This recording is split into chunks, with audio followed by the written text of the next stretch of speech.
Chapter 2614, Ancient Secret Land. Priority pick? 100 experts with fully unlocked mana bodies. Silence dominated the room after Feng's question. Even Tori's gaze sharpened in an attempt to detect the swordsman's lie. Are you telling the truth? Tori asked. The various superpowers urgently needed experts with fully unlocked mana bodies. Only these experts could cope with the environments and monsters within level 100+, super large-scale team dungeons, and hostile secret lands. Unfortunately, a handful, even just a dozen, experts with fully unlocked mana bodies would be useless during raids.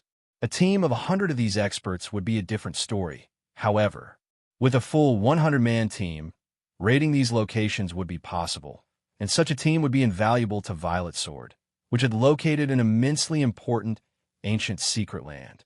Meanwhile, Long Wushang gaped at Feng from the reception room's entrance. He had never dreamed that Zero Wing's foundations were so frighteningly sturdy. 100 experts with fully unlocked mana bodies. With these 100 experts, no superpower would dare provoke Zero Wing, even if it didn't have much power in the West. If these 100 experts decided to retaliate in the fields or cause a scene in a guild city, the targeted superpower would definitely suffer. Of course, I wouldn't have come all the way here otherwise, Feng confirmed, nodding.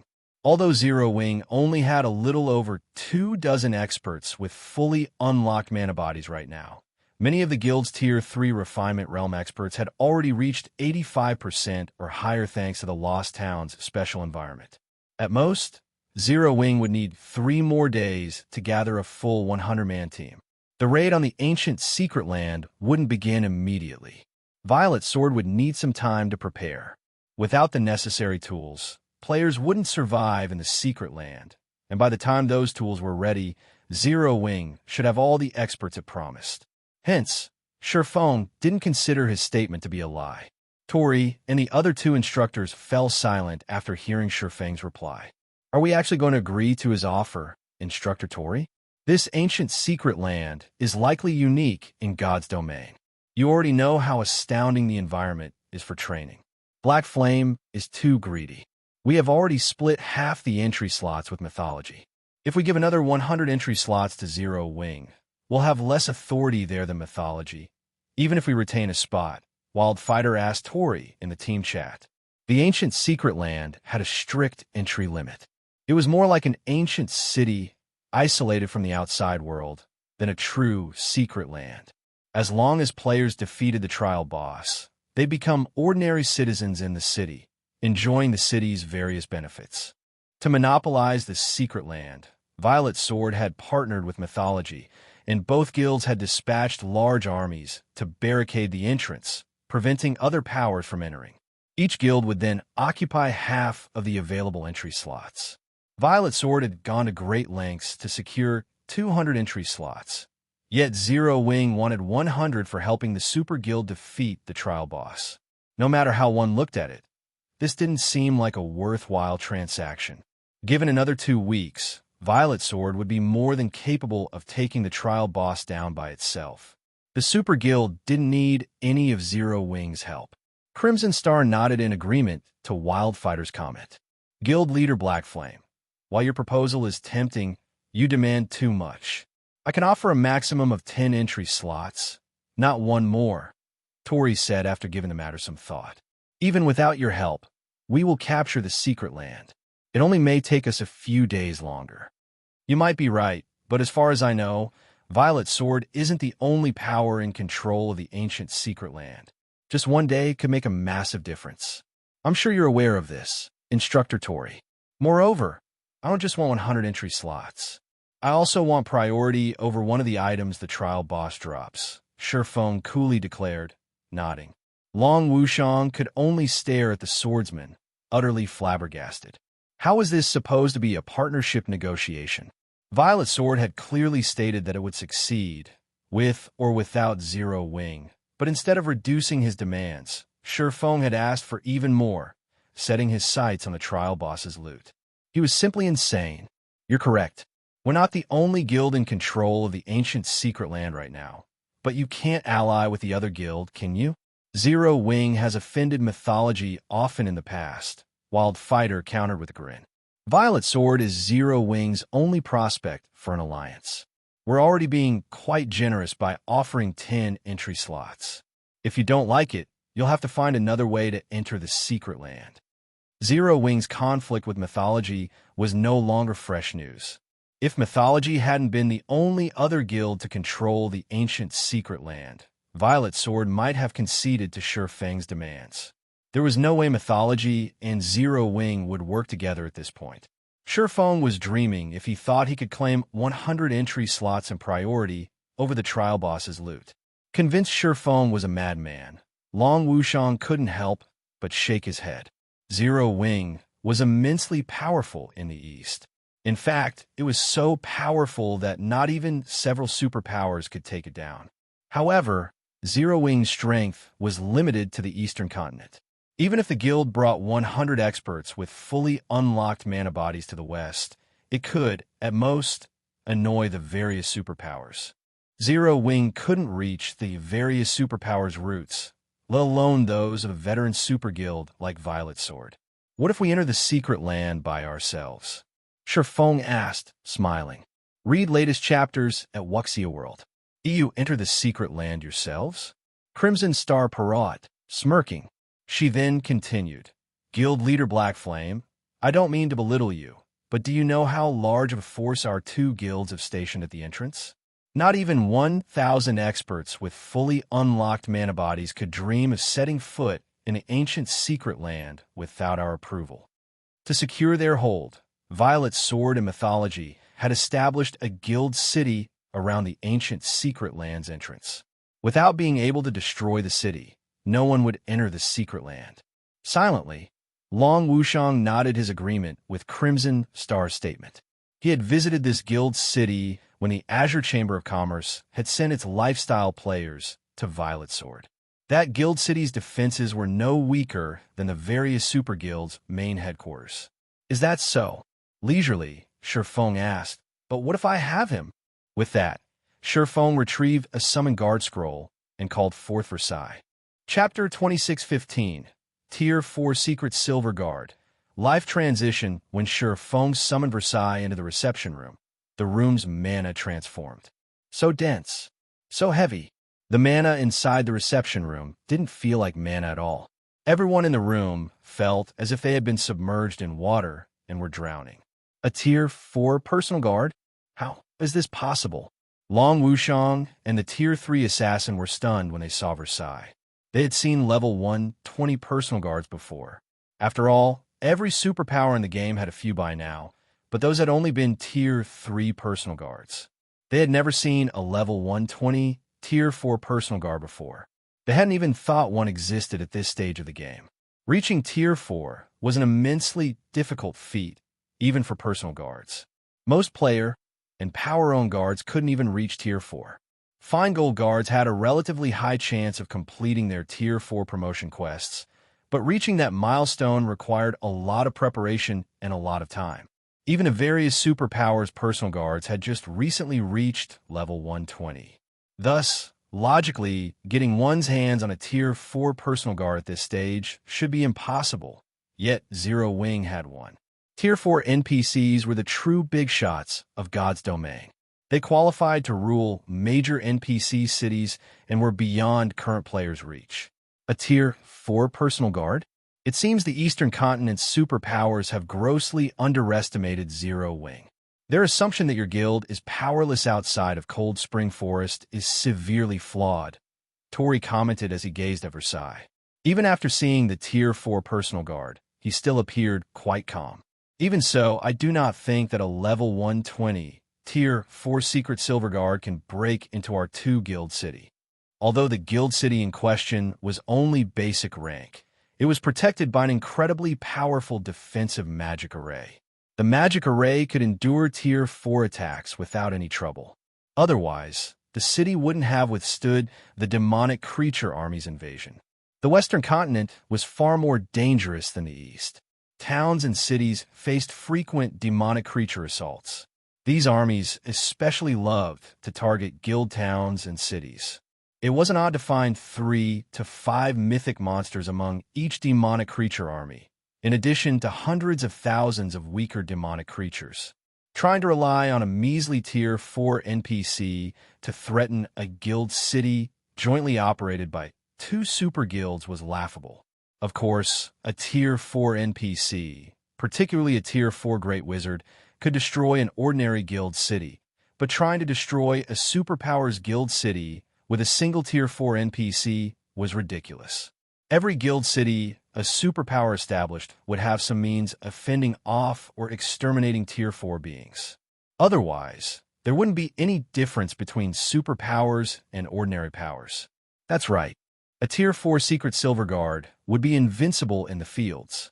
Unfortunately, it is not enough to threaten a superpowers guild city, Crimson Star said after snapping out of her daze. From near the reception room's doors, Long Wushang nodded in agreement. The strength Zero Wing had just revealed was astonishing. If Zero Wing were dealing with a weaker superpower, that power might concede to Zero Wing's demands. Unfortunately, Zero Wing was dealing with Violet Sword, a veteran super guild that was almost as powerful as the 5 great super guilds. Not even 2 or 3 Tier 4 Secret Silver Guards would be enough to change Violet Sword's mind. Indeed, a Tier 4 Secret Silver Guard would take forever just to blast open a guild city's defensive magic array, Feng agreed. Smiling, he asked, "But what if I have a Tier 4 Fine Gold ranked Great Wizard?" Impossible. Just having 1 Tier 4 personal guard is a miracle. How could you have another one? Crimson Star instinctively opposed Feng's calm question. A Tier 4 Secret Silver Guard wasn't strong enough to break a guild city's defensive magic array, but it would be a different story for a Tier 4 Fine Gold Guard. Generally, Fine Gold Guards possessed taboo skills and curses that allowed them to exhibit power beyond their tier. With the power of a Tier 4 taboo skill or curse, even shattering a city's defensive barrier with a single hit would be possible. However, rising from Tier 3 to Tier 4 was a major feat for personal guards. Even personal guards with extremely high growth potential would need to prepare extensively before challenging their Tier 4 promotion quest. Moreover, they still had a high chance of failing, and sending a large number of personal guards to challenge their Tier 4 promotion quest with the hope that some would succeed wasn't feasible for current guilds. When a Tier 3 personal guard wished to challenge their Tier 4 promotion quest, they needed a large number of magic cores, and not just any would do. These magic cores had to come from level 100 plus mythic monsters. Unfortunately, level 100 plus mythic monsters didn't even have a 5% drop rate for magic cores, and only demonic creatures would drop them at all. As a result, even the various super guilds could, at most, afford to send 1 personal guard to challenge their Tier 4 promotion quest. Even if Zero Wing hunted monsters with a Tier 3 Night Division, there are only so many mythic-ranked demonic creatures in Cold Spring Forest. The fact that Zero Wing had nurtured a single Tier 4 personal guard was a miracle, but having 2 was simply impossible. I might have only 1 Tier 4 personal guard, but that doesn't mean that I can't increase his growth potential, Feng said before revealing a translucent, multicolored fruit. Everyone in the reception room felt physically and mentally restless the moment Feng retrieved the colorful fruit from his bag. Their instincts screamed at them to devour the fruit. The fruit of life. Who are you? Crimson Star demanded, staring at the colorful fruit in shock. Feng's Tier 4 personal guard had been surprising enough. Yet this man also had the incomparably precious fruit of life. This was unbelievable. The fruit of life was legendary throughout God's domain. People had even called it the holy fruit. Not only could the fruit of life resurrect the dead, but it could also help living creatures recover to their peak and elevate their potential. There were even rumors that players could boost their life ratings significantly by consuming it.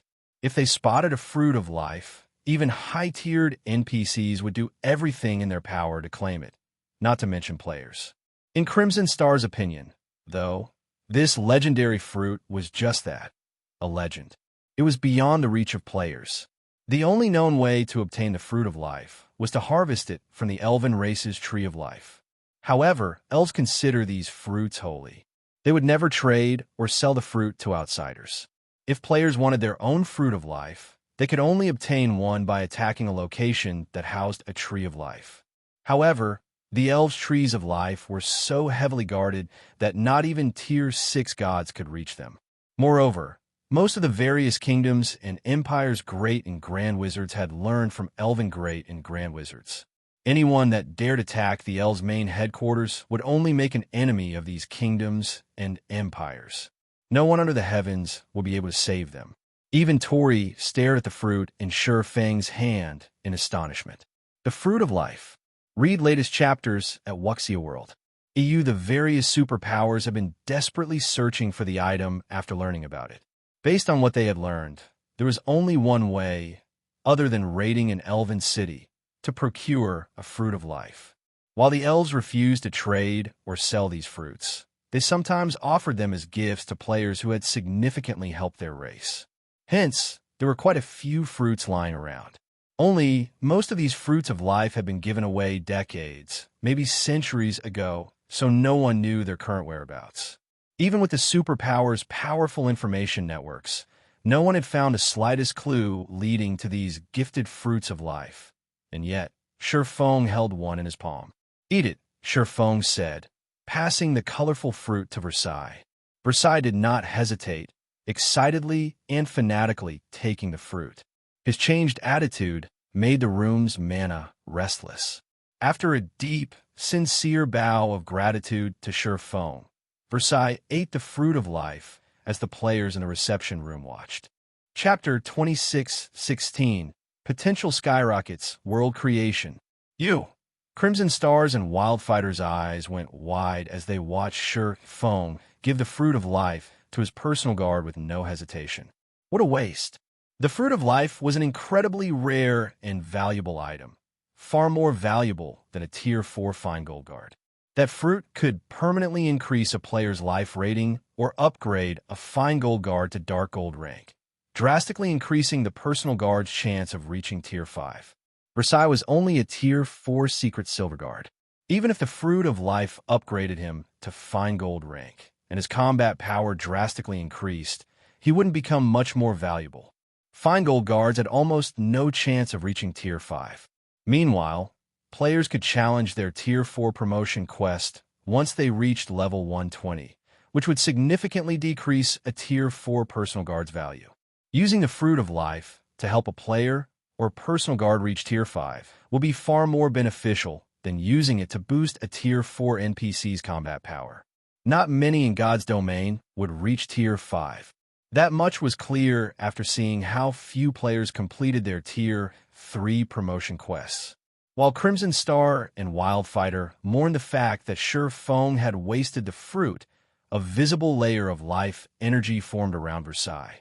Initially, the Tier 4 Great Wizard had been old and decrepit. His aura had been frightening, but it hadn't been able to hide his fading life aura. Now, however, Versailles regained his youthful vigor at a visible rate. Not only was his life aura growing stronger, but he also began to appear younger. After 5 seconds, Versailles had gone from looking like someone in his 70s to someone in his 50s. As soon as the process ended, the mana density in the room skyrocketed. Space started to isolate the room from the outside world, with Versailles as its commander. World creation? How is this possible? Crimson Star's jaw dropped. Instructor Tori could only stare at the Tier 4 personal guard, dumbfounded. Once God's Domain's NPCs reached Tier 4, they almost always gained a personal domain. These domains were the reason that Tier 4 NPCs were so powerful. The domain's NPCs gained weren't a result of a skill or spell, but naturally formed. They also weren't limited like domain skills. Not only could Tier 4 NPCs easily suppress their enemies with their natural domains, but they could also elevate their own combat power. These domains were also the reason that Tier 4 NPCs could effortlessly take on a large group of Tier 3 NPCs of the same level. If players tried to challenge a Tier 4 NPC without a Tier 4 combatant, it wouldn't matter how many Tier 3 players they had. They'd all die. This was also why Tier 4 NPCs qualified to serve as magistrates in major NPC cities, while Tier 3 NPCs did not. If players tried to attack a major NPC city without strong enough fighters, they'd accomplish nothing, regardless of how many combatants they had. NPCs weren't like monsters.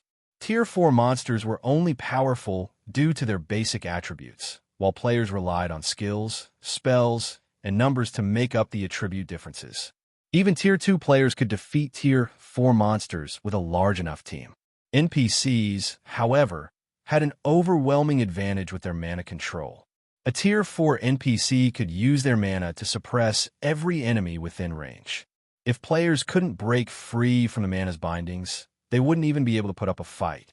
However, Versailles had gone past obtaining a natural domain, now able to use world creation. Versailles had mastered his mana control before, but now he ruled over it. With his will alone, he could manipulate mana, bending it to his rules as if creating a new world around himself. Normally, however, only Tier 5 NPCs could command world creation. Even Feng was astonished. He had never realized how amazing Versailles was. While the Fruit of Life could increase an NPC's growth potential, it wouldn't immediately alter the NPC's basic attributes or combat standards unless the NPC had some lingering injuries that weakened them. Any Tier 4 NPC with world creation was a true big shot, only one step away from reaching Tier 5. They were far stronger than ordinary Tier 4 NPCs. The difference between a Tier 4 NPC with world creation and one without was like the difference between a Tier 3 player with a fully unlocked mana body and a player that had yet to accomplish the feat. There was at least half a tier between the two. Elated, Feng immediately inspected Versailles' statistics. Versailles, Yifeng's personal guard, gender, male, age, 76 loyalty, 93 growth potential, 90 level 120 class, Tier 4 Great Wizard crap. His growth potential is just 1 point away from the Dark Gold rank. When Feng saw Versailles' growth potential, realization dawned on him. Now, Feng was absolutely certain that Versailles' original growth potential hadn't been Secret Silver rank, but Fine Gold rank. Moreover, he should have been a Tier 4 big shot on the cusp of reaching Tier 5. The Fruit of Life simply wasn't capable of providing such a huge growth potential increase. They were talking about a whopping 16 points. Even the Fruit of Life, known as the Holy Fruit, couldn't boost an NPC's growth potential so massively. The only explanation was that Versailles hadn't fully recovered after drinking the Water of Life and had failed to recover to his full growth potential. Feng didn't know what had left Versailles in such a state, but he was overjoyed and ecstatic. He was even happier than when he had obtained a fragmented legendary item. He had already known that Versailles was an amazing Tier 4 NPC, but now he learned that this personal guard even had world creation. With this, he could accomplish more than ever, including visiting many of the locations he couldn't reach during his previous life. After players reached Tier 3 and fully unlocked their mana bodies, no land in God's domain was beyond their reach. While they could even visit the most dangerous maps, however, returning would be another matter altogether. After all, level 100+ maps made up the majority of the vast continent of God's domain. The human kingdoms and empires only occupied land suitable for their residents, which only included a small fraction of the main continent. There were far more maps that were too dangerous for humans. Read latest chapters at Wuxia World. EU Tier 3 players were still limited to relatively safe locations. They'd only be attempting suicide if they tried to explore the truly dangerous areas on the continent. They might even have an encounter that would force them to restart their account. Now that Feng had a Tier 4 world creation NPC by his side, however, he could visit the game's truly lethal maps. These dangerous locations generally served as the venues for Tier 4 promotion quests and contained many ancient inheritances. When the various superpowers experts had reached Tier 4 and beyond in the past, they had spent much of their time in these areas, rarely returning. They could only continue to grow stronger by exploring these maps. Realizing how much time he had spent gazing at his personal guard stats, Feng quickly suppressed his excitement and returned his attention to Tori and his two companions.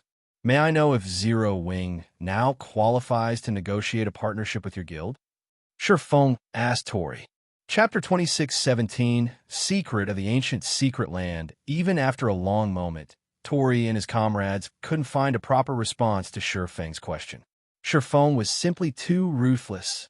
To ensure that he'd be able to enter the Ancient Secret Land, Feng had wasted a fruit of life to upgrade his personal guard to fine gold rank. Not even they would dare behave so lavishly. However, they had to admit that this swordsman was extremely fortunate to upgrade his personal guard to a Tier 4 world creation NPC. With this single NPC, Feng could blast through a basic city's defensive magic array. Versailles could cause a huge scene inside the city, allowing Feng and his team to pass into the ancient secret land unhindered. Instructor Tori, Black Flame, must be dreaming, Wildfighter said in the team chat.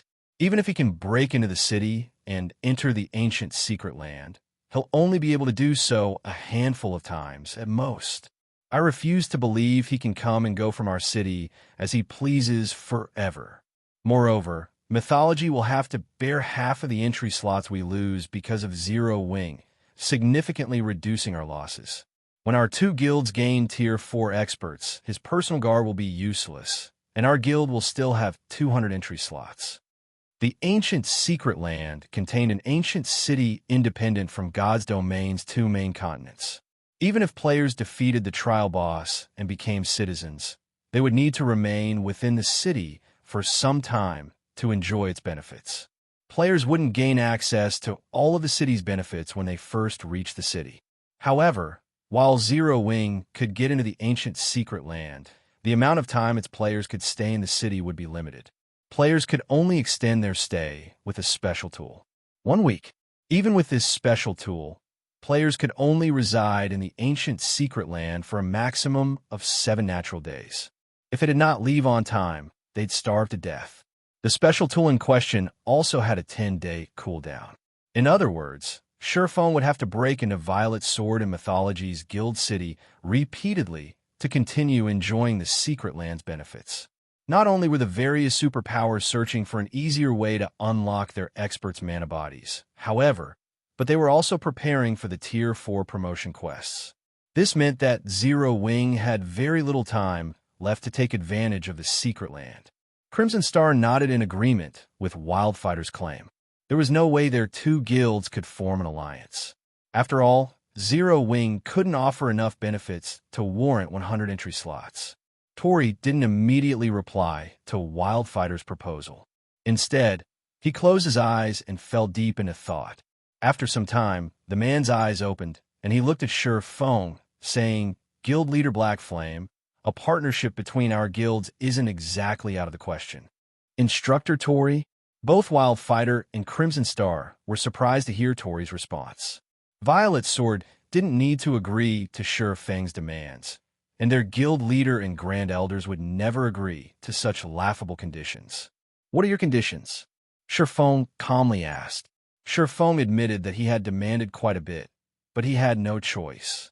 This was all for the sake of helping Zero Wing's members reach Tier 4. With the guild's current resources, he could only guarantee that a few select individuals would complete their promotion quests. Everyone else's chances were minute, at best. If Zero Wing couldn't nurture enough Tier 4 experts, it would struggle to defend its current resources and territory. Too many superpowers targeted his guild, and they were only powerless against Zero Wing now, due to the Night Division and its guild city's formidable defenses. However, once the era of Tier 4 dawned, destroying guild cities wouldn't just become possible, it had become common.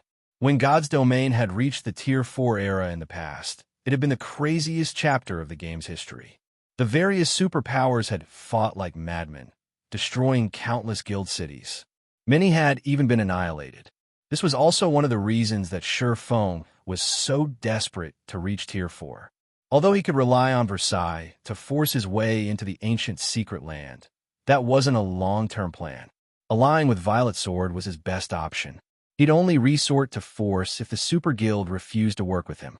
I only require that you assist us with one thing, Guild Leader Black Flame, Tori said. So long as you complete this task, we will agree to all of your conditions. What is it? Tori's statement piqued Feng's curiosity. He hadn't expected this man to agree to his conditions so easily. It's quite simple. I just need you to clear the ancient secret land's hero trial, Tori declared. Once you clear it, we'll agree to your demands, but if you fail, we'll ask you to leave. When the time comes, our guilds will rely on their own strength to enter the ancient secret land. The hero trial? Feng was a little confused. As far as he could remember, the ancient secret land's trial only had 2 difficulties, and neither was called hero. The hero trial? Instructor Tori, that's too risky. We only have one opportunity. We will not get another chance if we fail. How can Zero Wings people possibly complete it? Wild Fighter anxiously complained. The ancient secret land's trial only had 2 difficulties on the surface, normal and elite. However, as a bonus for activating the ancient secret land, they had the opportunity to face an even harder trial, the hero trial. As long as players clear the normal trial, they become official citizens in the ancient city, enjoying the various benefits the city had to offer. However, based on Violet Sword's research, clearing the hero trial would instantly grant the players noble status. There was a huge difference between the benefits a noble had access to and those of an ordinary citizen. While players could improve their rank, rising to noble status would require a ridiculous amount of time and effort. Unfortunately, Violet Sword only had one chance to attempt the hero trial. They had originally intended to wait until the hero trial's time limit was up, which was in roughly 30 days. That way, they'd have the best possible chance of clearing the trial. However, not only had Tori just suggested they face the hero trial sooner than planned, but he also requested Zero Wings members clear it. While Zero Wings members had fully unlocked their mana bodies, their combat standards were far from satisfactory. Asking Zero Wings members to clear the hero trial would be a huge waste. If you fail the hero trial, I'd like Zero Wing to refrain from targeting the ancient secret land for 10 days. Are you willing to accept this challenge, Guild Leader Black Flame? Tori asked Feng. As Tori finished his question, realization dawned on Wildfighter and Crimson Star. Read latest chapters at Wuxia World. EU while using the hero trial to gain a 10-day buffer was somewhat extravagant. It would give Violet Sword more than enough time to prepare for the normal trial. Once Violet Sword completed the trial, and its members became ordinary citizens in the ancient city, Zero Wing wouldn't be able to affect the guild's development overmuch, even if they made it into the ancient secret land. In fact, Zero Wing might not be allowed in the city as a result. Of course, Feng had to agree to the challenge first. Guild Leader Black Flame, do you dare to accept this challenge? Violet Sword has spent an enormous amount of resources to secure this ancient secret land. We can't simply hand over half of our available slots for nothing. You, at least, need to prove that Zero Wing can earn these slots, Crimson Star prodded, faintly smiling at Feng. Deal. I agree to your conditions, Feng replied after giving the matter some thought. However, I have an additional requirement. If you can agree to it, we will sign the contract immediately. Otherwise, as Instructor Tori has said, we will have to rely on our own strength to get into the secret land. What's this requirement? Wildfighter asked, curious. Chapter 26:18. Ancient Legacy. Earlier, I stated that I want the first pick of the trial boss's loot. That condition still stands, but I'm sure you're aware of how difficult the hero trial is. 100 Zero Wing members won't be enough to clear it, Feng calmly stated. Hence, I need your full cooperation. I repeat, your full cooperation. I will choose the 200 raid team members from among my people. Of course, you can send a few dozen players as well. Once we clear the trial, we'll each take half of the given entry slots. I'm sure that's a fitting trade-off, don't you think? By the time Feng finished speaking, Wildfighter and Crimson Star were stunned. Neither of them had expected Feng to make such an outrageous demand. They had thought this swordsman would propose a more excessive condition, such as requiring Violet Sword's members to serve as cannon fodder. They had mentally prepared to watch their members die several times. However, they had never dreamed that Feng wouldn't demand an even higher price, but offer to include more of his guild members in the raid. Even Aqua Rose, Long Wushang, and the others near the reception room's door were flabbergasted. Feng's last condition meant Zero Wing would do all the work for Violet Sword. It was insane. That won't be a problem. As long as you clear the hero trial, select any raid members you want. In fact, we won't even impose a penalty if our guild members die in the raid, Tori said. Although he was similarly surprised by Feng's proposal, he nodded in agreement. However, our people will ignore your orders if they think the raid is impossible, and you ask them to throw their lives away. Violet Sword had already prepared for multiple team wipes if it meant clearing the hero trial. Since Feng's condition would reduce the number of casualties their guild suffered, Tori was more than willing to agree. If that's the case, I agree, Feng said, nodding. Give me 3 days. I'll lead my men to the ancient secret land in 3 days. Meanwhile, Silent Wonder will remain here to help you. 3 days should be enough time for you to prepare the necessary tools. 3 days? Wildfighter frowned slightly. He hadn't thought Feng would want to act so soon. He had assumed they'd have around 5 days to prepare. Including the agreed-upon 10-day buffer, Violet Sword might have been able to gather enough experts to complete the elite trial. That won't be a problem. You may enter Violet Light City in 3 days. We will be waiting for you there, Tori said. Following which, Feng and Tori signed a contract. If Zero Wing cleared the hero trial, Violet Sword would surrender 100 entry slots to the ancient secret land. If Zero Wing failed, the guild would be prohibited from setting foot in the secret land for 10 days. With the contract signed, Feng promptly left Holy Flame City. Guild leader, 3 days isn't enough time. We can't even transfer 100 players to the Western continent within 3 days, and why did you offer to bring even more of our people into this raid? Aqua Rose asked from behind Feng on the Thunder Eagle. Exploring secret lands always had a high casualty rate. While a team could reap plenty of benefits, Zero Wing would only receive a fraction of what this secret land had to offer. Violet Sword would gain the most benefit. Zero Wing didn't need to sacrifice so many members just to help this super guild gain access. Long Wushang found Feng's decision a bit odd, as well. But since he wasn't a member of Zero Wing, he was in no position to question the swordsman. If this were an ordinary secret land, I wouldn't have offered to contribute so much manpower, but we're talking about a secret land that has survived since ancient times. Moreover, we're going to challenge this land's trial, Feng said, smiling. What do you think a trial is? Isn't it a test of strength that grants bountiful rewards when cleared? Aqua Rose replied, confused by her guild leader's question. That much was common knowledge in God's domain. You're only half correct, Feng said, shaking his head. Half? Aqua Rose's confusion grew. What do you mean? A trail is also an excellent training opportunity, Feng explained. It is true that God's domain's trails test players' strength, but a larger part of the reason for their existence is to help players grow even stronger. This is especially true with the trials from ancient times. The rewards are only a bonus for clearing these ancient trials. The trial itself is far more valuable. These trials contain complete legacies from ancient times. Even breaking past the mana body's 100% limit could be possible if we can comprehend a fraction of these legacies. Why else would there only be one opportunity to challenge the ancient secret land's hero trial? Before players had reached Tier 4 and began to explore the game's truly dangerous locations in the past, everyone had regarded trials like dungeons, nothing more. However, once players had reached Tier 4 and begun exploring these areas, they had found one ancient trial after another. As these Tier 4 experts continued to clear the ancient trials, they continued to grow stronger.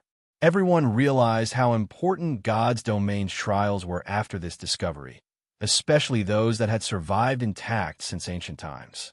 Every ancient trial was a golden opportunity. Since Violet Sword had offered to abandon the chance to challenge the ancient secret land's hero trial, Feng had to take advantage of this opportunity. He had even almost failed to contain his excitement and exposed the hero trial's secrets when Tori had stated the condition. If possible, Feng wanted to monopolize all 200 raid slots, but Violet Sword would need a representative to claim the ancient city's entry slots, so it would have to send a few players, regardless of its desires. Guild leader, are you saying that we can use this trial to unlock more of our members' mana bodies? Excitement flashed in Aqua Rose's eyes. If this were true, they had just hit the jackpot. She had experienced ancient times training systems personally. The best example was the Extraordinary Tower. Her training was many times more efficient in that tower than anywhere else she had been in God's domain. It was also thanks to the Extraordinary Tower that she could fight domain realm experts, despite only having reached the Void Realm. If she and Zero Wing's other members could improve their combat standards and mana control, they'd have a much easier time with their Tier 4 promotion quests. Why would it be that easy? We only have one opportunity to face the trial. Whether you gain anything from it will depend on you, Feng replied, rolling his eyes. Not even 1 in 10,000 Tier 3 experts would cross the mana body's 100% threshold. How could all of Zero Wing's members make a breakthrough after facing a single trial? Read latest chapters at Wuxia World. This was just like with the Extraordinary Tower. Despite the tower's exceptional training mechanisms regarding the realms of truth, many Zero Wing core members had yet to reach the Truth Realm. Even so, this is an excellent opportunity. At least we have a chance to grow stronger. Some among us might even make a breakthrough like Violet. If we're lucky, Aqua Rose said, smiling. Long Wushang, who sat nearby, was tempted as he eavesdropped on the conversation. He had never realized that ancient trials offered such a benefit, either. He had seen the strength one gained when they unlocked more than 100% of their mana body. Violet Cloud hadn't even reached the domain realm, yet she had defeated Sinful Flame. In the end, Long Wushang couldn't contain himself and asked Feng, Guild Leader Black Flame, may I know if you'd be willing to sell some of the entry slots to Azure? Of course, we will pay a sufficient price. You may state any demands you wish. Chapter 26:19, Unfathomable. Zero Wing. Long Wushang's request surprised Aqua Rose and the others a little. They had never expected the man to suggest a partnership with Zero Wing. Long Wushang was an extremely prideful man. Even after Zero Wing had put on an outstanding display of strength during Azure's family competition, his attitude toward them and their guild had only improved from indifferent to normal. Rather, he merely saw Zero Wing as an equal now. The Azure Chamber of Commerce rivaled super guilds, after all, and while it might not be a match for Zero Wing and Violet Sword's gift for nurturing talented players, the Chamber's influence, resources, and manpower were far beyond that of Zero Wing. Moreover, Azure's family competition this year had only involved the younger members from the 5 main shareholder families. Not all of Azure's young talents had participated. Most of the Chamber's younger experts weren't even from the 5 main shareholder families, and some of them were even stronger than Yin Xiaoqian. However, they didn't have the necessary qualifications to participate in the family competitions. Since Azure is willing to cooperate, I don't mind selling a few slots. But how many do you want, Elder Long? Feng asked, not surprised in the least by Long Wushang's request. Aqua Rose and the others, on the other hand, didn't realize how important the younger generation was to the various superpowers. To the various superpowers, the younger members were their future. Take the Azure Chamber of Commerce, for example. A large part of the reason for the guild's current achievements was the value it placed on nurturing young talents. In contrast, some first-rate guilds never rose beyond that, despite their many decades of experience, because they didn't value their younger members. Unless first-rate guilds recruited an astonishing genius, they remained first-rate for the rest of their existences. Since Feng had exposed the fact that players could potentially grow stronger through the ancient Secret Lands hero trial, he had expected Long Wushang to instantly consider a partnership with Zero Wing, regardless of the man's pride. Long Wushang's instincts as one of Azure's Grand Elders was also why Feng had fearlessly informed Aqua Rose of the hero trial's peculiarities. If he hadn't wanted anything, he would have had the discussion away from Long Wushang. Allying with Azure was of the utmost importance since Zero Wing didn't have any power on the Western continent, aside from the Starlight Fortress. If Zero Wing wanted to secure a stable foothold in the West, it needed to ally itself with the local superpowers. While Divine Tribe was a powerful ally, the guild's commercial abilities couldn't compare to Azure's. Divine Tribe couldn't offer Zero Wing any assistance with intercontinental travel, either. Moreover, Zero Wing already had a dialogue with Azure due to Silent Wonder. Partnering with Azure would be a safer and more reliable option. Purchasing 30 or 40 slots would be fantastic, but if that's not possible, we'll be happy with 10. As well, Guild Leader Black Flame, Long Wushang hesitantly ventured after giving the matter some thought. The Azure Chamber of Commerce was a massive organization. The guild needed to nurture all of its young talents, including those from the shareholder families and those who weren't. With enough slots, he could help the rest of the guild's younger experts. Of course, if Feng refused, he at least had to purchase enough for the 5 main shareholder families. 40. After giving the matter some thought, Feng said, "That's fine, but you'll have to agree to 3 conditions." "That's fine." Long Wushang's eyes lit up. Eagerly, he continued, "Please state your conditions, Guild Leader Black Flame. We'll even agree to 4 or 5 demands." 40 entry slots would be more than enough for the 5 main families' young talents, but he'd also be able to include the outside experts. If this negotiation succeeded, the guild's neutral elders and grand elders would definitely side with the Long family. First, I want Azure's help with the matter. I need to transport some of Zero Wing's members to the Western continent in 3 days. We'll need 100 or so, Feng said. That won't be a problem. 3 days is more than enough time. When the time comes, just have them gather in the 10 Saints Empire. Long Wushang agreed without hesitation. Intercontinental travel might be difficult for other superpowers, but that was no problem for Azure. Not even transporting 200 players would be a problem. At most, they'd have to spend more magic crystals. For my second condition, I want a medium shipyard and a plot of golden land in the Silver Moon Empire's Ocean Tide City, Feng continued. Trade between the 2 main continents would rely on naval transportation in the future. Meanwhile, Ocean Tide City was the largest port city in the Silver Moon Empire. As long as Zero Wing had roots in this city, doing business between the 2 continents would be easy. This won't be a problem, either. I'll notify my eldest brother later. You can start conducting business there as soon as the handover procedures are complete, Long Wushang said, not at all surprised by Feng's second condition. Zero Wing had barely any territory in the West.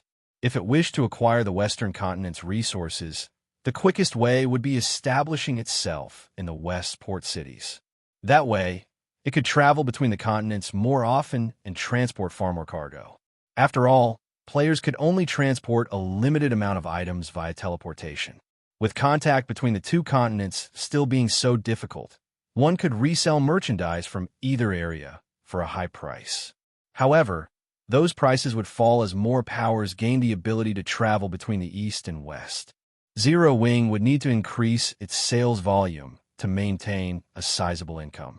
Thus, securing a port city in the West was a must for the guild. My third requirement is the most important.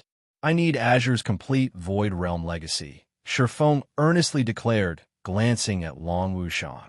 Zero Wing still didn't have a complete Void Realm legacy, and because of that, it wasn't as well equipped for nurturing talented players as the various superpowers. If Zero Wing could acquire a complete Void Realm legacy, the guild's strength would reach a whole new level, becoming a true superpower. That, Long Wushang hesitated. The complete Void Realm legacy is one of the guild's core secrets. We've spent decades refining it. I'm afraid I don't have the authority to agree to that condition. While the 40 entry slots were precious, this was only an opportunity. Trading the secrets the guild had relied on to survive for one chance was absurd. Not even the guild's other elders and grand elders would agree to such an unfair demand. I know it's excessive, but this is a once-in-a-lifetime opportunity. You won't get a second chance. Moreover, we're talking about a legacy that has survived since ancient times. I guarantee it will contain secrets regarding the Tier 4 promotion quests, Feng unhurriedly explained. If that reason isn't enough, I can offer an additional benefit. What benefit? Long Wushang asked curiously. Azure's complete Void Realm legacy was one of the guild's most precious secrets. Sharing this secret with another guild would be the equivalent of weakening its foundation. A minor benefit wasn't enough of an incentive. I can help 3 of Azure's experts surpass 100% of their mana body's potential. Of course, the 3 individuals will have to be exceptionally talented. Ordinary experts won't do. What do you think? Feng asked, smiling. You're saying you'll help them grow as powerful as Violet Cloud, transcending tiers? Feng's offer astonished Long Wushang, and for a moment, he doubted the swordsman's claim. Anyone that had watched Violet Cloud's match against Sinful Flame would likely never forget her strength. She was simply too formidable. Violet Cloud's strength was no longer just a result of combat techniques or standards. She had pure power. Even with the same basic attributes as Sinful Flame, she had emerged victorious. If she had even slightly higher basic attributes, her victory would have been even more outstanding. Yet, Feng now informed him that Zero Wing could nurture such monsters. That's right, Feng said, nodding. To prove it, I'll even help these 3 players unlock their mana body's full potential in a day. Are you willing to accept my offer, Elder Long? Wait a minute, please. I need a moment to process this. I'll have to discuss the offer with my guild's Grand Elders first, as well, Long Wushang said. He could have viewed Feng's offer as nonsense, but now, he couldn't afford to brush at read latest chapters at Wuxia World. If Azure could really have 3 young monsters like Violet Cloud, it wouldn't have to worry about its future. That won't be a problem, Feng said. Take your time, but I will need an answer within 2 days. Please, wait a moment, Guild Leader Black Flame. I will contact my 3rd brother now and push the Grand Elders to make a decision as soon as possible, Long Wushang said, nodding. He then contacted Long Xianglong and appraised him of the situation. When Long Xianglong heard about Feng's offer in Azure's residence, he, too, was astonished. What did you say? Zero Wing can help us nurture 3 monsters on par with Violet Cloud? How is that possible? Chapter 26:20 Crazed Azure Chamber of Commerce's residence, meeting room. Normally, it was very difficult to find Azure's Grand Elders gathered in a single location, yet nearly every one of them had convened in the top-floor meeting room, and they all looked impatient. Xianglong, why did you call us here so urgently? You know how busy we are right now. All of the various superpowers are frantically searching for ways to unlock their experts' mana bodies. If we fall behind now, we'll suffer later, a woman in exquisite, white mage robes complained. That's right. If this isn't something important, you'll have to pay for our losses, a robust, middle-aged man with crimson eyes and covered in glowing runes agreed, nodding. Despite such rude questioning, Long Xianglong didn't explode in a fit of rage. He tolerated these 2 not only because they were Grand Elders in Azure, but because their strength was second only to Sinful Flame's as well.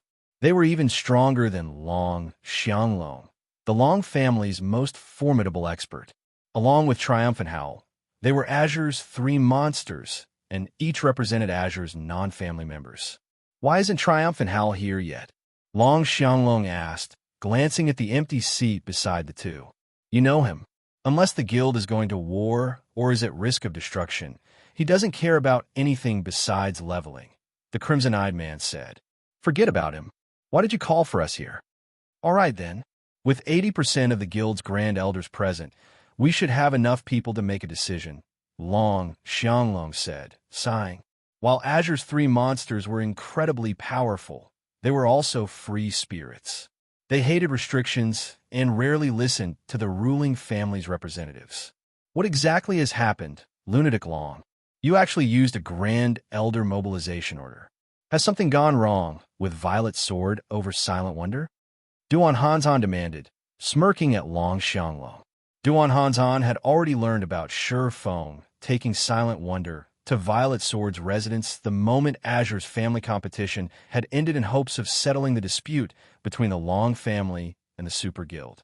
However, he doubted the issue would be so easily resolved. The Zeus Corporation's reputation was at stake, and if the Long family refused to cooperate, it would set a bad example for the other powers under the corporation's command.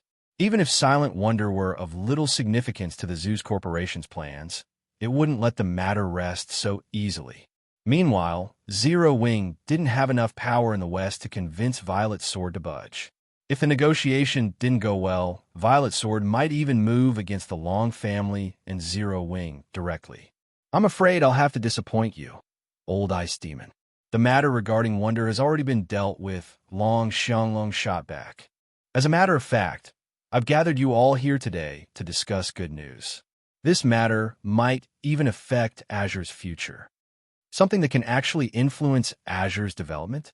Long Wushang left with Zero Wing to visit Violet Sword. Have we secured a partnership with the Super Guild over the ancient secret land? The white-clad woman asked, a hint of anticipation flashing in her eyes. The only thing she could think of that might affect Azure's future was the ability to nurture experts. Based on the information Azure had obtained, Violet Sword had discovered an ancient secret land that included an ancient training ground. If Azure's young experts could use this training ground, they could grow significant happy face. You're half correct, Long Xiangong replied, chuckling. Half? Have we not negotiated an alliance with Violet Sword? Duan Hanzan asked, confused. Correct. We're cooperating with Zero Wing, Long Xianglong said, nodding. Black Flame is willing to sell us 40 entry slots into the ancient secret land. But in exchange, Black Flame wants our complete Void Realm legacy. Is Black Flame insane? You're talking about our guild's foundation, yet he wants it for 40 measly slots? Only a fool would agree to such a partnership. Have you really gone mad, Lunatic Long? Duan Hanzan said, sneering. What a joke. Azure's Void Realm legacy was the fruit of several decades of hard labor. They'd be crazy to share it with Zero Wing for a few training slots. This data was enough to help an ordinary power become a superpower in just a few short years. In fact, a large part of the reason most guilds didn't become superpowers was that they lacked effective training methods. However, as long as a guild had enough time, money, and this data, it could easily grow into a superpower. This was why the various super first-rate and super guilds rarely sold their research into the realms of refinement. Xianglong, if you've called us here to tell us this, I think it's time the Long family found a new representative, the crimson-eyed man coldly criticized. Everyone in the room gave Long Xianglong frosty looks. The Azure Chamber of Commerce did not belong to one family. It was the result of the 5 main shareholder families and a large number of non-family grand elders' exhausting work. It was unacceptable for any one member to sell the guild's secrets. I know, Long Xianglong said, not surprised by everyone's attitude in the least. He simply smiled back at them and continued, what I'm going to say next is the important part. What could possibly be so important that you felt the need to waste our time? Don't tell me Zero Wing can nurture a group of monsters? The white-clad woman said disdainfully. You've hit the nail right on the head, Belle, Long Xianglong replied, nodding at the white-clad woman named Butterfly Belle. Black Flame has promised that he can help us nurture 3 monsters that can unlock more than 100% of their mana body's potential.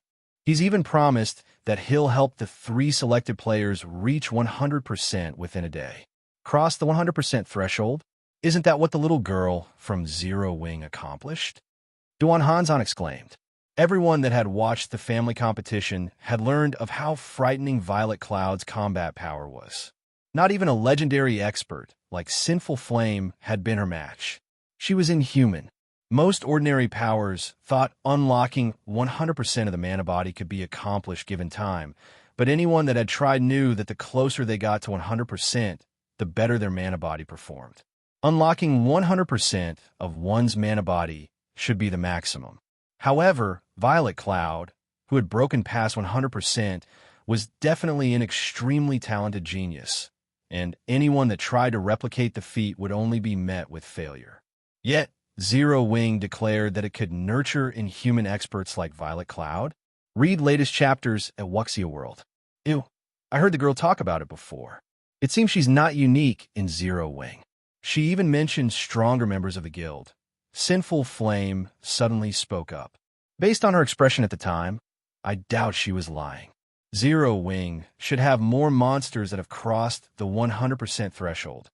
Everyone fell silent after listening to Sinful Flame's interruption. These elders and grand elders were already impressed that Zero Wing had nurtured a monster like Violet Cloud, but she had to be an exception. That fact would be, more or less, acceptable, but they had just been told that Zero Wing had more monsters like the girl. How could they possibly believe this? Regardless of how unbelievable it was, however, Sinful Flame was a reliable source. This is why I've gathered you all here. What is everyone's opinion of this? Do we accept the offer or not? Long Xianglong asked after sweeping his gaze across the crowded reception room. Chapter 26-21. 3 slots, everyone in the meeting room remained silent, a fanatic light flashing in their eyes after listening to Long Xianglong's declaration. If Black Flame is telling the truth, and he can help 3 of our experts break past the 100% threshold, I think the matter should be negotiable, the Crimson-Eyed Man said. That kind of strength would be extremely helpful during future promotion quests. If we can introduce a few Tier 4 players before the other superpowers, we'll have a head start when raiding mythic field bosses and forbidden lands that have gone untouched. We might even be able to occupy ancient ruins before anyone else has a chance. I concur. While our core secrets are essential, we'll need stronger combatants than we have now if we wish to further Azure's development. If we have a group of Tier 4 experts early on, the other superpowers won't dare target our key resource spots, Butterfly Bell said, nodding. In God's domain, the strong were revered. A strong individual might not benefit a guild when it came to resources, but they were a powerful deterrent for potential enemies, especially if those players were Tier 4 powerhouses. At this stage of the game, no one would dare think of attacking a guild city if it housed a Tier 4 powerhouse. Numbers wouldn't be nearly enough to bridge the gap between a Tier 3 expert strength and that of a Tier 4 player.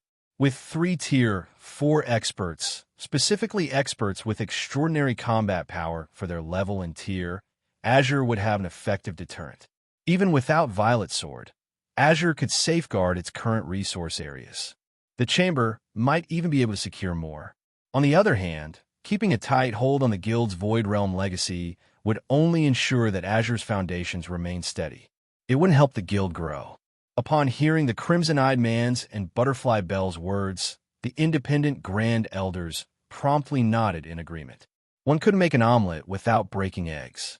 Now that their potential gains were clearly greater than their potential losses, they had no reason to refuse Zero Wing's offer.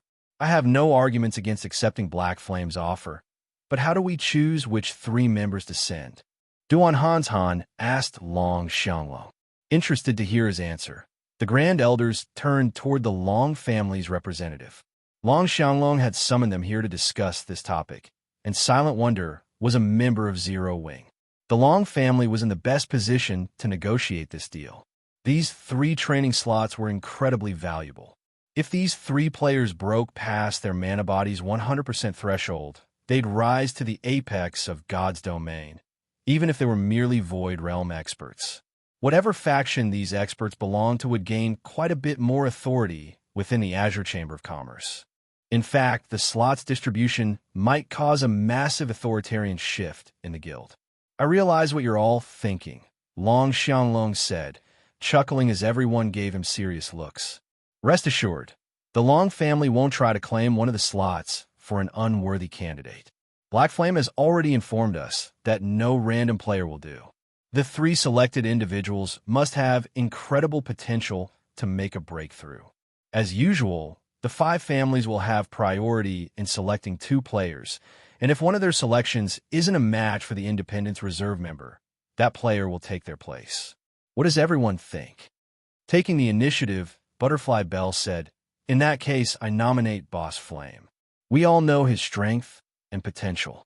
I'm sure everyone can imagine how helpful he'd be to the guild if Boss Flame grows even stronger. As for the younger generation, Solitary Frost is unmatched, and we don't have anyone who can surpass Silk Moon's talent. What are your thoughts? The independent Grand Elders silently nodded their agreement to the suggestion. Normally, such opportunities were reserved for the younger generation, but Sinful Flame was Azure's strongest expert.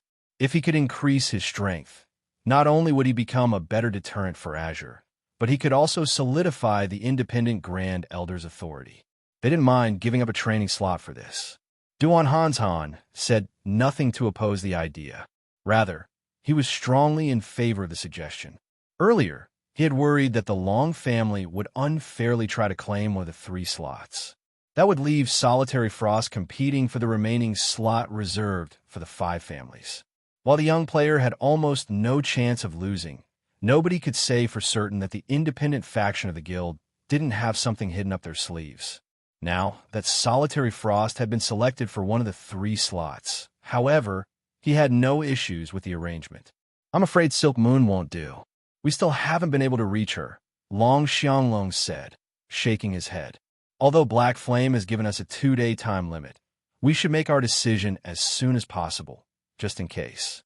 I suggest we give the 3rd slot to Yin Xiaoqian. She's almost as talented as Silk Moon. What does everyone think? Everyone in the room stared at Long Xianglong, astonished. Even Duan Hanshan's jaw almost dropped. These training slots were invaluable, yet Long Xianglong wanted to give all 3 away. Moreover, he had just suggested the Duan family claim one. The Long family and Duan family had a ceaseless feud. Now, however, Long Xianglong had just suggested one of his rival's younger members take the 3rd slot. It was unbelievable. Inwardly, Long Xianglong could only smile bitterly as he watched shock and confusion sweep through the room. He did not wish to give the slot away, either, but unfortunately, with Silk Moon absent, the Long family's only other suitable candidate would be Long Xianglong himself. Due to his rocky relationship with Zero Wing, however, he definitely couldn't go. His pride wouldn't let him. While he could have suggested they send Burning Owl, trying to convince the other Grand Elders of the boy's potential would be difficult. Azure had quite a few stronger players that were Burning Owl's age. After all, since the Long family was going to lose its slot no matter what, he might as well do the Duan family a favor. In any case, the Long family still had Silent Wonder, and because of her, it would have plenty of chances to benefit off of Zero Wing. Moreover, sending Yin Xiaoqian instead of Burning Owl would allow Azure to fulfill Feng's requirements and make training easier. Her potential had already been acknowledged as only second to Solitary Frost's. Lunatic Long, we have no problems with this arrangement if you don't, Butterfly Bell calmly said. None of the other Grand Elders objected to Long Xianglong's proposal.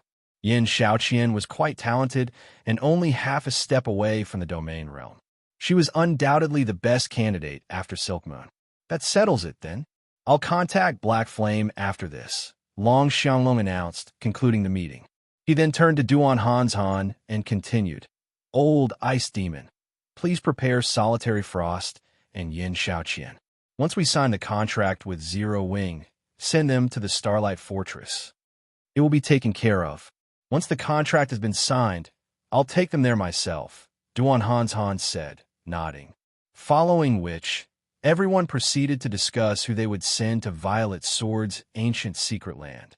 As soon as they reached a conclusion, the Grand Elders were dismissed, leaving to prepare for the raid.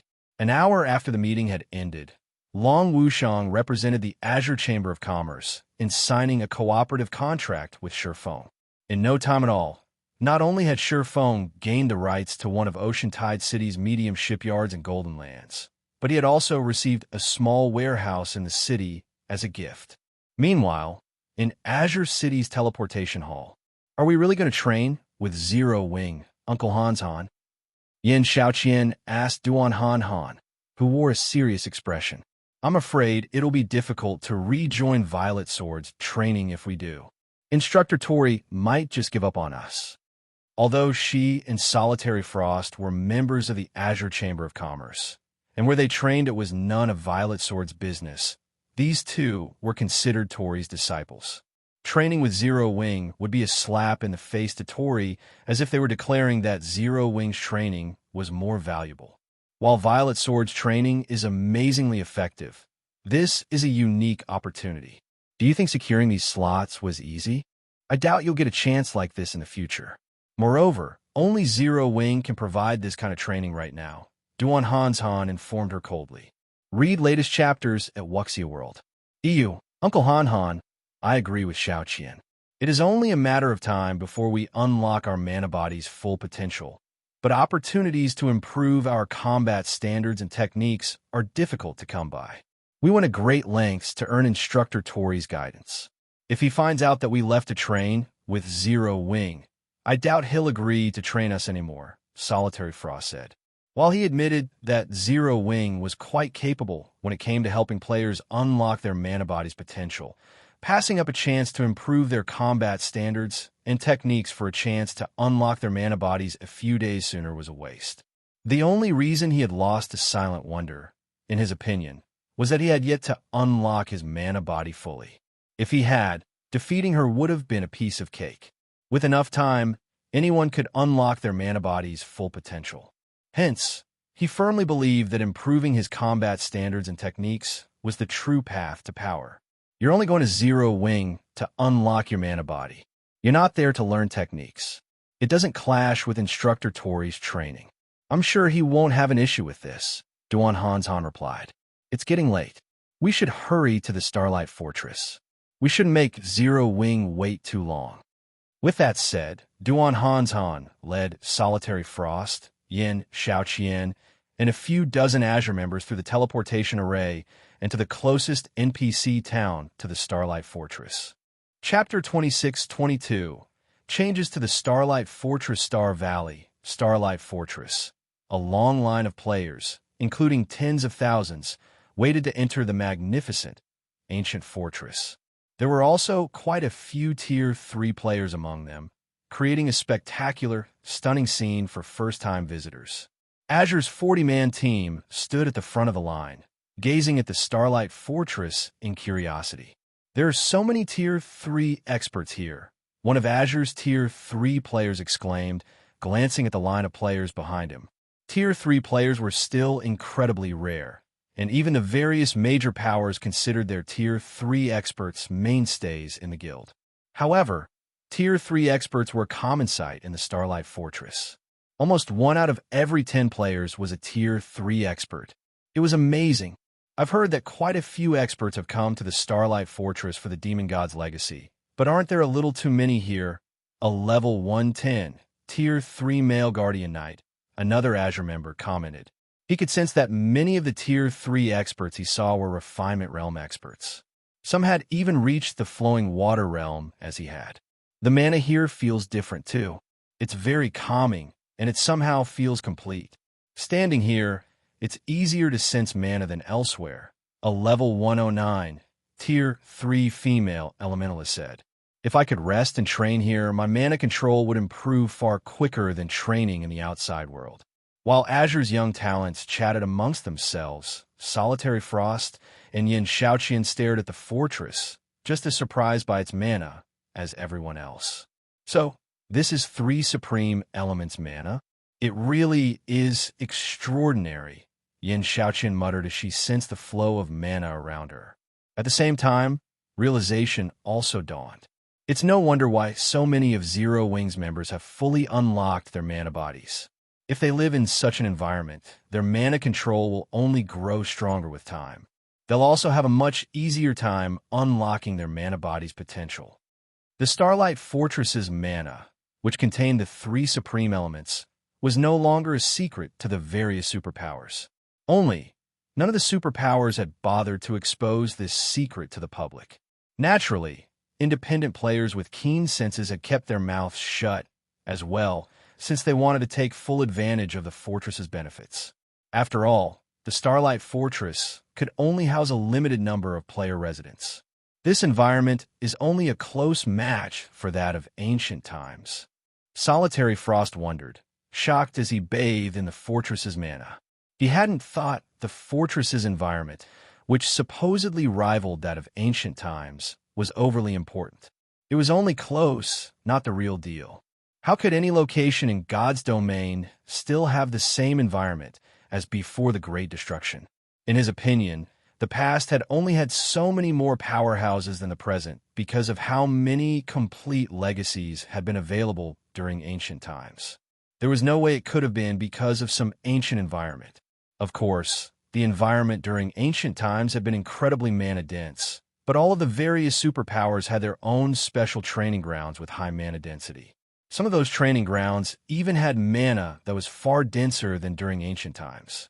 After reaching the Starlight Fortress and experiencing its mana firsthand, however, Solitary Frost realized how sorely mistaken he had been. Even as a melee player, he could feel his mana affinity growing. Although his affinity didn't increase much, only 10% to 20% at most, this had already significantly improved his mana control. At his standards, as long as he found a good place to train within the Starlight Fortress, he'd likely unlock his mana body's full potential within just 10 days. It was no wonder how Zero Wing had nurtured so many experts with fully unlocked mana bodies. The Starlight Fortress's environment even astounded Duan Han's Han. Damn it, this isn't what I was told. According to the Intelligence Department's report, the mana here should only help players with sharp perception of mana unlock their mana bodies, not ordinary Tier 3 experts. When Duan Han's Han glanced back at the players waiting to enter the fortress, he couldn't help the urge to pummel Azure's Intelligence Department. Duan Han's Han didn't realize that Azure's intelligence reports had been, for the most part, accurate regarding the fortress's environment when it had first opened, but as time had passed, and the Starlight Fortress's magic array had continued to absorb more of the three supreme elements' mana from its surroundings, the fortress's mana had steadily improved. Now, even Tier 3 experts who barely noticed mana could reap immense benefits from the Starlight Fortress's environment. As Azure's members fell into a heated discussion over the fortress's mana, a crimson-eyed, blonde woman in silver light armor and carrying a runic greatsword emerged from the fortress. The players in line fell silent the moment they noticed this woman. She was none other than Phythalia, the Starlight Fortress's manager. Phythalia had taken care of many Tier 3 experts and teams that had tried to cause trouble outside of the Starlight Fortress. Just 2 days ago, she had single-handedly annihilated a Superpower's 100-man Tier 3 team. After her terrifying display of strength, some players, who had still considered causing trouble, abandoned the notion. Phythalia's inhuman strength was a direct result of unlocking her mana body's full potential, and now, not even ordinary domain realm experts could be her match. Greetings. You must from the Azure Chamber of Commerce. Guild leader Black Flame is currently preoccupied, so I will lead you to the Fortress Lord's mansion, Phythalia gently announced. How is this possible? Solitary Frost's eyes twitched when he saw Phythalia approach to welcome their group. He and Phythalia were old acquaintances. He had constantly tried to challenge her, and they had clashed several dozen times. Unfortunately, he had lost every match. He had hoped to challenge Phythalia again after his training with Violet Sword. However, he had never dreamed that she'd be responsible for helping Zero Wing welcome them to the Starlight Fortress. This was the commander of Divine Tribe's Divineum Legion they were talking about. Commander Phythalia, I didn't expect to find you here. I thought you'd have gone to the Demon God Shrine like every other expert, Duan Han's Han said, similarly surprised to see Phythalia. The Demon God Shrine in Star Valley had become a main training ground for domain realm experts due to the few special secret lands that were connected to the shrine. Not only could players acquire treasures in these secret lands, but they could also use the areas to grow stronger. Of course, only domain realm experts and incredibly strong peak experts could take advantage of these benefits. Due to the powerful monsters and traps within the secret lands, even ordinary peak experts would meet a swift end if they tried to explore them. Moreover, entering the Demon God's Shrine wasn't an easy task. One would need a lot of manpower to secure enough entry passes, and to make matters worse, each pass was a single-use item. Generally, Only superpowers near Star Valley chose to send their experts to the demon god's shrine. However, Phythalia was different. Divine Tribe had the only temporary residence within the Starlight Fortress. Entering the demon god's shrine should be a piece of cake for her. Read latest chapters at Wuxia World. EU. While the demon god's shrine is useful, training in the Fortress Lord's Mansion's battlefield is far better. It's a pity that the battlefield can only accommodate a limited number of people, or I'd use it constantly, Phythalia said, a bitter smile forming as she shook her head. At the same time, she flashed Azure's members an envious look. Due to the recent partnership between Azure and Zero Wing, Feng had decided to allow these young talents to train in the Fortress Lord's Mansion's large battlefield for free for a few days. There's a better place than the demon god's shrine.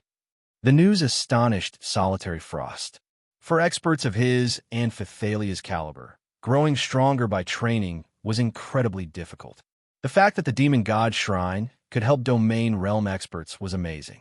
If not for the problem of distance and manpower, Azure's domain realm experts would have long since made their way to the shrine.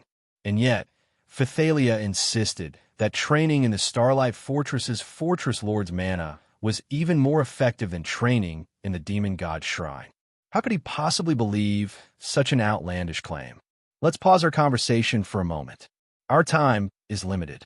We should head to the mansion immediately, Phythalia said, ignoring the confused looks Azure's members gave her and leading these players straight to the Fortress Lord's Mansion. Chapter 26-23, Zero Wing's True Foundation, Starlight Fortress, Fortress Lord's Mansion. As the heart of the Starlight Fortress, the mana within the Fortress Lord's Mansion had changed significantly. From the outside, it looked as if the mansion and its surroundings were encased in a layer of crystals, and the breathtaking sight attracted every passerby's attention. Amazing. The mana here is at least 50% denser than in the outside world. It's no wonder why you deem this to be an excellent training ground, Commander Phythalia. Duan Hanzhan praised as he marveled at the glittering castle before him. The Starlight Fortress's mana density had already been extraordinary. It had been so high that it had even rivaled, possibly surpassed, the various superpower special training grounds. However, the Fortress Lord's Mansion had even denser mana. One would be hard-pressed to find another location on the Western continent with such dense mana. If players could train in such rich, special mana, their efficiency would skyrocket. Even domain realm experts like Duan Hanzhan could likely benefit from an environment with such abundant mana. However, Phythalia merely chuckled in response. Without comment, she led Azure's group into the heavily guarded Fortress Lord's Mansion. When they stepped into the mansion grounds, Duan Hanzhan and his entourage from Azure were utterly stupefied. Aside from a multitude of Zero Wing's experts, over 50 personal guards stood guard around the courtyard. Even the weakest of these NPCs was a secret silver guard, and there were as many as 8 fine gold guards present. These NPCs could even annihilate a 1,000-man team of Tier 3 experts. Once their surprise subsided, Azure's members realized how refreshed and light they felt, as if newer, better bodies had replaced their old ones. What's going on? Why do I feel like I have so much more physical control? Solitary Frost exclaimed as he sensed the changes. Dense mana shouldn't have such an effect. It's not just our physical control. I can feel my mana control significantly improving as well, Xiaoqian said in the team chat. It's no wonder why Guild Leader Blackflame is so confident that he can help us fully unlock our mana bodies quickly and cross the 100% threshold. They had experienced plenty of mana-rich environments before, including places with denser mana than the Fortress Lord's Mansion. Yet none of those places had affected them in this way. They hadn't moved past the mansion's front courtyard, yet Xiaoqian sensed a tremendous increase to her combat power.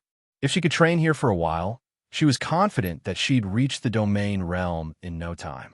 Her mana control would reach a whole new level as well.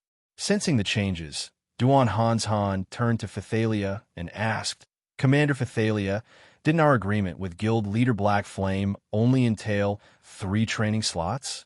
Has there been some mistake? According to Azure's agreement with Feng, Azure would receive 40 entry slots in a Violet Sword's ancient secret land. As a bonus, Zero Wing would also help 3 of Azure's members unlock their mana body's full potential and break past the 100% threshold. Aside from Sinful Flame, Solitary Frost, and Xiaoqian, Azure's members had only come to the Starlight Fortress to prepare for the trip to the ancient secret land and undergo some simple training beforehand. However, Phythalia had led their entire team to this sacred training ground. There must have been some misunderstanding. There's no mistake. All of you will train here for the next few days. As for the 3 slots, those trainees will go somewhere else. Unfortunately, I don't qualify to go with them, Phythalia said, chuckling. The Fortress Lord's mansion was a one-of-a-kind training environment, so it wasn't unexpected that Duan Han would misunderstand. If possible, Divine Tribe would negotiate for a long-term alliance with Zero Wing to train in the Fortress Lord's mansion, but it had a limited number of combat rooms. To ensure its own members could continue their development, Zero Wing could only afford to lease a few of these rooms. The only reason that Zero Wing was willing to splurge and lend 40 combat rooms to Azure's members was the high price the chamber had paid. What? The 3 candidates won't be trained here? Duan Han was a little shocked. He still had his doubts that Feng could help Sinful Flame, Solitary Frost, and Xiaoqian unlock their mana bodies' full potential in a single day, much less help them cross the 100% threshold. However, after witnessing the Fortress Lord's mansion, Duan Han wondered if the feat were actually possible. After all, this environment drastically improved players' physical and mana control. Azure certainly had nothing like this. Not even Violet Sword had such a wondrous training environment. However, Phythalia had just clearly stated that this precious area wasn't the 3 candidates trade, carrot going somewhere even better. How could Duan Han possibly accept such a concept as truth? Even Solitary Frost and Xiaoqian wondered if the commander were playing some trick, using this as an opportunity to boost Zero Wing's reputation. After giving the matter some thought, however, they quickly dismissed these assumptions. Phythalia had no reason to lie to them. Not only was she the commander of Divine Tribe's 2nd strongest trump card legion, but she was also a famous expert in the West. Why would she lie about such a trivial matter? You're finally here. Our guild leader has been waiting for you for quite some time. The 3 people selected for training, please follow me. Everyone else, please wait outside. While Azure's members were dazed, a man wearing Zero Wing's guild emblem approached from the castle. However, neither Duan Han nor his team had noticed his presence. It felt as if this man didn't actually exist. Tianxing? How is he so strong? Aren't his combat techniques basically a match for those 3 monsters? Duan Han gave the man before him a suspicious look. According to the report he received on Zero Wing, Tianxing was only an ordinary domain realm expert, yet he had obviously made considerable progress in the domain realm. Tianxing was now entirely capable of standing toe-to-toe with Butterfly Belle and her comrades. Uncle Han, should we go? Xiaoqian asked. Go on. Make sure you listen to Elder Flame later, understand? Duan Han said, nodding. He had only seen Zero Wing as a guild with no foundation, relying entirely on its guild leader for its success. In fact, most superpowers assumed Zero Wing's overall combat power was only on par with ordinary superpowers. However, when it came to other aspects, such as nurturing talented players, Zero Wing couldn't even compare. The guild would need a miracle to become an ordinary superpower in the future.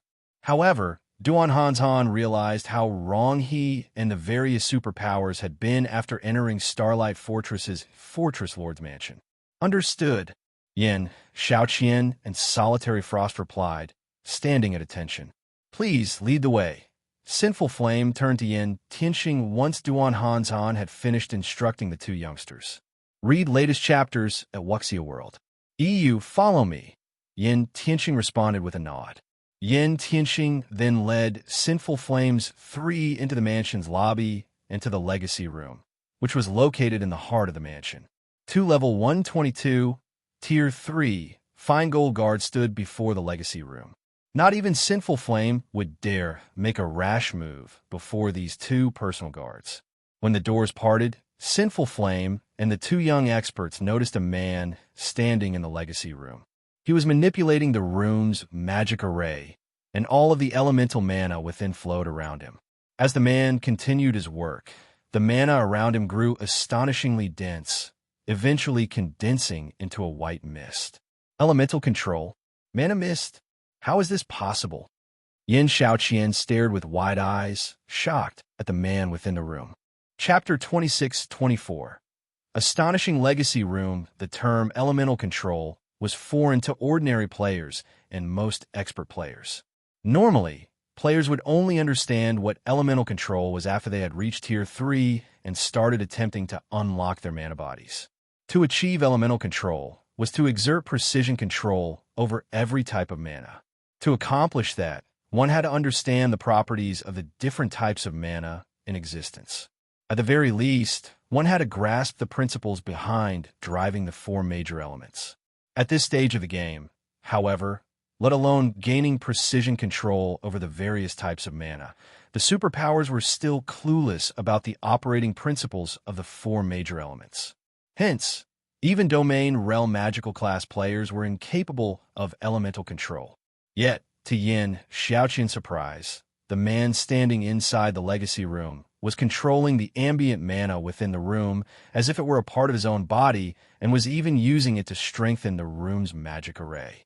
This was an ability all magical class players in God's domain sought. However, what truly surprised her was the identity of this man. Black Flame.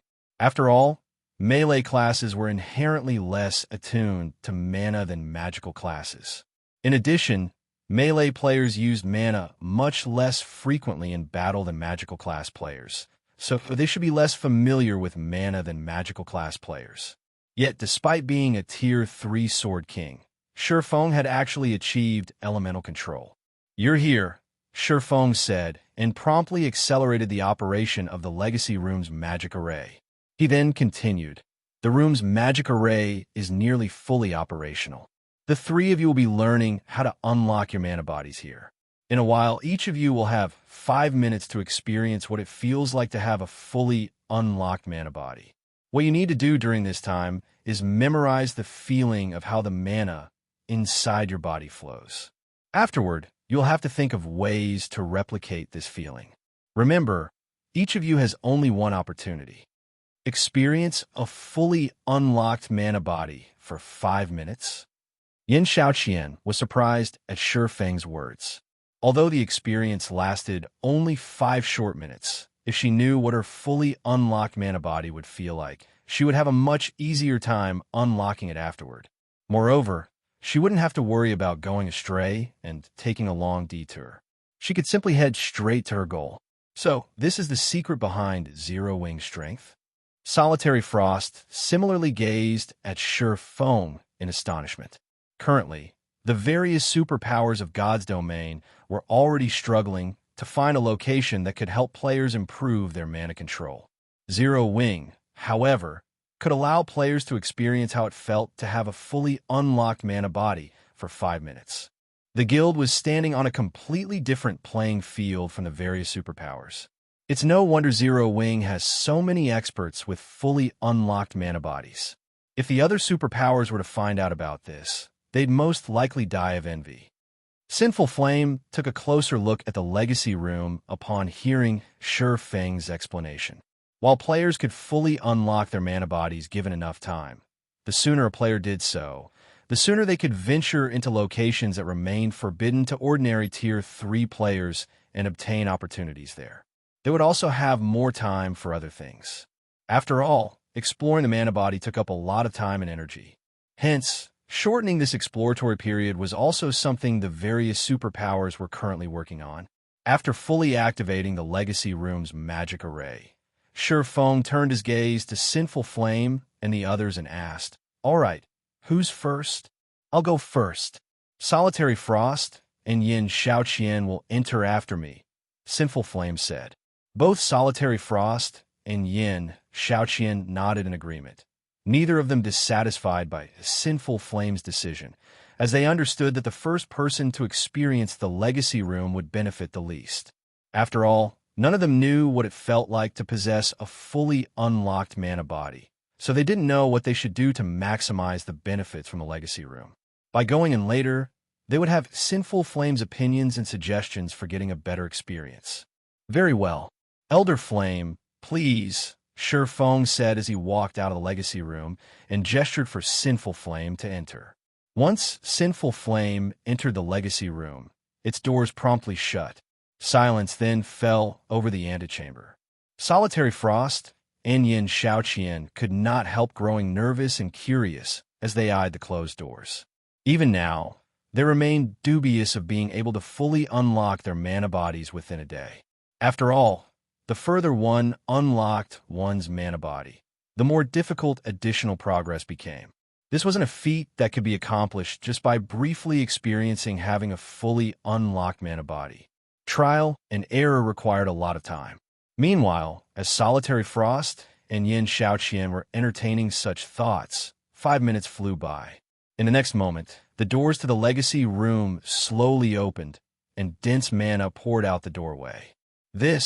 Both Solitary Frost and Xiaoqian were stunned when they saw Sinful Flame walk out.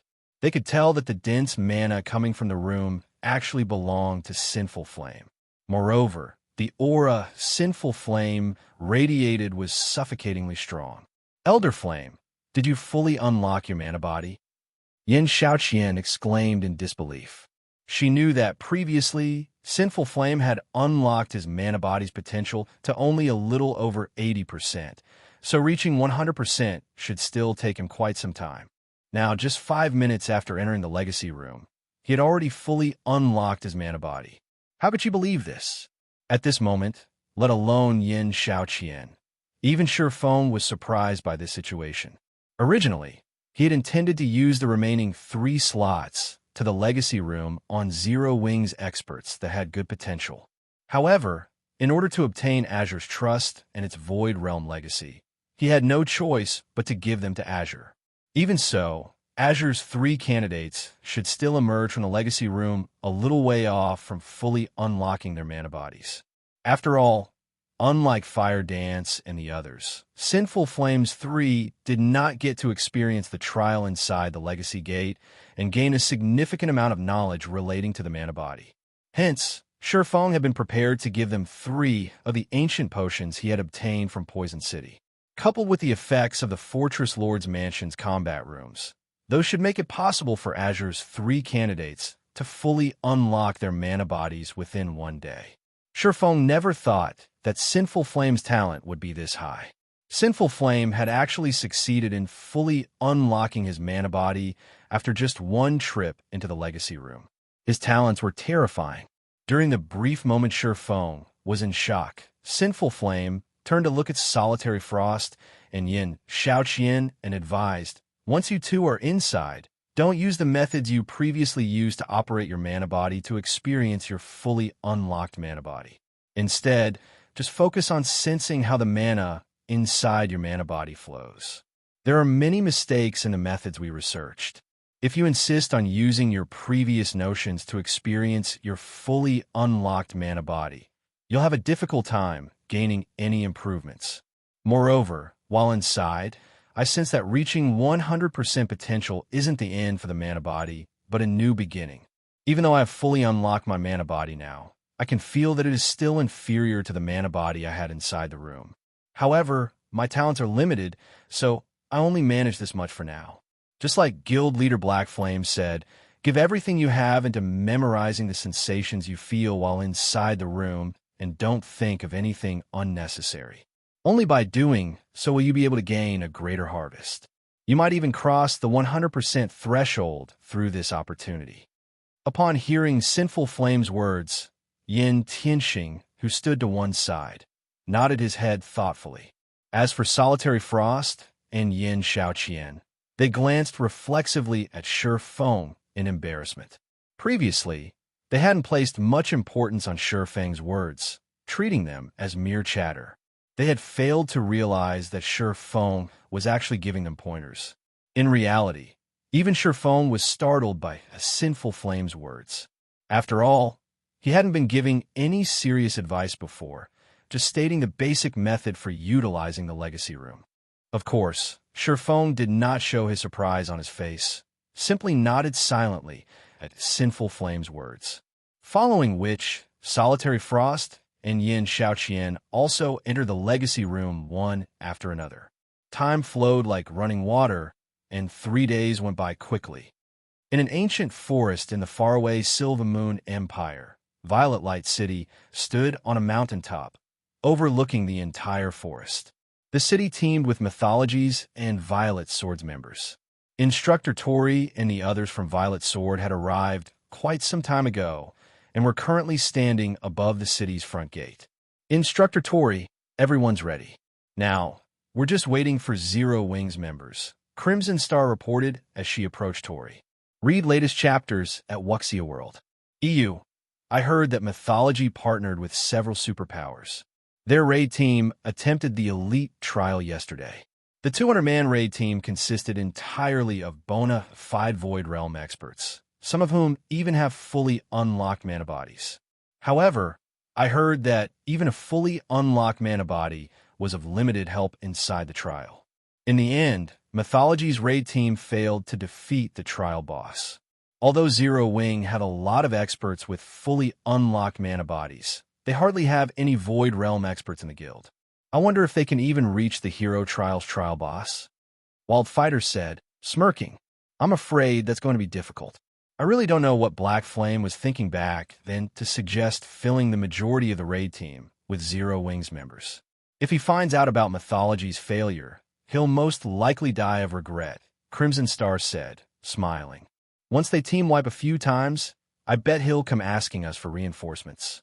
The Ancient Secret Lands Elite Trial already reduced the advantages of a fully unlocked mana body by a large margin. If not for Mythology's raid members having extremely high combat standards, they wouldn't even have reached the Elite Trial's trial boss, much less get the chance to fight it.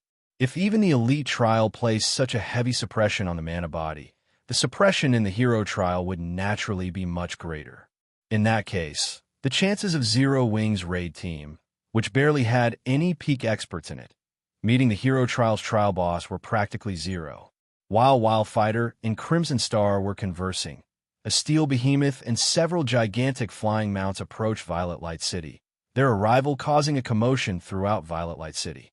Chapter 26-25, Foolish Azure, they're finally here. When Wildfighter saw the approaching Crimson Dragon flying ship and flying mounts, he revealed a faint smile on his face as he commented, "What a grand entrance. It's a pity that they don't know just how much suppression the Ancient Secret Lands trial places on the mana bodies of players. In the end, they'll just be wasting their time and energy. Too bad we have to waste our chance to challenge the Hero Trial as well," Crimson Star said, sighing. Although Violet Sword had managed to produce the necessary tools for prolonging players' survival inside the Ancient Secret Land ahead of schedule, thanks to Silent Wonder's help, and caught up to Mythology's production speed, Violet Sword had also lost an opportunity to surpass Mythology. Based on their understanding of the Ancient Secret Land's elite trial, they were bound to conquer if given another 10 days or so. However, the privileges players would obtain from the elite trial were far inferior to those of the Hero Trial. This matter is no longer relevant. Although we will be losing our opportunity to challenge the Hero Trial, Mythology won't necessarily be able to clear it, either. In the end, our guilds will end up even, Tori said calmly. Looking at the Crimson Dragon flying ship slowly descending from the sky, he continued, "Rather than us, Zero Wing will be the one in great trouble if it fails to conquer the Hero Trial." That's right. Zero Wing has most likely made the worst possible decision this time, Wildfighter said, nodding in agreement with Tori's words. Zero Wing had dispatched over 100 experts with fully unlocked mana bodies to challenge the Ancient Secret Land this time. While this would indeed increase Zero Wing's reputation, it would also attract plenty of hidden dangers to the guild. In the current God's domain, the competition between the various superpowers was intensifying. If a guild capable of threatening the livelihoods of the superpowers were to appear, the fate of this guild would go without saying. After today, quite a few superpowers would probably join hands to exterminate this rising threat. Of course, if Zero Wing overcame the hero trial, then it would have a much easier time dealing with those future problems. Conversely, failure would mean a nightmare for the guild. According to the report we received, Zero Wing has come to an agreement with Azure. In exchange for borrowing Azure's strength, Zero Wing has agreed to nurture some of Azure's young talents. If, on top of Azure's help, Zero Wing asks us to send in a large number of peak experts, Zero Wing might actually have a fighting chance of defeating the trial boss, Crimson Star said. The only question now is whether Zero Wing will make this request or not. Azure's leaders have gone insane. While Zero Wing's top combatants are indeed exceedingly strong, how could Zero Wing possibly be a match for Violet Sword and nurturing talents? Because of this matter, many in the guild's upper echelon are very dissatisfied with Azure, Wildfighter said in exasperation. The guild leader also declared that we are to stop nurturing Azure's young talents from now on. With this, Azure has basically severed Solitary Frost's and Xiaoqian's futures. Tori revealed an ugly expression at the mention of this matter. As for Crimson Star, she shook her head and sighed when she thought about the futures of those two talents. Setting aside Azure's other members, Solitary Frost and Xiaoqian were people capable of catching Tori's eye. They had the potential to become legendary figures in Azure. This was just like the commander of Violet Sword's strongest trump card Legion. Back then, the commander had similarly caught Tori's eye. Now, he had already become a legendary figure in Violet Sword, his strength rivaling even the 5 great super guilds' old monsters. Such experts could bring prosperity to an entire guild. Moreover, Solitary Frost and Xiaoqian's youth meant they could guarantee stability for Azure for the next 2 or 3 decades. Now, however, Azure had personally severed the futures of these two people. During the time Wildfighter and the others were conversing with each other, the Crimson Dragon flying ship and the flying mounts landed before Violet Light City's main gate. A short moment later, cloaked players could be seen alighting from the Crimson Dragon flying ship and flying mounts. These players had used their black cloaks to conceal only their statistics. They did not bother covering up their appearances and guild emblems, so it was very easy to discern their identities. It seems Azure is taking its partnership with Zero Wing quite seriously. It actually sent Sinful Flame along on this expedition, Crimson Star exclaimed when she saw Sinful Flame jumping off one of the flying mounts. Sinful Flame was well known throughout the Western continent. His combat standards and combat power were extraordinary, and even in Violet Sword, one would be hard-pressed to find an expert who could match him. Normally, legendary figures like Sinful Flame would have a high degree of freedom in their guilds.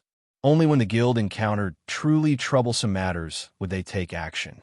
Sure enough, Solitary Frost has come as well. If he finds out that Floating Light gained an opportunity to receive special training in the ancient secret land because of Azure's actions, he'll most likely die of envy. Wildfighter sighed when he noticed Solitary Frost among the Azure members present. Aside from the trial challenges, the ancient secret land also housed a few special locations offering incredible training environments. Only the price to enter these special locations was stupendous. Originally, out of respect for the Zeus Corporation and instructor Tori, Violet Sword had been hesitant to assign the last 2 entry slots it held. However, due to Azure's recent actions, Violet Sword's upper echelon decided to grant one of the slots to one of its young talents, Floating Light. In terms of talent, Floating Light was inferior to Solitary Frost. However, because he had received Tori's personal guidance while training inside the ancient secret land's special environment, his combat standards had undergone a qualitative transformation. Now he could partially integrate bronze combat techniques with his Tier 3 skills. Had Solitary Frost, who possessed superior talents, received the same training as well, his combat power would similarly skyrocket. At that time, Wildfighter might no longer be able to hold back when fighting him. Unfortunately, Solitary Frost missed out on this opportunity. Instructor Tori, how is the preparation of the special tools coming along? Feng asked as he arrived before Tori. They're all ready, Tori assured. Glancing at the group of nearly 200 players standing behind Feng, he asked, "How many people do you wish us to send? Guild Leader Black Flame? What do you think of 30? Feng replied. After all was said and done, this was a partnership between Zero Wing and Violet Sword. Hence, after giving the matter some thought, he decided to have Violet Sword send 30 players to join the raid team, a number that was neither too high nor too low. With this, when the raid succeeded, Violet Sword wouldn't seem completely unrelated. The Super Guild should also have no problem dispatching this number of peak experts. 30? That's fine with us, Tori said while stroking his white beard. He then turned to Wildfighter and Crimson Star and said, "Afterward, you two will personally lead the team and provide your full support to Guild Leader Black Flame." Understood. Wildfighter and Crimson Star responded simultaneously. However, when Violet Sword's experts heard Tori commanding Wildfighter and Crimson Star to participate in the raid, they were baffled.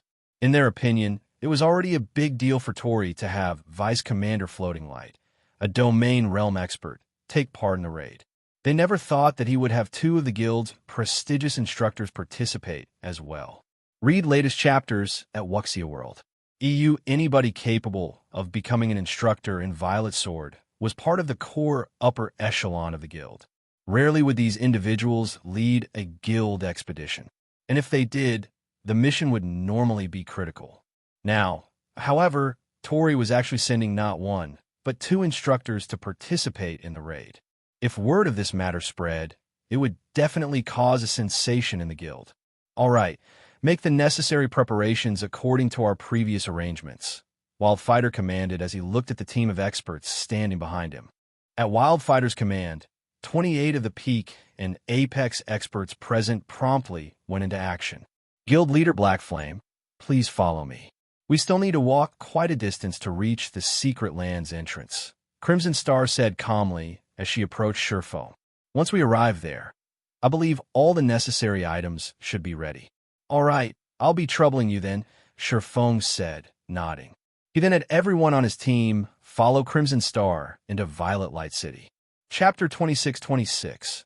Ancient Mana, the sight of Crimson Star guiding Zero Wing's team through Violet Light City triggered discussions among the players residing in the city. Who are those people? Violet Sword's Crimson Star is actually guiding them. It's not just Crimson Star. I heard that Violet Sword's instructor Tori personally welcomed those people at the front gate just now. Amazing. Could those people be big shots of some super guild? Mythology's members grew curious when they saw Feng's group. Violet Sword's members, on the other hand, found this situation astonishing. Crimson Star was one of Violet Sword's Grand Elders. Even when the guild leader of an ordinary superpower visited Violet Sword, she would appear only to give a brief greeting at most. She definitely wouldn't take the initiative to guide them. Meanwhile, standing on the walls protecting the ancient castle in the heart of Violet Light City, a team of 30-plus players was quietly observing Feng's group. Every member of this team was a Tier 3 expert at level 113 or above. Zero Wing's members are finally here. An assassin youth with two short swords said coldly as he eyed Feng with killing intent. Sandstorm, you'd better not do anything rash. They are currently Violet Sword's guests. A tall woman carrying a war hammer and a sturdy shield, standing beside the youth, warned. Relax. I know that much, Sandstorm assured as he concealed his killing intent. However, our agreement with Violet Sword is limited to the city. Once they enter the secret land, they'll be fair game. At that time, we'll get our revenge for the humiliation we suffered at the Starlight Fortress. I'm going to teach Zero Wing how foolish it is to offend our vice commander. That's for sure, the tall woman said, nodding. Although the vice commander's orders were to investigate first what Zero Wing and Violet Sword are up to inside the secret land before taking action against them. I'm sure she won't say anything about it if we just take care of Zero Wing as soon as they enter the secret land. After all, the demon god has clearly specified that if we manage to kill Black Flame even once, we'll receive a large number of contribution points and be able to train in the battlefields inside the demon god shrine. If we bring him to the demon god, We can even receive the demon god's legacy directly. Previously, Black Flame only managed to win against us because of his fully unlocked mana body. However, he won't be as lucky this time, Sandstorm said, a smirk appearing on his face. This time, he'll learn what true despair feels like.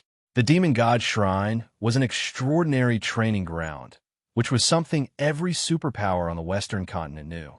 However, most superpowers were still unaware that the Demon God Shrine contained some legacies related to unlocking the mana body, which one could obtain only by completing one of the 10 great quests offered in the shrine. Mythology was one of the few superpowers that had managed to complete one of the 10 great quests and obtain a mana body legacy. As a result, Sandstorm and a few other members of Mythology had already fully unlocked their mana bodies. With the support of the Super Guild's Special Advanced Battle Array, their combat power had now reached a completely different level. Just their team of 30-plus players were more than capable of defeating the entirety of Netherworld Empire's Hell Legion. During the time Sandstorm and the other members of Mythology were discussing how to attack Zero Wings Group, Feng and the others had arrived before the ancient Secret Land's entrance, which was inside the central castle. The entrance to the Secret Land was a spatial tear leading to the other world where the ancient city stood. Normally, spatial tears were incredibly unstable. However, a magic array had been laid to stabilize the spatial tear, so instability was not a problem. Unfortunately, due to the ravages of time, the magic array was no longer as powerful as it was before. Now, it could grant the teleportation mark, which held the spatial coordinates of the ancient Secret Land, to only a maximum of 400 players that entered the spatial tear. These teleportation marks would be replenished only after the players that held these marks had left the Secret Land. So, this is an ancient Secret Land? When Feng arrived before the spatial tear and sensed the mana flowing from it, he was astonished. In the past, he had only heard and seen pictures of Violet Sword's ancient Secret Land. He had never experienced it. Now, just brushing against the excess mana flowing from the ancient Secret Land filled him with energy. If even the effects of the excess mana were already so potent, Feng found it difficult to imagine how standing inside the ancient Secret Land itself would feel like. For a moment, he wished he could stay inside the ancient Secret Land forever. Guild leader Black Flame, here is your alchemy array, Crimson Star said as she handed a black cylinder to Feng. Make sure to use it before you enter. It will help you fend off the overly strong mana inside and prevent you from exploding from mana overload. At the same time, it will allow you to regulate the flow of your mana effectively so that you won't die from energy exhaustion. Thanks. Feng nodded and accepted the black cylinder from Crimson Star. He then activated the magic array on the device. A special rune appeared on his body, followed by a faint layer of light wrapped around him. Although the ancient Secret Land was an excellent location for training, for current players, it was both a curse and a blessing. Incredibly dense mana filled the ancient Secret Land. The ambient mana in the Secret Land was so dense that players would have their mana's volume and flow rate forcibly increased to a point where they would lose control over their own mana. As a result, their energy consumption rate would increase drastically, which led to death by starvation within half an hour of entering the ancient Secret Land. If players wished to survive inside the ancient Secret Land for longer periods, they had to rely on alchemy arrays to regulate their mana.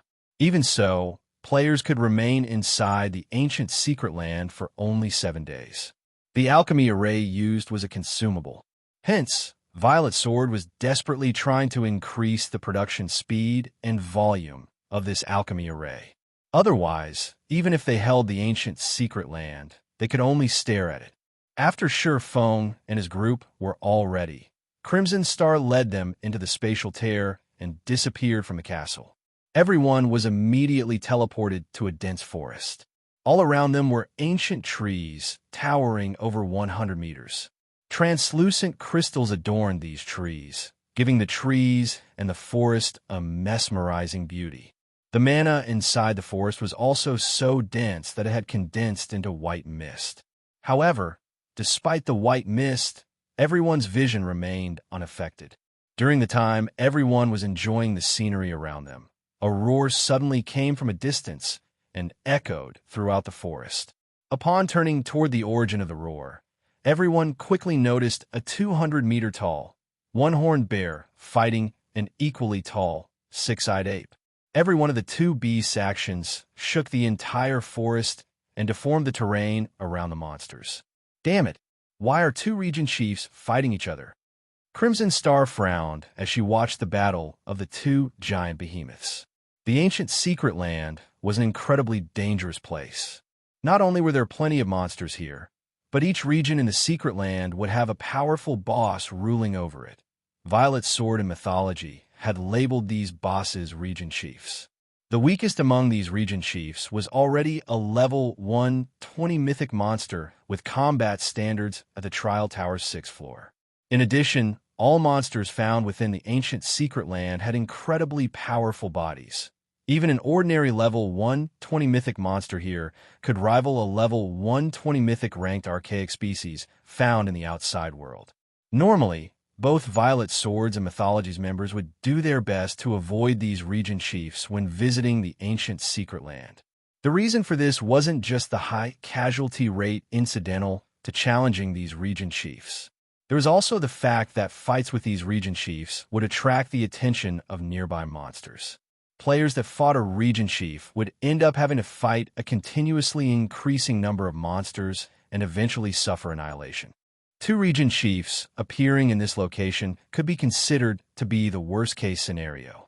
In the outside world, there were indeed instances where players could take advantage of monsters fighting each other. However, the monsters inside the ancient secret land were incredibly smart. So long as they sensed the presence of players, they would promptly stop fighting each other and cooperate to kill the intruding players first before resuming their fight. They wouldn't give players any opportunities to take advantage of it all. Why is our luck so horrid? We actually came across two region chiefs having a territorial battle. Sandstorm, who was currently hidden on a tree some distance away from Feng's group, complained in frustration when he saw the two fighting behemoths straying closer to his team's position. All right, forget about Zero Wing for now. We need to leave this place quickly. We'll be doomed if those two region chiefs discover us. The tall, female guardian knight standing beside Sandstorm said. I know, Sandstorm said, gritting his teeth as he shot a glare at the distant Feng. As Sandstorm's group was preparing to leave the area, Crimson Star also had everyone on the team prepare for a hasty retreat. Guild leader Black Flame, we need to leave this area fast. We'll be in trouble if we stay here any longer, Crimson Star said hurriedly as she looked at Feng, who was still quietly observing the two battling region chiefs. Shouldn't that way be the shortest path to the ancient city? Feng asked as he pointed toward the two behemoths.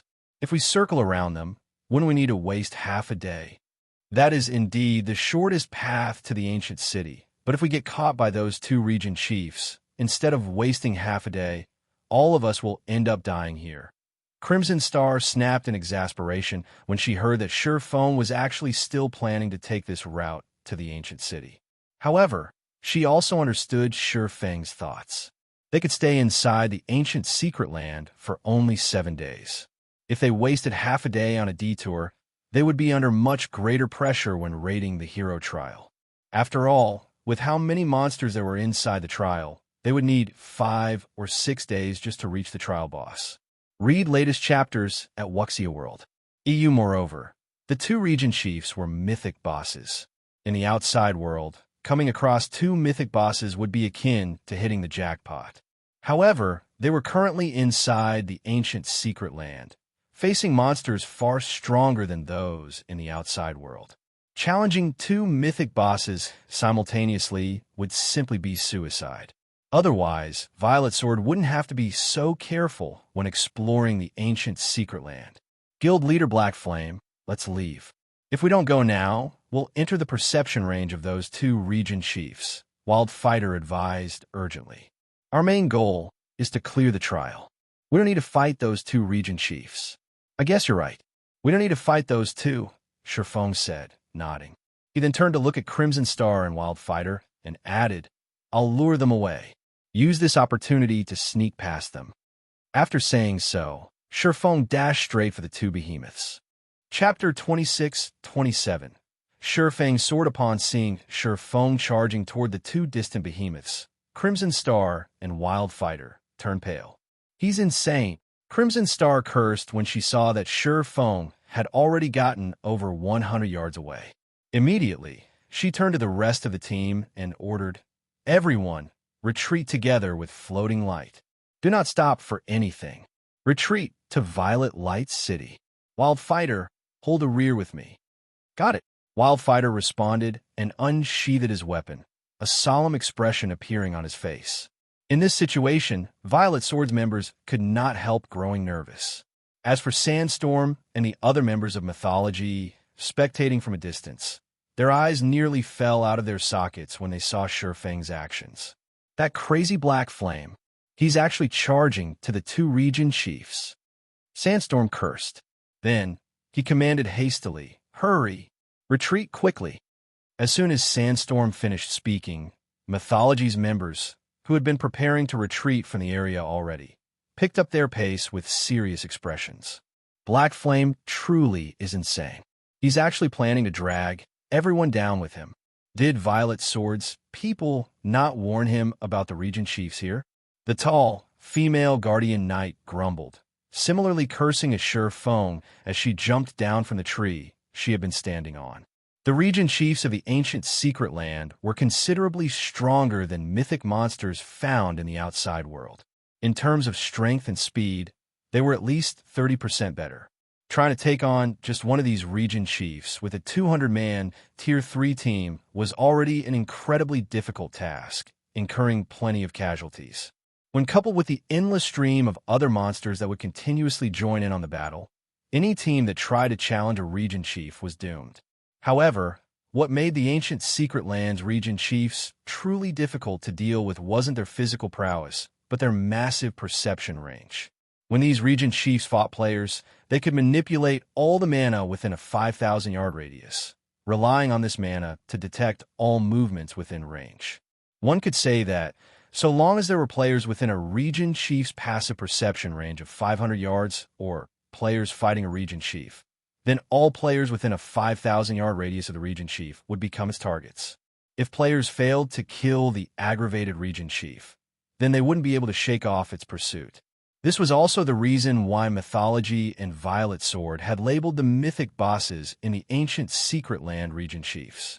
Normally, teams that accidentally came across a region chief were still fine. The majority of the team's members had a chance to escape with their lives. However, only annihilation awaited teams that came across two region chiefs simultaneously. Even before the female guardian knight finished speaking, Mythology's members had already turned tail and run. However, after everyone had taken just a few strides, the mana around them suddenly stirred. At the same time, they felt as if a pair of eyes were looking down on them. Obviously, the two region chiefs had already locked onto their life auras. Damn it! Everyone, split up and retreat. Every survivor counts. Sandstorm yelled. When he looked at Feng's distant figure, he felt himself going crazy. For a moment, he even suspected that Feng had deliberately provoked the two region chiefs. Meanwhile, when Crimson Star and the others saw the two region chiefs suddenly stop fighting and rapidly head in their direction, their complexions darkened. If they could not put a 5,000-yard distance between themselves and the two bosses, they had no hope of escaping the battle at all. A 5,000-yard distance. Even Tier 3 experts like themselves would still take quite some time to cover 5,000 yards. To make matters worse, tools were ineffective inside the ancient secret land, so they couldn't teleport away or accelerate their retreat from the battlefield. Crazy bastard. He's going to get us all killed. Floating Light, who was already retreating, cursed when he felt the two region chiefs locking on to his life aura. Although players wouldn't lose an entire level from dying inside the ancient secret land, the amount of EXP lost was still not a trivial matter. After all, at their level, just leveling up once took a lot of time. Hence, even a small percentage of their EXP equaled 1 or 2 days' worth of hard work. As Floating Light was leading the retreat of Violet Sword's members, he suddenly noticed something. Zero Wings and Azure's members were actually still standing in their original positions. It was as if they had not heard Crimson Star's orders at all. What are they doing? Are they planning to die with Black Flame? Floating Light was baffled as he looked at Solitary Frost and Yin Xiaoqian. Setting the others aside, it was incredibly strange for Solitary Frost and Yin Xiaoqian to defy Crimson Star. After all, the two of them were geniuses that had trained under Crimson Star during their sojourn at Violet Sword. The two of them knew very clearly how powerful and capable Crimson Star was. Crimson Star's calling for a retreat showed just how dangerous their current situation was. Yet Solitary Frost and Yin Xiaoqian had actually disobeyed her command and remained where they were. Moreover, they wore indescribably calm expressions, their reactions making it seem as if nothing was happening. Vice Commander, let's quickly retreat. This is Zero Wing and Azure's matter. Instructor Crimson Star and Instructor Wildfighter won't be able to hold off those two region chiefs for very long. A retreating Tier 3 assassin urged hurriedly when he noticed Floating Light pause. I guess you're right, Floating Light said, nodding before resuming his retreat. At the same time, he could not help glancing at Solitary Frost and Yin Xiaoqian with pity. Originally, with Solitary Frost's and Yin Xiaoqian's talents, they should have been able to shine brightly in God's domain. However, their futures were now ruined because they belonged to a guild like the Azure Chamber of Commerce and followed an unreliable team leader like Feng. However, Floating Light had just taken a few steps forward when the deafening roar of a bear came from behind him and echoed throughout the forest, causing it to tremble. Immediately afterward, a beam of mana shot past the area beside Floating Light's group, leaving behind a massive trench on the ground it passed through. Seen from afar, the ground looked like pudding that a spoon had scraped. The fight started. Floating Light's complexion further darkened as he took in the massive trench a short distance away. This was the power of the ancient Secret Land's mythic monsters. Any random attack of theirs could transform the terrain around them, let alone one person. Even a 100-man, Tier 3 expert team would be cannon fodder in front of these region chiefs. If one really wished to take on a region chief, they would need a 200-man team of Tier 3 peak experts at the very minimum.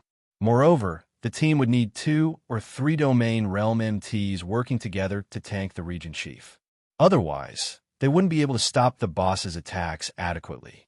In fact, even a single mistake might result in a team wipe.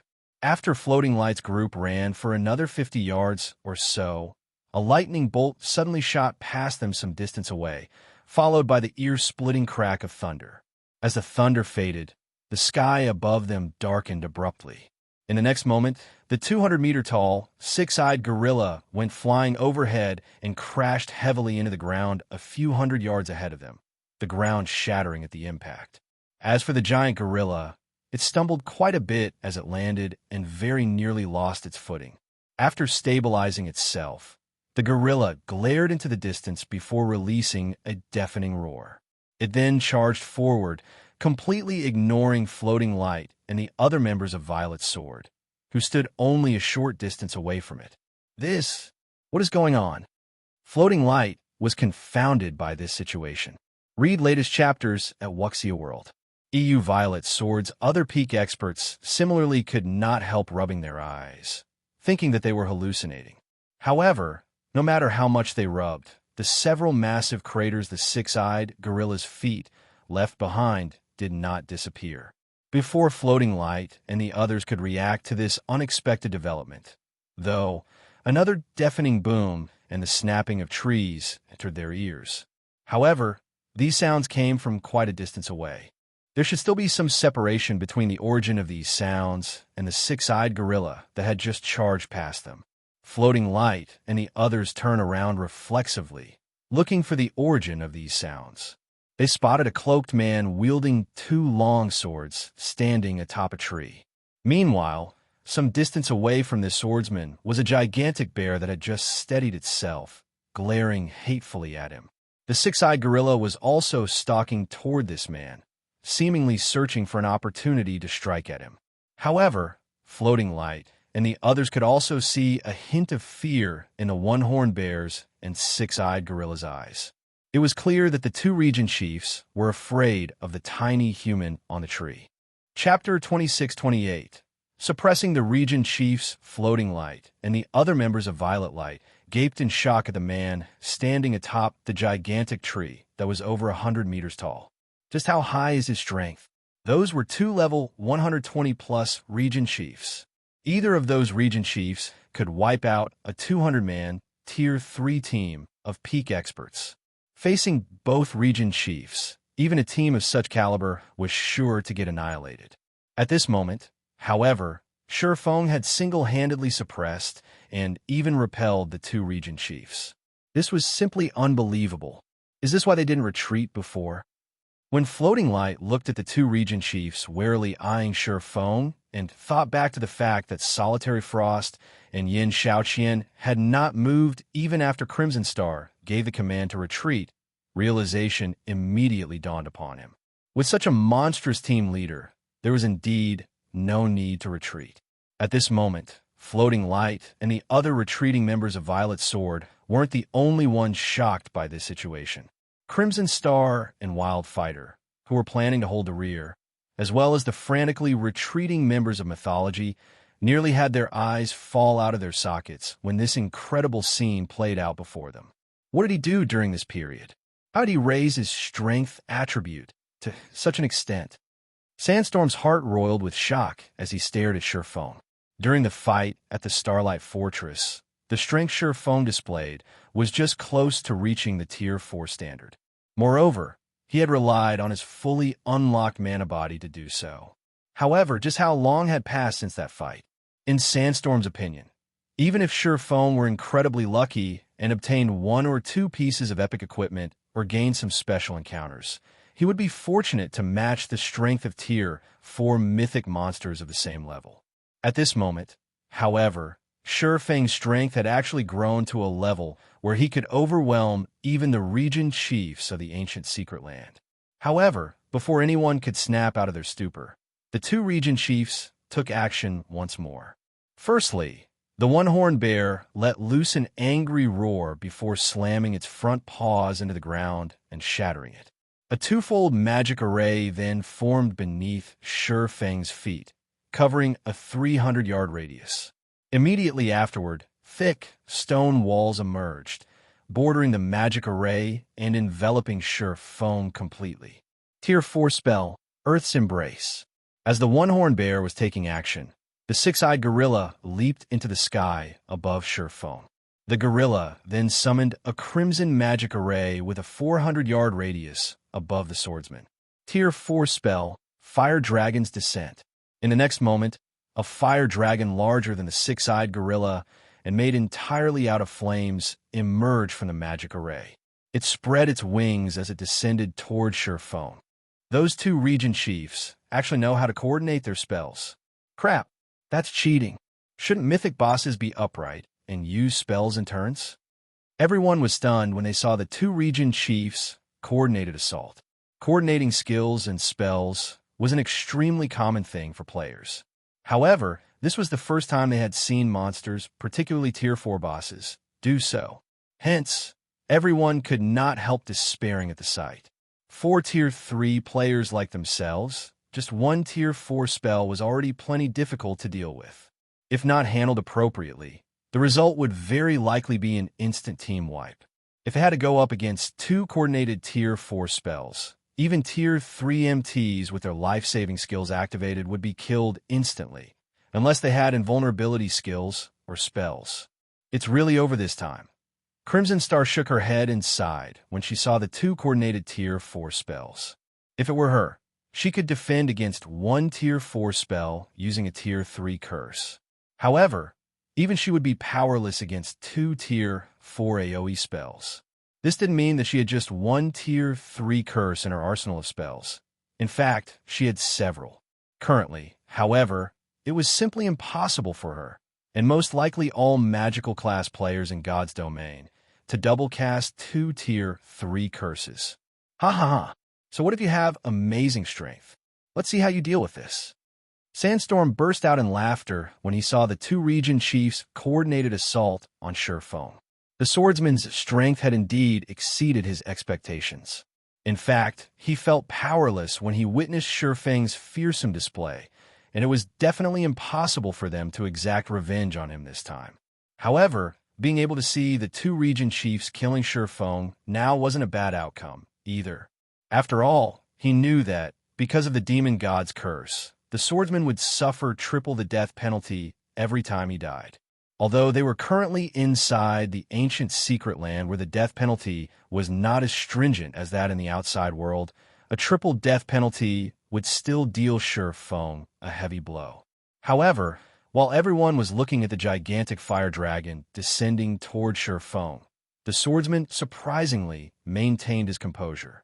Moreover, aside from Feng, the spectating members of Zero Wing and Azure also remained indescribably calm in this situation. Finally, a chance, Solitary Frost muttered as he watched Feng closely, his eyes glittering with joy and excitement. At this moment, aside from Solitary Frost, everyone else from the Azure Chamber of Commerce also had excited expressions. What's wrong with them? Floating Light was perplexed as he looked at Solitary Frost and the others. Feng was about to die here, yet Solitary Frost and the others were actually feeling excited about it. Come! While Floating Light was fraught with confusion, Feng made his move. In the next moment, Feng sheathed Killing Ray and held the Abyssal Blade with both hands. He then jumped up from the treetop, propelling himself straight toward the descending fire dragon. He's going to resist the attack head-on? Floating Light could not help but disapprove of Feng's decision when he saw the swordsman heading for the fire dragon. A Tier 4 spell could exhibit much greater power than a mythic monster could with its physical body. This was especially true in the ancient secret lands environment. Due to the abundant mana here, skills and spells would exhibit much greater power than they normally could in the outside world. A Tier 4 spell cast by a mythic monster could instantly kill a Tier 3 metric tons who had a life-saving skill activated. Just as Feng was about to collide with the fire dragon, he suddenly raised the Abyssal Blade overhead and swung it at the fire dragon. Shatter! The phantom of a gigantic greatsword suddenly appeared in the sky, creating a pitch-black wall there as it slashed toward the descending fire dragon. First sword, Light Shadow. Read latest chapters at Wuxia World. EU in the next moment, the pitch-black wall not only bisected the fire dragon, but also continued extending toward the six-eyed gorilla hovering over 100 yards above the fire dragon. Upon seeing the approach of the pitch-black wall, the six-eyed gorilla panicked and instinctively tried to flee the area.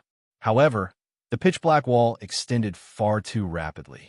Even though the six-eyed gorilla flew as fast as it could, it still failed to outmaneuver the pitch-black wall and ended up getting one of its arms cut off. The six-eyed gorilla let loose an agonized shriek that echoed throughout the forest at the grievous injury. Shortly afterward, an arm the size of a mountain fell into the forest below. A massive crater formed around the arm from the force of the impact. As for the six-eyed gorilla, it plummeted to the ground and tumbled helplessly for some distance. Due to the loss of its arm, the gorilla's combat power also decreased significantly. Chapter 26-29, Ancient Secret Land's Power. How is this possible? That's a mythic monster we're talking about. How could a Tier 3 player like him break through its defensive threshold? Crimson Star and Wildfighter could not believe their eyes as they watched the tumbling six-eyed gorilla. Not only had Feng shattered a Tier 4 spell with a single move, but he had even used the same move to injure the six-eyed gorilla severely. On paper, the gorilla had only lost around 500,000 HP from the attack, which was nothing compared to its 2 billion HP, but in reality, his attack had caused far more damage than that. There were two general types of attacks in God's domain. The first type reduced the HP of the target, while the other weakened the target's defenses.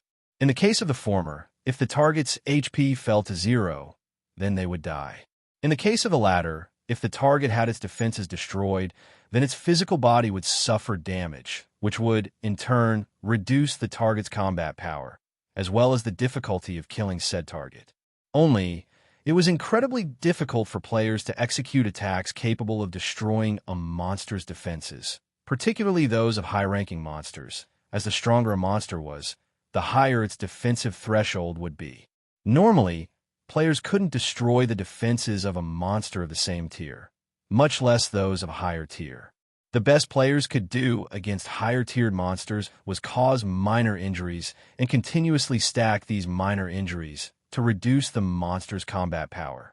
Against the six-eyed gorilla, only an attack carrying power at the peak Tier 4 standard had a chance of overwhelming its defensive threshold. However, despite being a Tier 3 player, Feng had actually managed this feat without resorting to external tools. This was inconceivable. Meanwhile, when Sandstorm and the other members of Mythology saw this scene, they too gaped in shock. Can he still be considered a player? There were no words to describe the shock Sandstorm felt as he gazed at Feng right now. In the eyes of ordinary players, having the ability to surpass a monster's defensive threshold only meant that they could reduce the combat power of the target monster. However, for peak experts and apex experts, who frequently fought high-tiered monsters, having such an ability held an entirely different meaning. For peak experts and apex experts, having such an ability meant that they could solo kill monsters. The monsters in God's domain were born with high HP and defense, particularly HP. Even if players could inflict over 1,000,000 damage with their attacks, this amount of damage was nothing for high-tiered monsters like mythic monsters. Such damage wouldn't overcome the monster's battle recovery. An army of players was necessary to kill high-tiered monsters. Hence, in God's domain, it was common knowledge that even if a player's raw power surpassed that of high-tiered monsters, solo killing these monsters would still be impossible, especially Grand Lords or higher-ranked monsters. This held true even for current Tier 3 players. However, there was one method that players could use to defeat such high-tiered monsters: executing attacks surpassing the target monster's defensive threshold. Attacks that surpassed a monster's defensive threshold could inflict severe injuries on the monster's physical body. Moreover, after injuring a monster up to a certain point, aside from reducing the monster's combat power, players could also force monsters into a weakened state, which would drastically reduce their defense and maximum HP.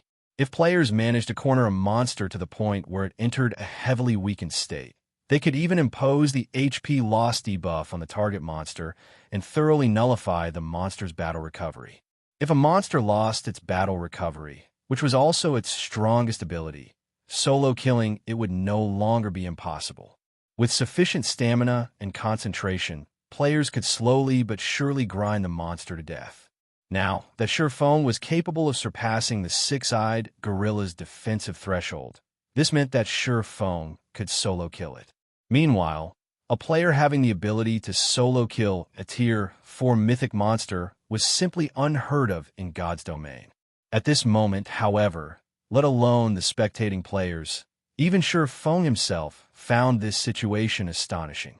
Why did Light Shadow's destructive power increase by so much? Feng was confused as he looked at the six-eyed gorilla's severed arm. Judging by the damage to its HP, my attack's raw power should still be far from the peak Tier 4 standard. Light Shadow should be just slightly stronger than a Tier 4 spell, yet the actual destruction it caused is no different from that of a peak Tier 4 attack. Could this be due to the ancient secret lands environment? Meanwhile, as Feng was analyzing the situation, the one-horned bear rushed toward him. The bear's gigantic frame made it seem as if a small mountain was charging at him. In fact, there was even the vague image of a mountain overlapping with the one-horned bear's figure. Tier 4 skill, Crumbling Mountain. The AoE of the one-horned bear's attack covered a 50-yard radius. Feng responded by raising the abyssal blade above his head once more. Light Shadow. When using Light Shadow this time, however, Feng placed the majority of his focus on perceiving the mana around himself. He wanted to see just what was enabling his mana technique to exhibit such immense power. When Feng started swinging the abyssal blade, another pitch-black wall formed on the battlefield, shattered the Phantom Mountain, and subsequently landed on the one-horned bear's left shoulder. Roar! When the pitch-black wall cut into the one-horned bear's shoulder, the bear let loose an agonized howl. Its HP also instantly fell by more than 620,000. Although Feng's attack this time did not sever the one-horned bear's left arm, it prevented the bear from freely moving its injured arm. Now, the bear could rely on only its 2 legs and 1 arm to stabilize itself. After suffering this grievous injury, the one-horned bear continuously growled at Feng angrily. However, fear was also clear in the bear's eyes. Upon seeing this scene, Floating Light and those of Violet Sword who were retreating were dumbfounded once more. How was this possible? That move just now wasn't a skill. Floating Light felt as if his worldview had been refreshed when he saw the one-horned bear daunted by Feng. In Floating Light's opinion, the attack Feng used to injure the six-eyed gorilla heavily should be a special skill. Otherwise, there was no way the attack could be so powerful. However, only 2 or 3 seconds after Feng retaliated against the six-eyed gorilla, the swordsman was using the same move against the one-horned bear. There was no way such a powerful skill could have such a brief cooldown. The only explanation for this situation was that Feng wasn't using a skill or spell, but a special technique instead. By simply relying on a special technique, Feng was actually capable of heavily injuring mythic monsters. Moreover, these mythic monsters were even the ancient Secret Lands region chiefs. Nobody would believe Floating Light if he told this tale to others. After repelling the one-horned bear, Feng himself was stunned as well. So, this is the reason why the ancient Secret Land can help players reach Tier 4? Feng thought as he looked at the closing spatial tear before him. In God's domain, the greatest difference separating Tier 3 and Tier 4 players wasn't the difference in physique, but the degree of control they had over mana and their application of it. To be precise, it was the degree of control over an application of ambient mana. Controlling and utilizing ambient mana might be something players had started doing since the start of the game, but the standard at which Tier 0 players did it was only at the most basic level. Their efficiency in utilizing mana was extremely low. Hence, players needed to rely on the mana of their fully unlocked mana bodies to guide and utilize the ambient mana for their own use. To put it simply, players had to rely on their own mana bodies to integrate and convert ambient mana into their own mana. By doing so, one would be able to maximize the power they could exhibit with their mana. However, integrating ambient mana was a challenge. Without guidelines or legacies in the outside world to teach players how to accomplish this, players could only rely on themselves to learn how to do so. However, while carefully observing the second light shadow he executed, Feng noticed something peculiar about the mana around him. The ancient Secret Land's ambient mana had actually taken the initiative to integrate itself with his mana. This development had drastically increased the amount of ambient mana he could manipulate and, in turn, boosted the power of Light Shadow significantly. However, as he wasn't actively executing this mana integration, his mana usage efficiency was still very low. The additional ambient mana he managed to manipulate had increased only Light Shadow's destructive power, not the mana technique strength. This was akin to putting an edge on a weapon. While he might have increased the weapon's destructive power, the weapon itself remained unchanged. Even so, this was an incredibly precious situation. After all, there is almost no information available in the outside world that could help players achieve mana integration. Now that the mana here was actively integrating itself with his mana, he could gain some hints on how to do so and increase his learning efficiency. Following which, Feng stopped dwelling on this matter.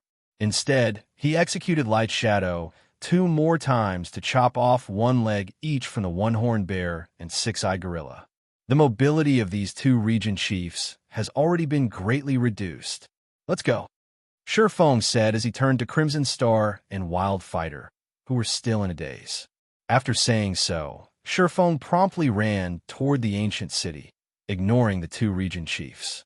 He got through, just like that. Crimson Star and Wild Fighter were at a loss for words when they goggled at the 2 region chiefs, which were warily watching Feng leave without making a move. They were currently inside the extremely dangerous ancient secret land, and their opponents were even 2 region chiefs. And yet, read latest chapters at Wuxia World. EU, however, Crimson Star and Wildfighter did not linger over this topic for long. They quickly instructed everyone else on the team to ignore the 2 region chiefs and follow Feng. Now that the 2 region chiefs had each lost a leg, their mobility was greatly impeded compared to before. It would be almost impossible for them to catch up with Tier 3 players running at full speed. The team could easily escape the 2 region chiefs' perception range before they fully recovered. Team leader, are we still chasing them? A Tier 3 ranger from Mythology asked Sandstorm when he saw Feng's team leaving. Of course we are, Sandstorm said as he glared at the Tier 3 ranger. Gritting his teeth, he said, I admit that Black Flame's combat power is at inhuman levels, but he is only one person. Even if we can't kill Black Flame, I refuse to believe that we can't handle the other players on his team. So long as we get rid of everyone else, Black Flame's plans here will be ruined.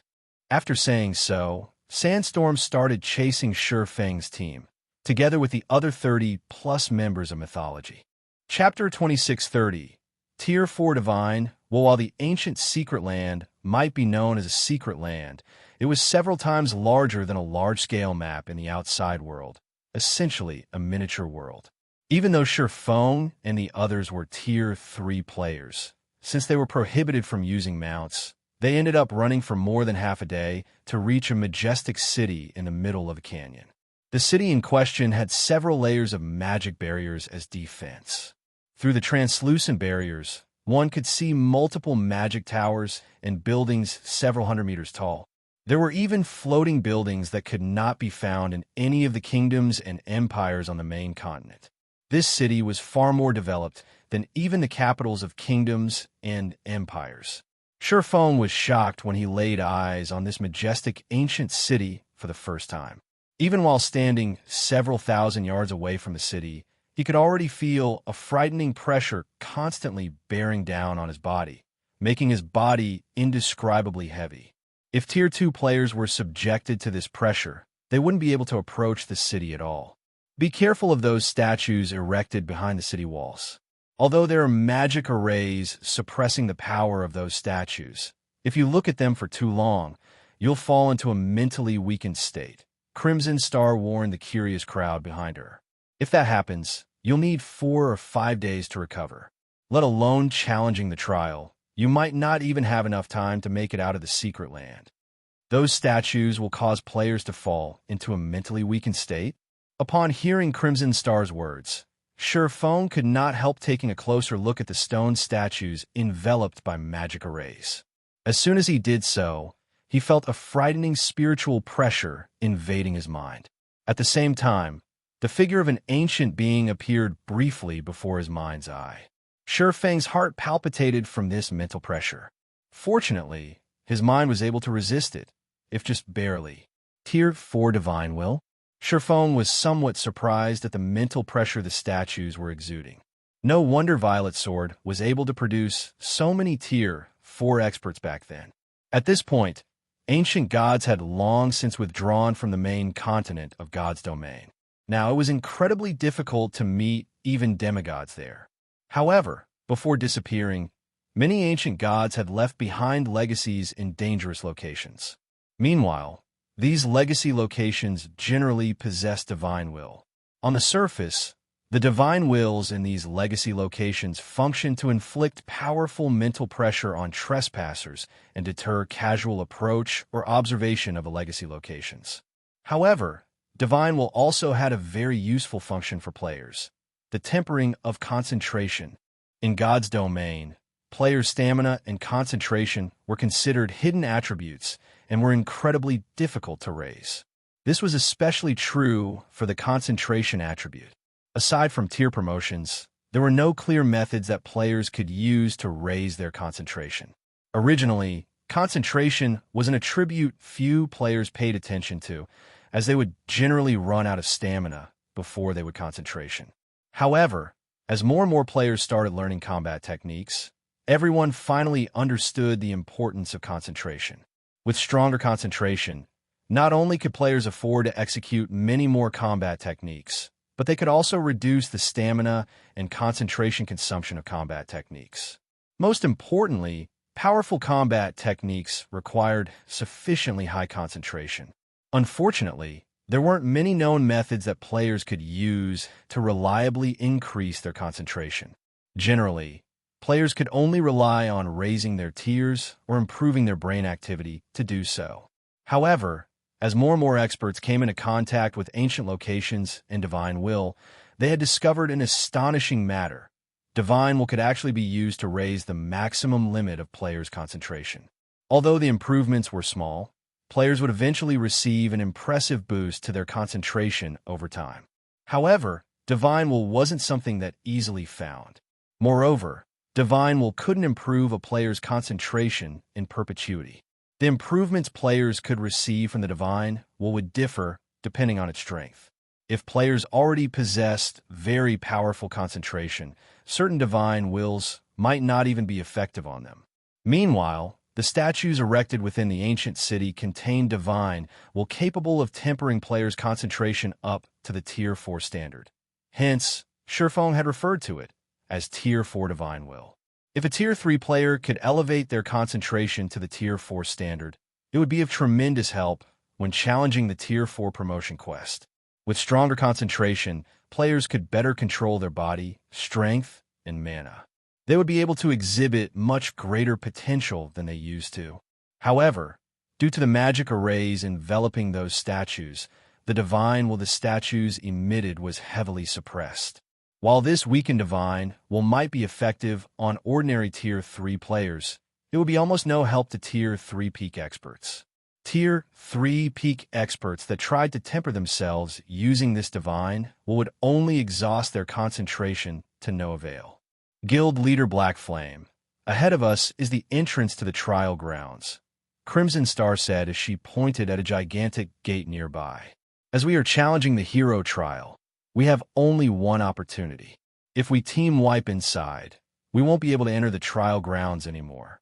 However, so long as we have even one person alive, even if everyone else on the team dies, we can still enter the trial grounds after getting automatically resurrected outside. Only, the resurrection period within the ancient secret land is very long, 1 full day, so everyone needs to be careful while inside. It might be fine if they were challenging the normal trial, but they had only one opportunity to challenge the hero trial. If the players on their team kept dying, they definitely wouldn't be able to clear the hero trial before the effects of their alchemy arrays ran out. Hence, when challenging the hero trial, controlling the casualty rate was crucial. This was also the reason why she wanted to avoid the region chiefs. Had their team gotten annihilated by the 2 region chiefs back then, they would have had to wait 1 full day before they could head to the trial grounds. I understand, Feng said, nodding. Since Feng already understood her intentions, Crimson Star did not say anything more. After all, experts of Feng's caliber generally needed only small reminders to know what they should do. Following which, Crimson Star, Wildfighter, and several other Violet Sword members approached the 10-meter-tall teleportation gate. Each of them then took out an ink-black crystal from their bags and started chanting an incantation. As soon as these dozen or so players started chanting, the divine runes engraved on the teleportation gate lit up and drew the ambient mana toward the teleportation gate. While Crimson Star and the others were activating the hero trial, Sandstorm and Mythology's other members were quietly observing the situation from behind a pile of shattered rocks 500 yards away. The hero trial. The female guardian knight, standing beside Sandstorm, exclaimed in surprise when she identified the divine runes lighting up on the teleportation gate. Violet Sword actually plans to challenge the hero trial now. Are they insane? She had experienced the ancient city's trials herself. While she didn't know what the hero trial was like, she knew that even the elite trial was not something current players could hope to conquer.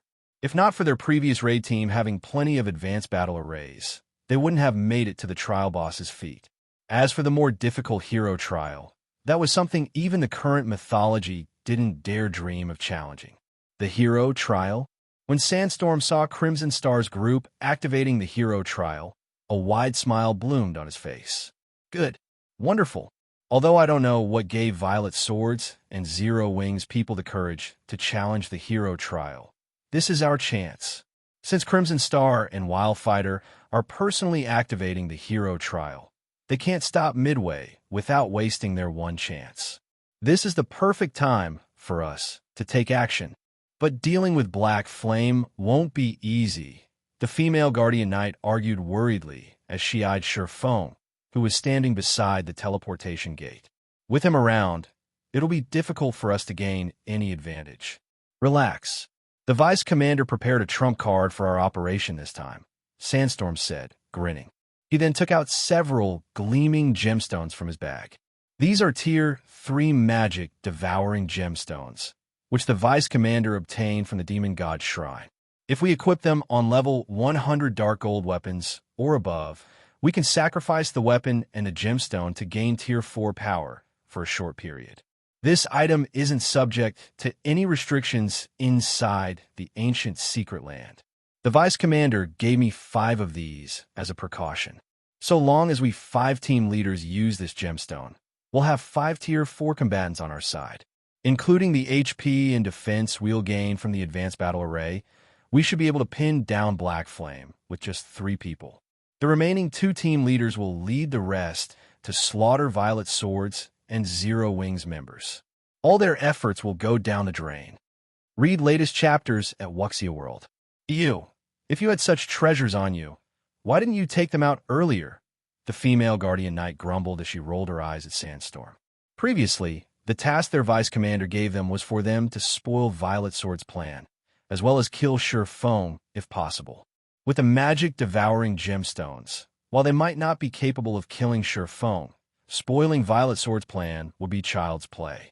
After all, players that died in the ancient secret land needed to wait 1 full day to get resurrected.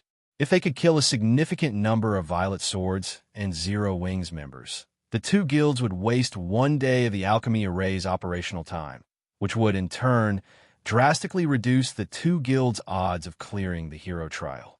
And if they could interrupt the activation of the teleportation gate, they would thoroughly shatter Violet Sword's plan of raiding the hero trial. All right, 1 for each of you, Sandstorm said as he distributed the magic devouring gemstones to the 4 other team leaders on the team. He then looked toward Feng and said, "It's time we let Black Flame know how foolish it is to offend mythology." Chapter 2631. Yin, Xiaoqian taking action. As Crimson Star and the others chanted their incantation, a spatial tunnel gradually opened in the teleportation gate. The moment the spatial tunnel appeared, everyone present felt an ancient aura spilling out from it, as if a dragon from the abyss had just awakened. An unprecedented pressure bore down on their bodies. So, this is the hero trial? Feng was inwardly astonished when he felt the pressure on his body. The strength of this aura practically rivals that of a demigod. Even Tier 3 experts will most likely have difficulty exhibiting combat power at the Tier 2 standard while inside. While the pressure and aura subjected players to was not fatal, it would affect their combat power. At this moment, the aura leaking out of the spatial passage was so powerful that it made even Feng feel very uncomfortable. If other Tier 3 players were to fight while subjected to this aura, their combat power would definitely suffer. There are still 40 seconds left until the teleportation gate is fully activated. A mana shockwave will occur when that happens. Floating Light, start constructing a barrier. Crimson Star said through the team chat when she saw the spatial passage stabilizing. Understood. Upon hearing Crimson Star's command, Floating Light promptly ordered Violet Sword's Tier 3 magical classes to construct a Tier 3 defensive barrier. While a mana shockwave wouldn't cause direct damage, players that got hit by one would have their control over and perception of mana weakened significantly for a certain period.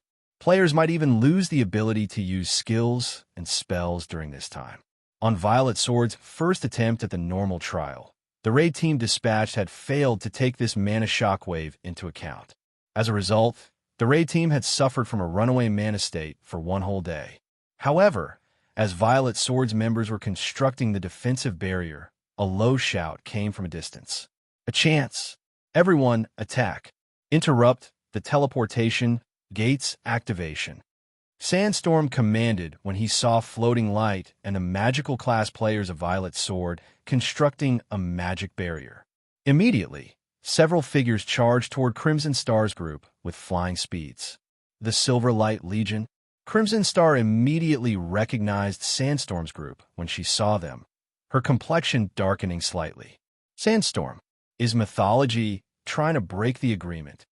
If their team had come across Sandstorm's group under normal circumstances, she wouldn't have paid mythology's members any attention at all. However, Violet Sword's peak experts were currently occupied with activating the teleportation gate and defending against the resulting mana shockwave. They barely had any manpower available to repulse Sandstorm's group. Meanwhile, Sandstorm's team consisted of Void Realm experts or better. If these people attacked now, the consequences would be unimaginable. Moreover, Sandstorm and the others had their advanced battle arrays activated, which boosted their basic attributes far beyond those of ordinary Tier 3 players. Agreement. Sandstorm laughed at Crimson Star's words. I don't recall mythology making any agreements with Violet Sword regarding what happens inside the ancient secret land. Besides, if you have to blame someone, blame yourselves for not knowing what's good for you. Since you dare to partner with Zero Wing, then die with it. Sandstorm's team accelerated. Damn it, they're actually taking action.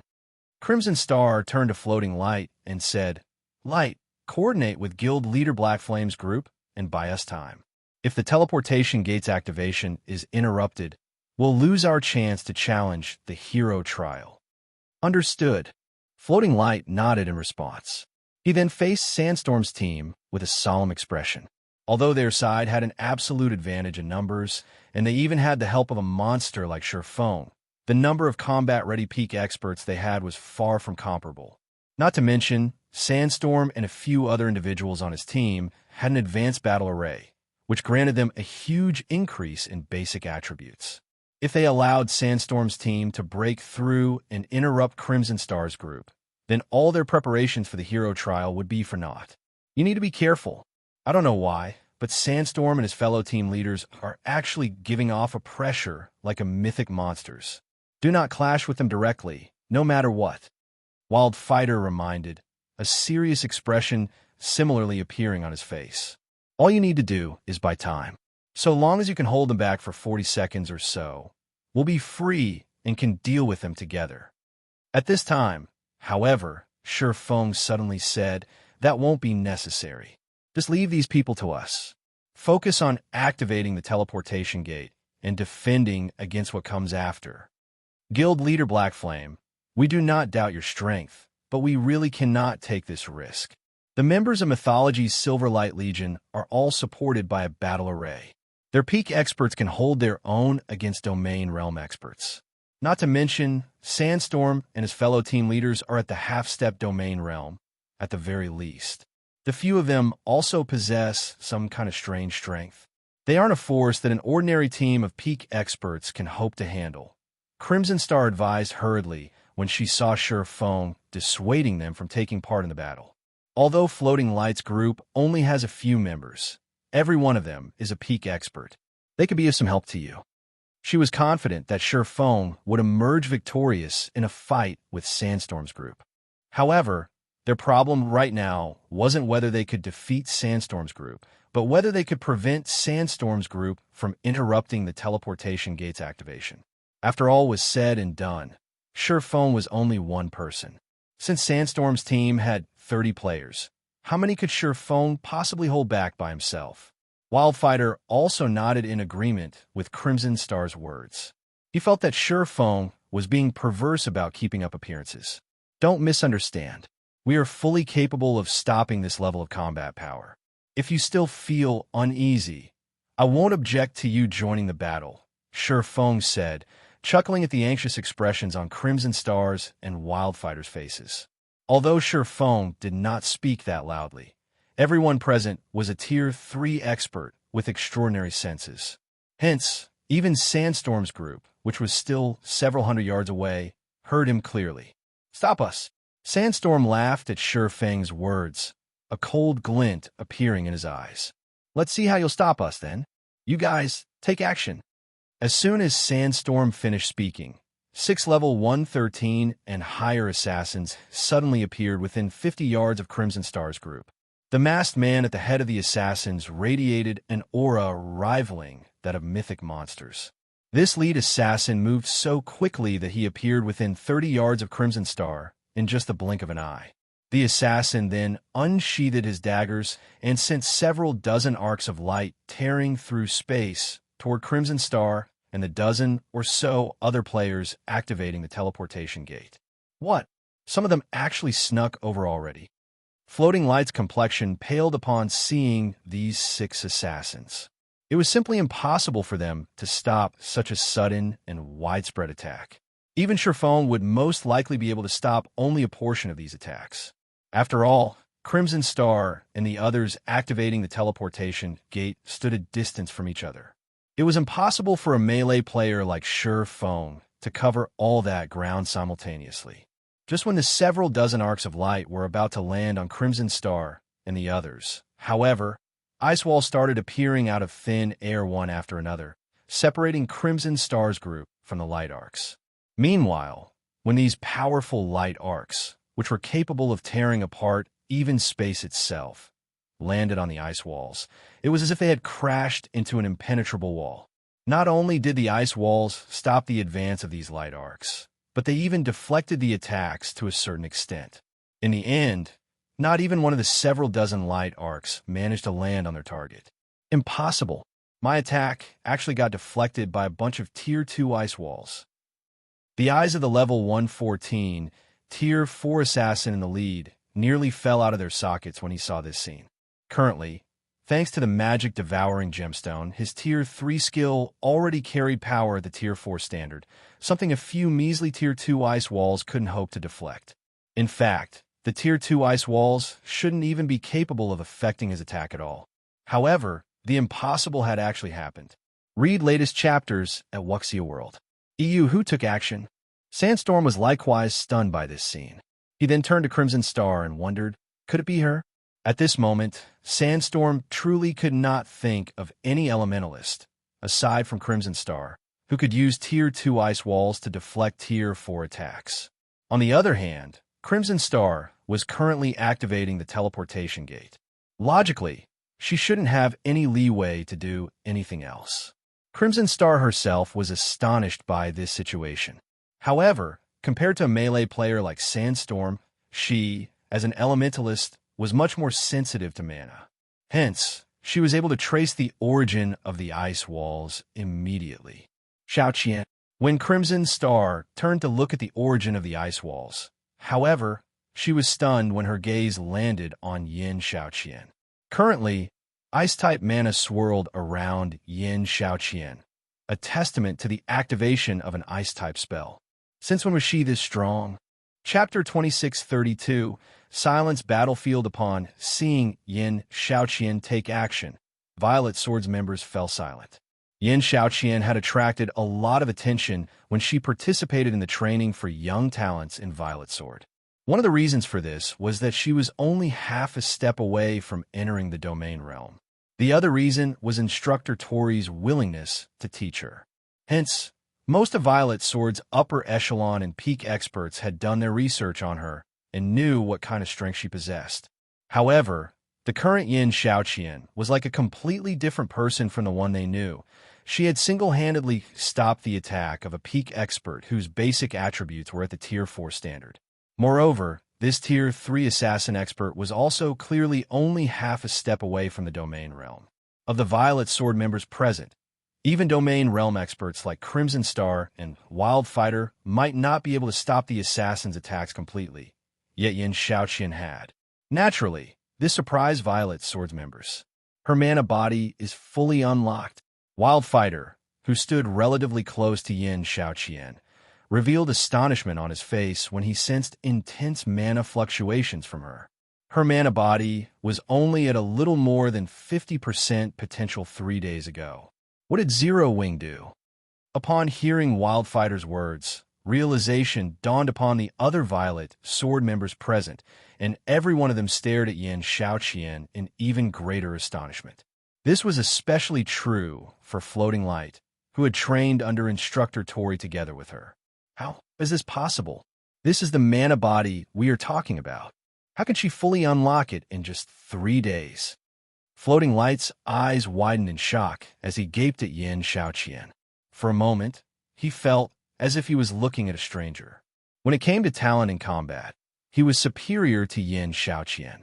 In addition, after he had trained in the ancient Secret Land's special training ground, his combat power was now recognized as almost equal to Solitary Frost's.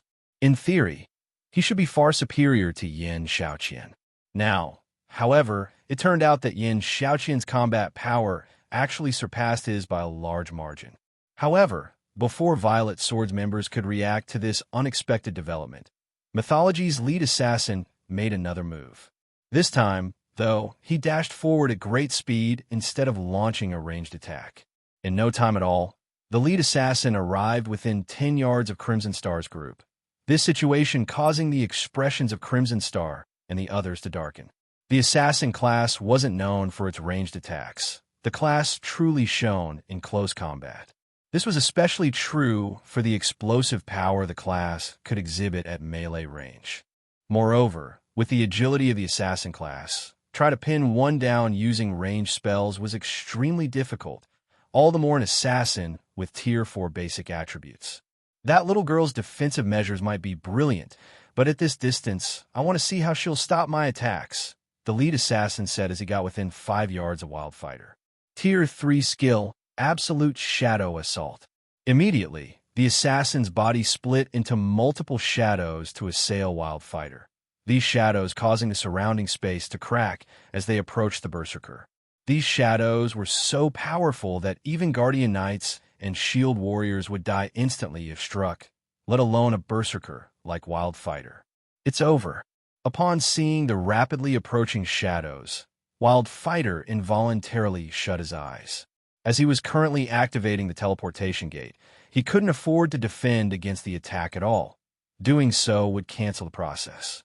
Moreover, even if he weren't occupied with the gate's activation, he still wouldn't be able to get away unscathed from such a powerful attack. After all, not only did these shadows carry power the Tier 4 standard, but they were also strengthened by a basic combat technique. Just as the several shadows were about to devour Wildfighter. However, a figure suddenly descended from above and transformed into 4 identical copies of himself, which then struck at the assaulting shadows. Pong, pong, pong. The clangor of weapons repeatedly echoed throughout the area before the teleportation gate. Multiple cracks extending up to 30 yards away appeared on the ground. The frightening shockwaves resulting from the clashes almost toppled the nearby peak experts. When the dust settled, a male youth wielding a greatsword appeared, standing quietly before the lead assassin from Mythology. Since the youth's HP bar remained full, it was obvious that he had successfully fended off the lead assassin's attack. Solitary Frost? Wildfighter could not help doubting his eyes when he saw the youth shielding him. Even in his peak state, Wildfighter doubted he could perfectly defend against the lead assassin's attack. However, not only did Solitary Frost remain unscathed after repelling the lead assassin's attack, but the youth had also kept Wildfighter from coming to harm. The combat power Solitary Frost had just displayed was completely different from what Wildfighter remembered. He fully unlocked his mana body as well. When Crimson Star saw that Solitary Frost was similarly exuding a frightening amount of mana from his body, astonishment and confusion appeared in her eyes. In the case of Xiaoqian, Crimson Star still found it understandable for the girl to unlock her mana body to 100% potential in just 3 short days. After all, Xiaoqian was a magical class player. She boasted far better mana control than melee experts like Solitary Frost. She had much better odds of unlocking the mana body. Now, however, Solitary Frost had actually fully unlocked his mana body too. Since when did unlocking the mana body become so easy?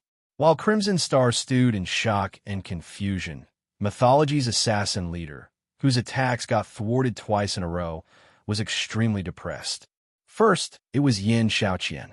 Now it was Solitary Frost. He was clearly just one step away from foiling Violet Sword's plans, yet he got blocked time and again. Sandstorm, my side is in trouble.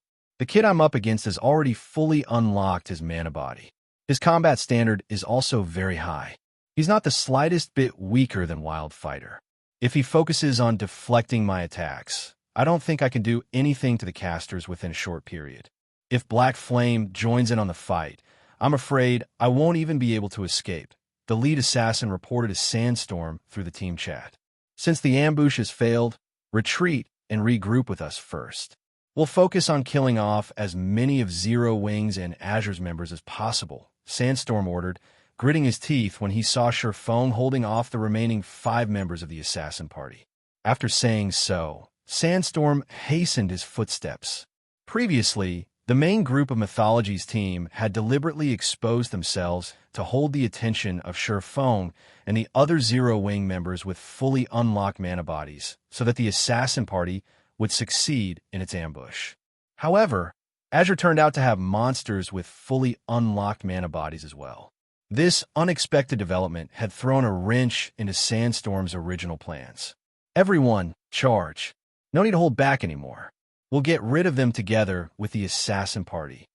Sandstorm shouted as he pointed at Zero Wings members. Upon seeing Sandstorm's team rushing toward Zero Wings and Azure's members, Crimson Star and Wildfighter could not help growing anxious. Guild leader Black Flame, we must not let that Tier 3 assassin regroup with Sandstorm's group. Team leaders like him can enter a battle array with each other. If we let him regroup with the main team, those team leaders will become even stronger. Crimson Star warned when she saw Mythology's assassin leader retreating at flying speeds. Relax. Even if they regroup, they have no chance of victory, Feng assured her, smiling.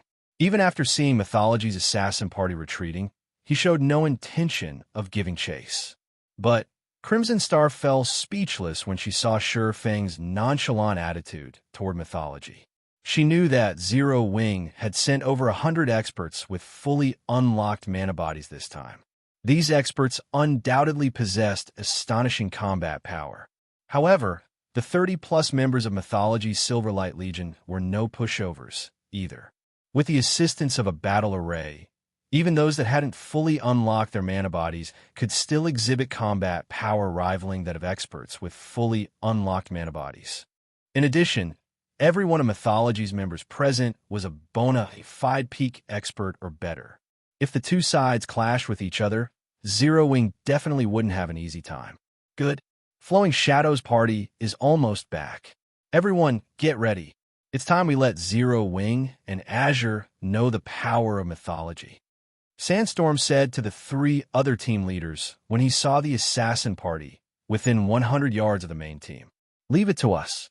Once we activate our battle array, even Black Flame shouldn't think of making short work of us. The female Guardian Knight, standing beside Sandstorm, said, nodding. Read latest chapters at Wuxia World. EU, however, just as Mythology's assassin party was about to rejoin Sandstorm's group, Feng glanced at Aqua Rose, who stood beside him. In response, Aqua Rose nodded and said calmly, everyone, no need to continue hiding. Let these people know our true power. As soon as Aqua Rose finished speaking, Zero Wings members promptly removed their black cloaks. A tsunami of mana immediately flooded the area outside the ancient city. A powerful aura also swept across everyone on the battlefield, stopping Mythology's members in their tracks. And upon seeing the statistics of Zero Wings members, Mythology's members could not help being dumbfounded. Currently, every Zero Wing member before them not only possessed a fully unlocked mana body, but was also at level 117 or level 118. Zero Wing's melee players were especially eye-catching as every one of them actually boasted Dark Gold set equipment. Chapter 2633, Monsters Those Levels. How is this possible? Are they monsters? At this moment, let alone Mythology's members, even Violet Sword's members were stunned to see the levels of Zero Wing's members.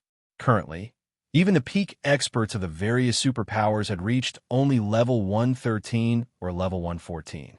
However, even the lowest leveled Zero-Wing member present was at level 117, far ahead of the superpowers peak experts. Team leader Sandstorm. All of them have fully unlocked their mana bodies. Moreover, their equipment standards are quite high, especially for those melee players. I'm afraid we'll need a lot of time and resources to kill them. If Violet Sword's side manages to free up some manpower in the meantime, we'll be in danger. A Tier 3 Berserker from Mythology warned Sandstorm as he looked at the 100-plus Zero-Wing members before them. Although the team leaders on their team had all fully unlocked their mana bodies, no one else on the team had. They only had the assistance of a battle array. However, even if they possessed superior basic attributes to Zero-Wing's members, they definitely wouldn't be superior by much, judging by the equipment standard of Zero-Wing's members. If it came down to a fight, they wouldn't have much of an advantage even in a one-on-one fight. Not to mention, their team only had 30-odd members, whereas Zero-Wing's side had more than 100 players. Overall, they were at a complete disadvantage. "Damn it, you guys retreat," Sandstorm ordered, his complexion darkening as he gazed at Zero-Wing's members. He then turned to the female guardian knight beside him and said, "Feather, you and the other team leaders continue fighting. We'll kill as many as we can. Retreat as soon as Crimson Star's group finishes activating the teleportation gate." "Got it," replied the female guardian knight named White Feather, unopposed to Sandstorm's decision. Team leaders like herself and Sandstorm currently possess power at the Tier 4 standard. With the assistance of the battle array, their basic attributes were far superior to those of Zero-Wing's members. Out of the Zero-Wing members present, only Feng could actually put them in a bind. However, if the 5 of them split up and took action independently, they could slaughter quite a few of Zero-Wing's members. Moreover, they had already used the precious magic-devouring gemstones for the operation. If they still failed to produce any results, they would definitely be punished. Obedient to Sandstorm's command, everyone from Mythology, aside from the 5 team leaders, promptly turned around and fled.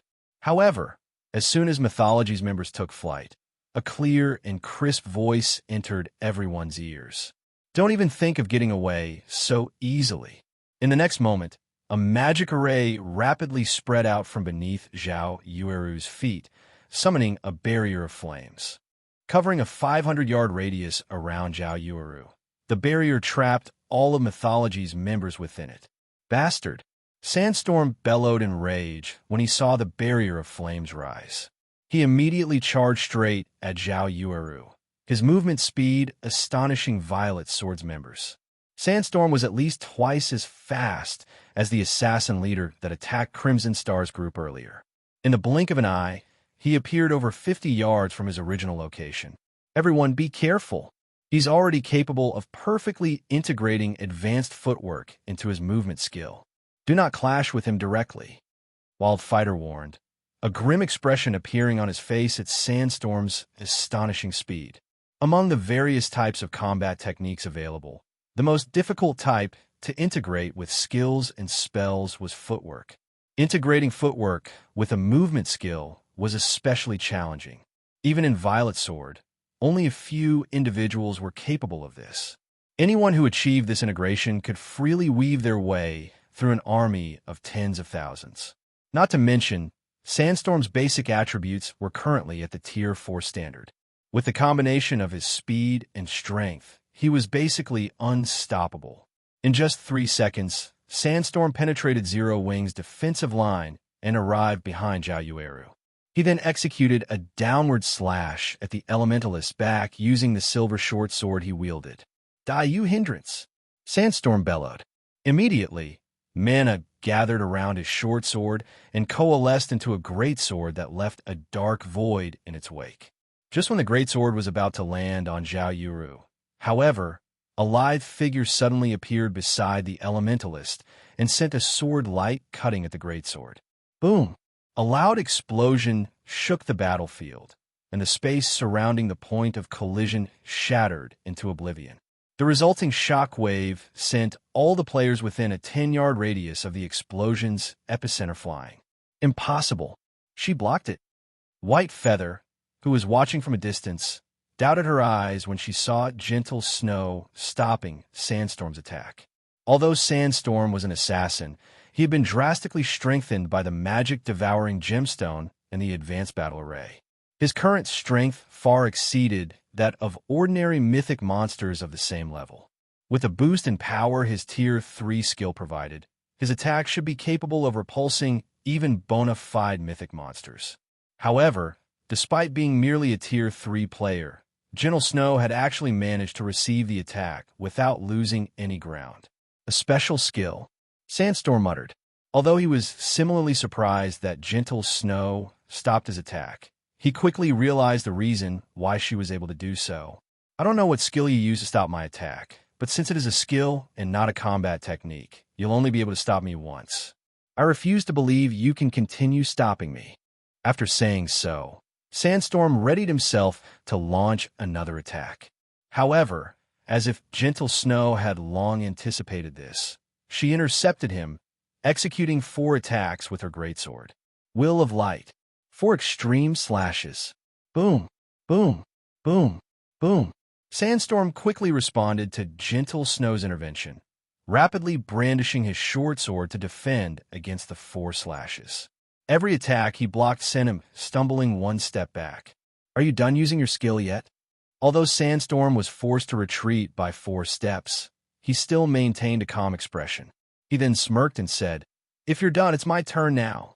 However, just as Sandstorm finished speaking, Gentle Snow raised Glorious Will above her head.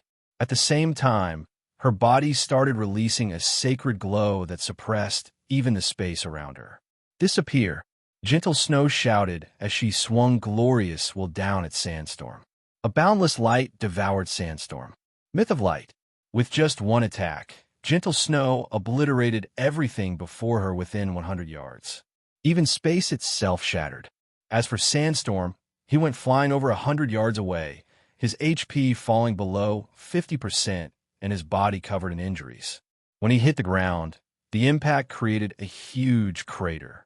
Upon seeing this scene, everyone present was astonished. Violet Swords and Mythology's members, in particular, could not help gaping in shock. Just how many cards does Zero Wing have hidden? Crimson Star wondered aloud as she stared at Gentle Snow. First, it was Feng. Now it was Gentle Snow. Gentle Snow was clearly only at the Void Realm standard. In terms of basic attributes, she had to be quite inferior to Sandstorm. Moreover, Sandstorm had also fully unlocked his mana body already. The only advantage she had was her level of 118. No matter how Crimson Star looked at it, Gentle Snow shouldn't be a match for Sandstorm. In the end, however, Gentle Snow had used only a few moves to topple Sandstorm. The power of her final attack, in particular, practically rivaled that of the attack Feng used to deal with the 2 region chiefs. "Feather, what should we do? Sandstorm is already heavily injured. There's still Sinful Flame on Azure's side. With just the 4 of us, I'm afraid we'll have difficulty accomplishing anything," the Tier 3 elementalist standing beside White Feather asked when he saw Sandstorm struggling even to stand up right now. With the situation as it was, they wouldn't gain anything from continuing this fight. Out of the 5 team leaders taking part in this operation, Sandstorm was the strongest while White Feather came second. Now that Sandstorm was heavily injured and occupied in battle, it was up to White Feather to take charge. "We retreat. Zero Wing's strength exceeds our expectations. We need to report this matter to the Vice Commander as soon as possible. Read latest chapters at Wuxia World." "Ew, but what about the fire barrier?" the Tier 3 elementalist asked as he looked at the barrier of flames surrounding them. "If I use my trump card, I should be able to shatter it. Once it's gone, have everyone retreat at full speed." White Feather instructed. "All right, I'll have him scatter and run," the Tier 3 elementalist said, nodding. Following which, White Feather shattered Zhao Yueru's barrier of flames with a single move. Sheet and Mythology's other members then scattered and fled. As for Zero Wing's members, they persistently hunted down Mythology's members. In the end, they killed not only 20 plus of Mythology's peak experts, but also Sandstorm and 2 other team leaders, inflicting severe losses on Mythology's Silverlight Legion. Word of this battle also quickly spread throughout Violet Light City, shaking all those who heard it. Chapter 2634. Fame spreads across the Western continent. The Silverlight Legion was Mythology's strongest trump card legion.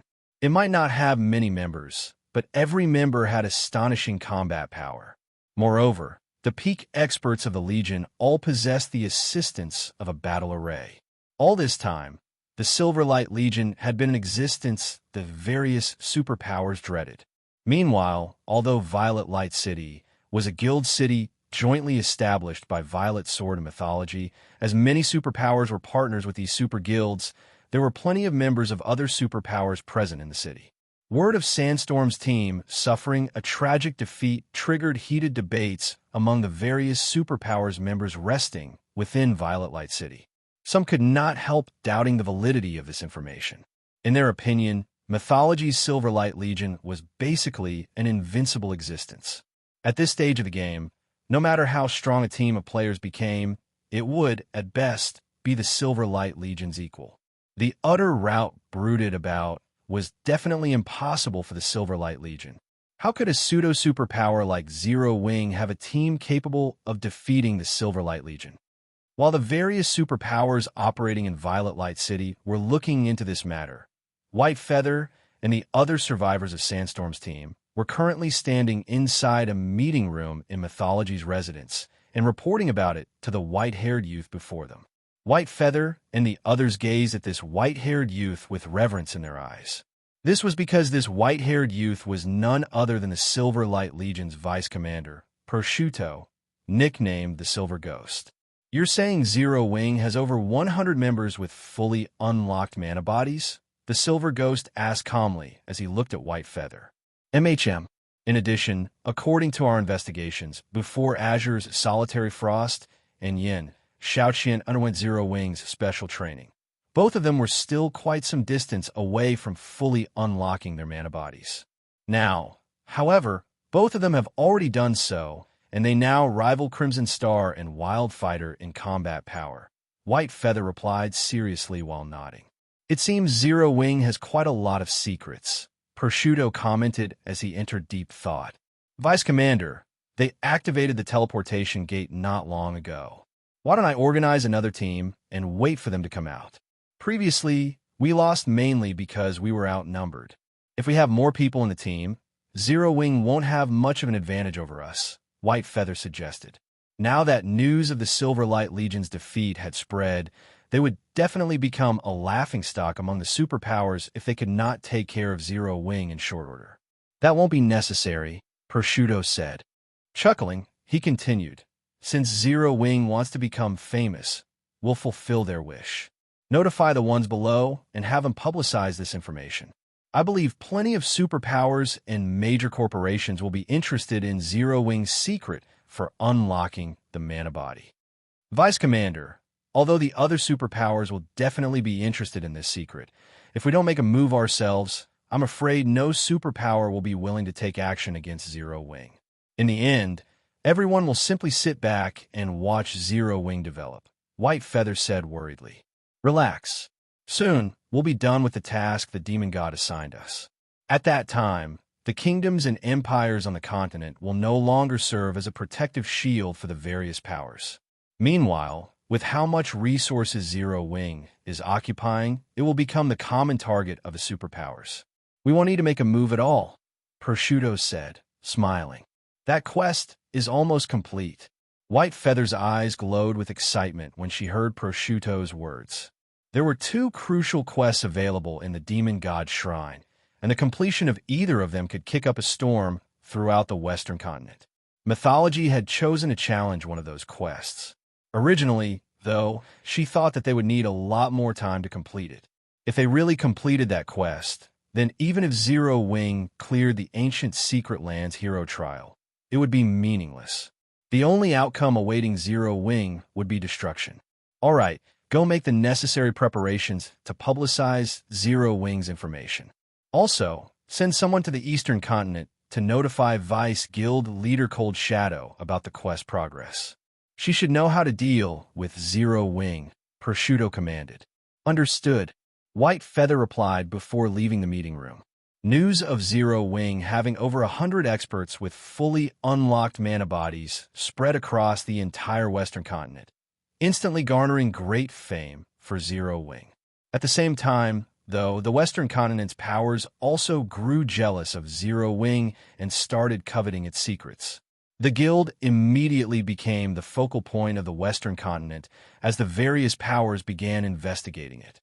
As Zero Wing's fame was spreading across the Western continent, Crimson Star was leading Feng and the others into the hero trial. After everyone walked through the teleportation gate and arrived inside the trial grounds, they immediately fell silent. An indescribably solemn expression also appeared on their faces. The reason for this was the intense gravity in the trial grounds. The moment they entered, it felt as if several 100 kilograms had been added to their bodies. Now, let alone fighting, even walking normally was a challenge. In addition, the tunnel they were currently standing in was incomparably dark, which hampered their vision greatly. In fact, aside from their sense of sight, the rest of their 5 senses were also significantly blunted. Now, they felt as if the standard of their 5 senses wasn't even on par with the 5 senses of Tier 1 players. The worst part of it all was the tens of thousands of humanoid monsters ahead of them. Aside from being fully geared in armor, these humanoid monsters also held long swords and carried longbows on their backs.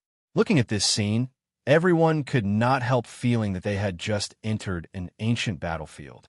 Trial Warrior, Dark Creature, Great Lord, Level 120 HP 100, 000, 000/100, 000, Trial Elite, Dark Creature, Grand Lord, Level 121 HP 430, 000, 000/430, 000, 000. However, before everyone could digest the information before them, the sound of system notifications entered their ears. System, you have discovered the hero trial space. System, hero trial activated. You have 5 natural days to complete the trial. You will be awarded based on the trial's completion rate. 5 days. How can we possibly get through so many monsters in just 5 days? Floating Light suspected that the system was toying with them when he stared at the endless trial warriors and trial elites before him. The monsters in this trial space were ordinary monsters, which normally wouldn't pose much of a threat to the experts on their team. However, that was in the outside world. Inside the trial space, their physical bodies and 5 senses were heavily suppressed. Even a domain realm expert like himself could barely exhibit 30% of his normal combat power under such a suppression. At this moment, he would have great trouble fighting the trial warriors in a one-on-one situation, let alone the trial elites. Meanwhile, there was only one path in this trial space, so there was no way they could avoid the trial warriors and trial elites entirely. The only way to get to the trial boss was to kill these monsters and gradually carve out a path. Meanwhile, when Crimson Star and Wildfighter, who had started growing optimistic of success after witnessing Zero Wing's strength, saw this scene, they were likewise stunned. Not only are the monsters here numerous, but they're also positioned very close together. Even if we lure just one of them, I'm afraid we'll end up luring several thousand. In addition, all of these monsters are capable of ranged attacks. Let alone fighting, even dodging their attacks would be a problem. Wildfighter frowned at the trial warriors and trial elites that filled the tunnel before him. Although he had long known that the hero trial would be difficult, he never thought that it would be this difficult. With their bodies so heavily suppressed, if they tried fighting several thousand of these monsters simultaneously, they would definitely be honeycombed in no time. Look closer. The weapons of those monsters are enchanted with the penetrating effect. Not to mention other melee players. Even MTs won't be able to tank more than a handful of those monsters. The slightest mistake would mean death. Although I have some spells that can stop a portion of the ranged attacks, there's simply too many monsters. The help I can provide will be negligible, Crimson Star said, a bitter smile forming on her face as she pointed at the trial elite's weapons. Our only option is to have our range players kite the monsters and whittle away their numbers. However, if we do that, killing all these monsters in just 5 days will be utterly impossible. Upon hearing Crimson Star's words, Duan Hans Han and the other experts from the Azure Chamber of Commerce also nodded in agreement. Any melee expert that hadn't reached the Void Realm would get slaughtered if they tried going up against more than a handful of these trial monsters by themselves.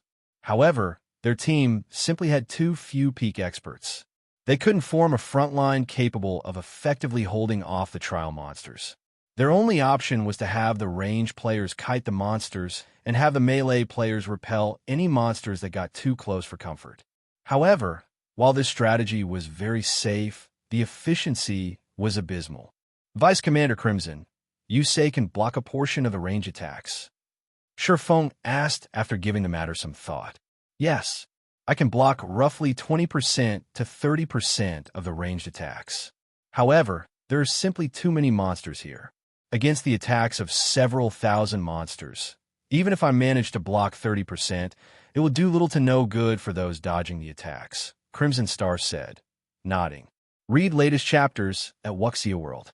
EU, if you can block that much, then there shouldn't be any problem, Feng said after making some mental calculations. Afterward, my side will stand at the front and attract the monster's attacks. Everyone else just has to attack with everything you've got. We should be able to get to the trial boss within the stipulated time. You'll attract the attacks? Crimson Star was stunned by Feng's words. She simply couldn't understand why Feng didn't consider this a problem. These were the simultaneous attacks of several thousand monsters they were talking about. Moreover, some of these monsters even had weapons with enhanced penetrative effects. Not to mention, in this horrible environment, even peak experts would have difficulty evading the attacks of the trial monsters, let alone Zero Wings members, who were mainly at the Refinement Realm standard. However, before Crimson Star and the others could react to Feng's proposal, the swordsman had already commanded Zero Wings 100+ experts to take action. And these Zero Wing members immediately charged at the nearby Trial Warriors and Trial Elites without the slightest bit of hesitation. Chapter 2635, A Stroll Through the Backyard? Upon seeing Zero Wings members dash straight toward the nearest group of trial monsters, Violet Swords and Azure's members gaped in shock. They were going up against several thousand monsters here. Moreover, even the weakest of these monsters was a level 120 Great Lord. Yet Feng didn't even bother to discuss positioning and individual assignments before having Zero Wings members charge straight into battle. This was the first time Violet Swords and Azure's members had seen such leadership. To make matters worse, every one of Zero Wings members actually obeyed Feng's command. This is just too reckless. Wildfighter could not help feeling anxious when he saw Feng proceeding with utter disregard for their opinions. There are several thousand monsters. Even if they have fully unlocked mana bodies and can take some hits, if they can't dodge attacks, they'll still end up dead. He admitted that Zero Wings members were very high-leveled. In addition, every one of them also had a fully unlocked mana body. Zero Wings members definitely had a greater advantage when going up against the trial monsters than Violet Sword's peak experts did. However, the system was clearly trying to test players' combat standards in this tunnel. Levels and fully unlocked mana bodies were only secondary. Currently, they were already tight for time because the trial duration was only 5 days instead of the expected 7 days. If they died here and lost a day's worth of progress, they definitely wouldn't be able to complete the trial. We have no choice but to go along with them. Crimson Star sighed when she saw Zero Wings members getting close to the nearest group of trial monsters. I'll activate my magic array in a moment. Everyone else, focus fire on the trial elites. So long as we reduce the number of penetrating attacks we have to deal with, we can stop the remaining trial monsters much more easily. Sinful Flame and the other members of Azure nodded in agreement with Crimson Star's plan before charging toward the nearest trial elite. They intended to get rid of a few trial elites as soon as the battle between both sides started, so that they could lessen the pressure on Zero Wings members and minimize casualties.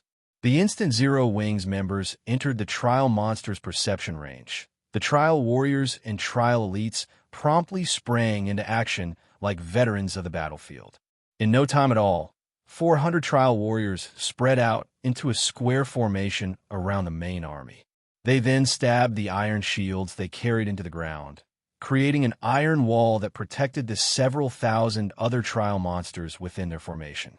As for the trial monsters inside the square formation, they unslung their bows, split up into several divisions, and fired arrows at Zero Wings members in intervals. This scene stunned Violet's Swords and Azure's members momentarily. They had seen monsters attacking as an orderly group before, but this was definitely their first time seeing monsters attacking in such a well-trained fashion. In fact, the coordination of these trial monsters rivaled that of NPCs. Volleys of arrows rained down on Zero Wings members, each volley consisting of more than 1,000 arrows. Moreover, the intervals between the volleys were incredibly short. The arrows in each volley were also well-spaced, leaving no room for Zero Wings members to exploit. It's over. Even peak experts will have difficulty dodging and blocking all those arrows. With the combat standards of Zero Wings members, several volleys would be enough to annihilate them. Wildfighter's complexion darkened significantly when he saw the spate of arrows bombarding Zero Wings members. Against such a coordinated and accurate assault, let alone Zero Wings members, even a group of peak experts wouldn't survive for very long. Although the attack pattern was very monotonous, the arrows flew incredibly fast. In addition, they came in torrents. There's a limit to the number of actions and reactions a person could make within a certain period. Over this limit, even domain realm experts would be rendered powerless and could only watch as they got killed. Although these arrows didn't carry a lot of power, they still weren't attacks players like themselves could afford to receive casually. At this moment, every one of Zero Wings members would have to go up against at least 10 arrows simultaneously, with some unlucky ones having to go up against as many as 20. After factoring in the speed of the arrows, these numbers had already exceeded the limits of even Tier 3 peak experts.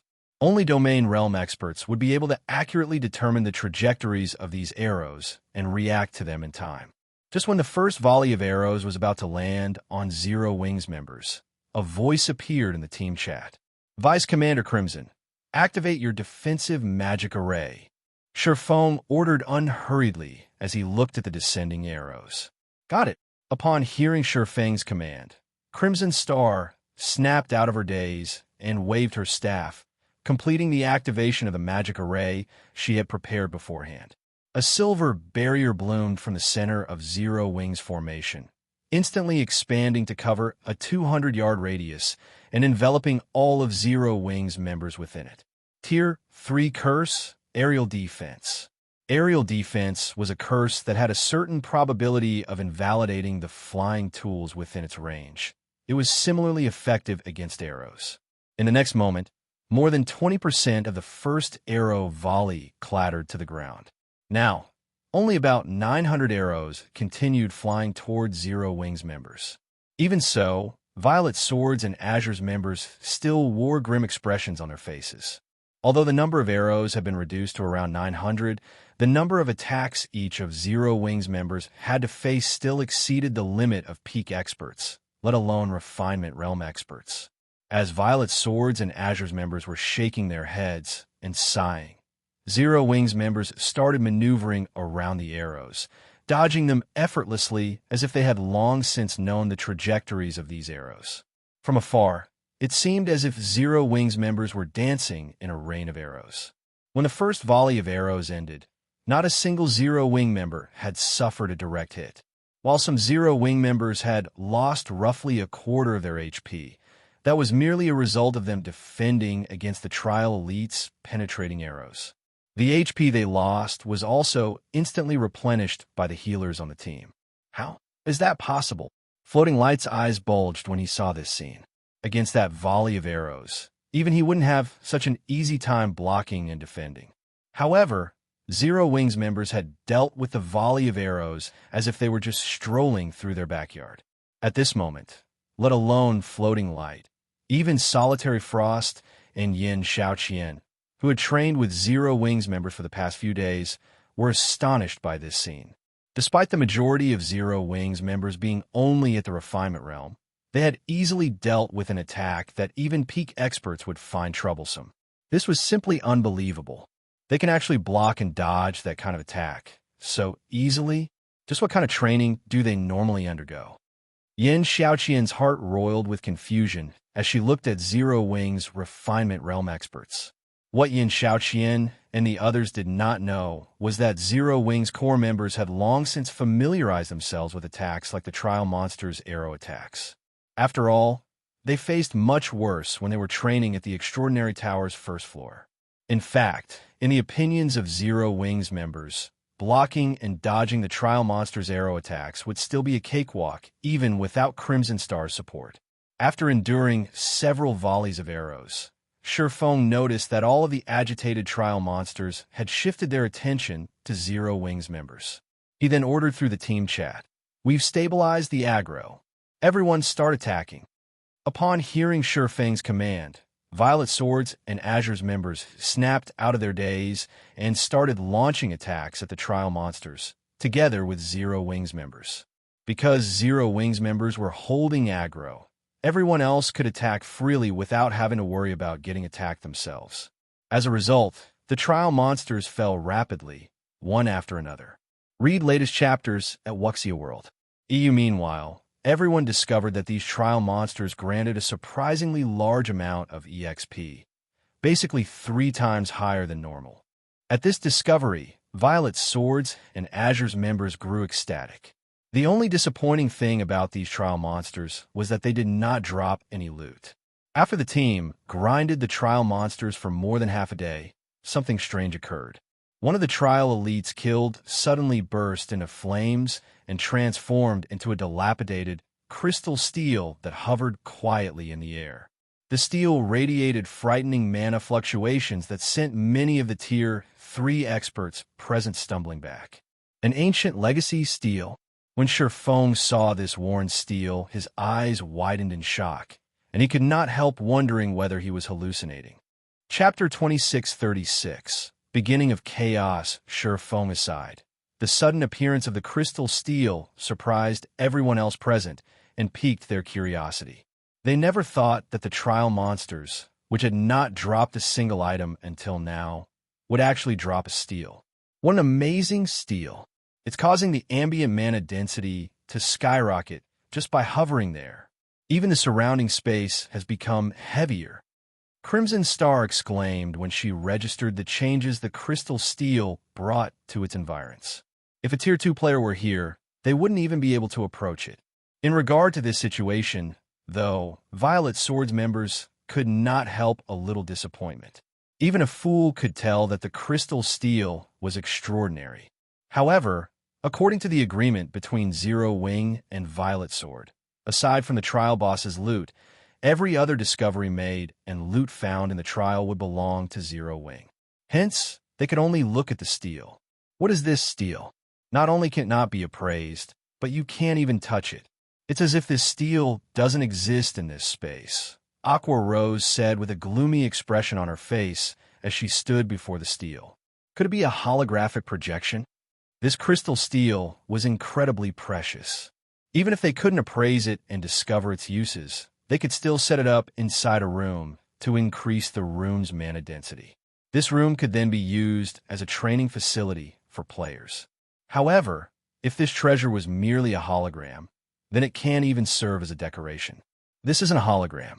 It's just that we can't touch it, Feng said, smiling. Guild leader, you're still in the mood for jokes? If we can't touch it, then we can only look at this steel and nothing more. Aqua Rose said anxiously when she saw Feng's nonchalant attitude toward this situation. In God's domain, the prerequisite for players to store an item in their bag space was for them to come into physical contact with the target item. If they couldn't touch the steel, how were they supposed to take it away? Looking at it is indeed our only option, Feng said, nodding while smiling. This steel isn't an item that can be taken away. The only thing we can take away is the information recorded on it. The existence of ancient legacy steels was still foreign to the current players of God's domain, because these steels appeared only in ancient ruins or secret lands. In the past, The discovery of an ancient legacy stele would always trigger a storm of bloodshed. This was because ancient legacy steles recorded the lost technology of ancient civilization. Any guild that managed to get their hands on this technology could undergo a qualitative transformation. In Feng's previous life, a total of 5 ancient legacy steles had appeared in God's domain. During the 10 years God's domain had been in operation, only 5 ancient legacy steles had appeared. One could easily imagine the value of those steles. This was also the reason why Feng was so excited to see the ancient legacy stele appear in the hero trial. Take away the information recorded? Aqua Rose was confused by Feng's words. No matter how she looked at the stele, she simply couldn't imagine how he was going to take away the information on it.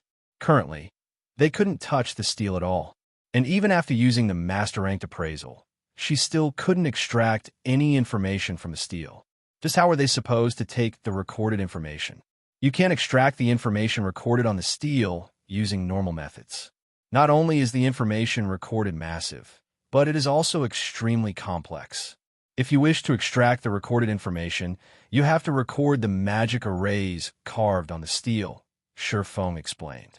Record the magic arrays on it? Aqua Rose gaped in shock as she looked at the worn stele. There were roughly 40 magic arrays engraved on the crystal stele, and even the simplest one was an advanced magic array. Recording them all was simply a joke. They could spend only 5 days inside the trial space. Meanwhile, it took around half a day to learn one advanced magic array. What more magic arrays above the advanced rank? Relax. This task might be difficult for others, but it isn't particularly difficult for me. All I need is some time, Feng said confidently. During this period, you'll lead the team and continue taking care of the trial monsters. Learning the magic arrays recorded on the ancient legacy stele would indeed be arduous for an advanced magician. However, he had long been an intermediate master magician. 2 or 3 days would be more than enough for him to learn and record these magic arrays. I understand. Aqua Rose nodded before taking charge of the team to continue clearing out the trial monsters in their way. As for Feng, he sat quietly before the ancient legacy stele, confusing Violet Sword's members. However, they did not put too much thought into the matter. After all, the stele belonged to Zero Wing. How Zero Wing dealt with it was up to the guild's discretion. Meanwhile, Feng started analyzing the layers of magic arrays engraved on the stele. Learning a magic array was considerably easier than decoding one. The troublesome part was having to memorize a lot of things. However, Feng's brain capacity now surpassed that of ordinary people. Learning and recording the magic arrays was a piece of cake for him. In less than an hour, Feng had already memorized one advanced magic array and started on the second one. In the meantime, Aqua Rose and the others kept clearing out trial monsters and advancing down the tunnel. However, the deeper into the tunnel they went, the more densely packed the trial monsters became. Eventually, the number of monsters the team faced each time had grown so high that even Zero Wing's members started feeling taxed. As a result, the team's speed of advance slowed. Fortunately, fighting inside this trial ground was akin to taking part in an intense training session. Everyone's combat standard increased as they fought the trial monsters. Moreover, the EXP everyone obtained was incredibly generous. In just 2 short days, everyone had gained a little more than a level. Aqua Rose and the other members of Zero Wing had already reached level 119, whereas Violet Swords and Azure's members were now at level 114. Crimson Star and Wildfighter were just 30% away from level 115. The leveling speed here astonished Crimson Star and the others. As everyone's motivation was increasing, a series of system announcements suddenly entered their ears. God's Domain System Announcement. Some players have triggered the new expansion pack Demon God's Chaos. God's Domain System Announcement. The new expansion pack Demon God's Chaos will activate in 1 natural day. At that time, all non-NPC towns and cities will no longer receive the protection of NPC kingdoms and empires. Everyone inside the trial space gasped when they heard the system announcement. On the surface, This new expansion pack might not seem like it would affect players in any way, but everyone present understood that it would usher in a new era in God's domain. Currently, aside from level 100+ maps, all guild towns and cities established in maps below level 100 came under the aegis of NPC kingdoms and empires. If these guild towns and cities suddenly lost this protection, the consequences would be unimaginable. After all, most guild towns and guild cities relied on the NPCs they employed from the various NPC kingdoms and empires to maintain security. Without this layer of security, players could take action inside guild towns and cities much more freely. The chaos that would befall the various guild towns and cities at that time would go without saying. Aside from maintaining security, defending against siege attacks would also become much more difficult. In other words, the activation of the Demon Gods Chaos expansion pack would thoroughly change the structure of God's domain. Without the threat of NPCs, many powers would most likely make a move against their rivals. Outside the ancient secret land, chaos had already ensued. Good. Wonderful. Let's see how those local powers are going to continue protecting their resource spots without those troublesome NPC guards. I don't know who activated this expansion pack, but those people have really given us dark powers a shot in the arm. Now that those NPCs are gone, no one can stop us now. Read latest chapters at Wuxia World. The powers that were secretly developing themselves in the various kingdoms and empires started growing excited and restless. As for the superpowers, they promptly held meetings to draft countermeasures for the expansion pack's activation. Meanwhile, as the entire God's domain was in chaos, Feng slowly stood up from in front of the ancient legacy stele inside the ancient secret land. Finally, success. Feng smiled when he saw the stele before him gradually fading out of existence. He then started drawing the magic arrays he memorized, which released a frightening aura that shook even the surrounding space. Chapter 26:37. Astonishing memory crystal. The commotion caused by the ancient legacy stele was huge. Even Crimson Star and the others, who were resting over 3,000 yards away, sensed the unusual mana fluctuation from a stele. Did something happen over there? This mana fluctuation rivals what Tier 5 NPCs cause when using Tier 5 spells. Crimson Star exclaimed as she turned toward the mana fluctuation's origin, horror coloring her eyes. Isn't that guild leader Black Flame's current location? Did something happen to him? Wildfighter similarly revealed a serious expression on his face when he felt the intense mana fluctuation. Tier 5 NPCs were existences that stood at the apex of God's domain. The Tier 5 spells used by these NPCs could wreak great devastation. Before such spells, Tier 3 players like themselves wouldn't even be able to put up the slightest bit of resistance. Everyone present would be instantly killed. Meanwhile, all sorts of dangers filled this trial space. The trial monsters weren't the only threat here. There were also plenty of traps and dangerous events that occur at random. An ambush by a Tier 5 spell was well within the range of possibilities. If something really happened to Feng, then it would deal a huge blow to the entire team. After all, their team revolved around Feng. Even though the experts on the team understood that Aqua Rose was the person leading them all this time, if he disappeared, many of those experts would most likely question her leadership. In this situation, Aqua Rose had to contact Feng immediately. Guild leader, is everything all right on your side? Aqua Rose asked worriedly. Currently, nobody was more anxious than she was about this sudden mana fluctuation. She knew that Feng was under the demon god's curse, which tripled his death penalty.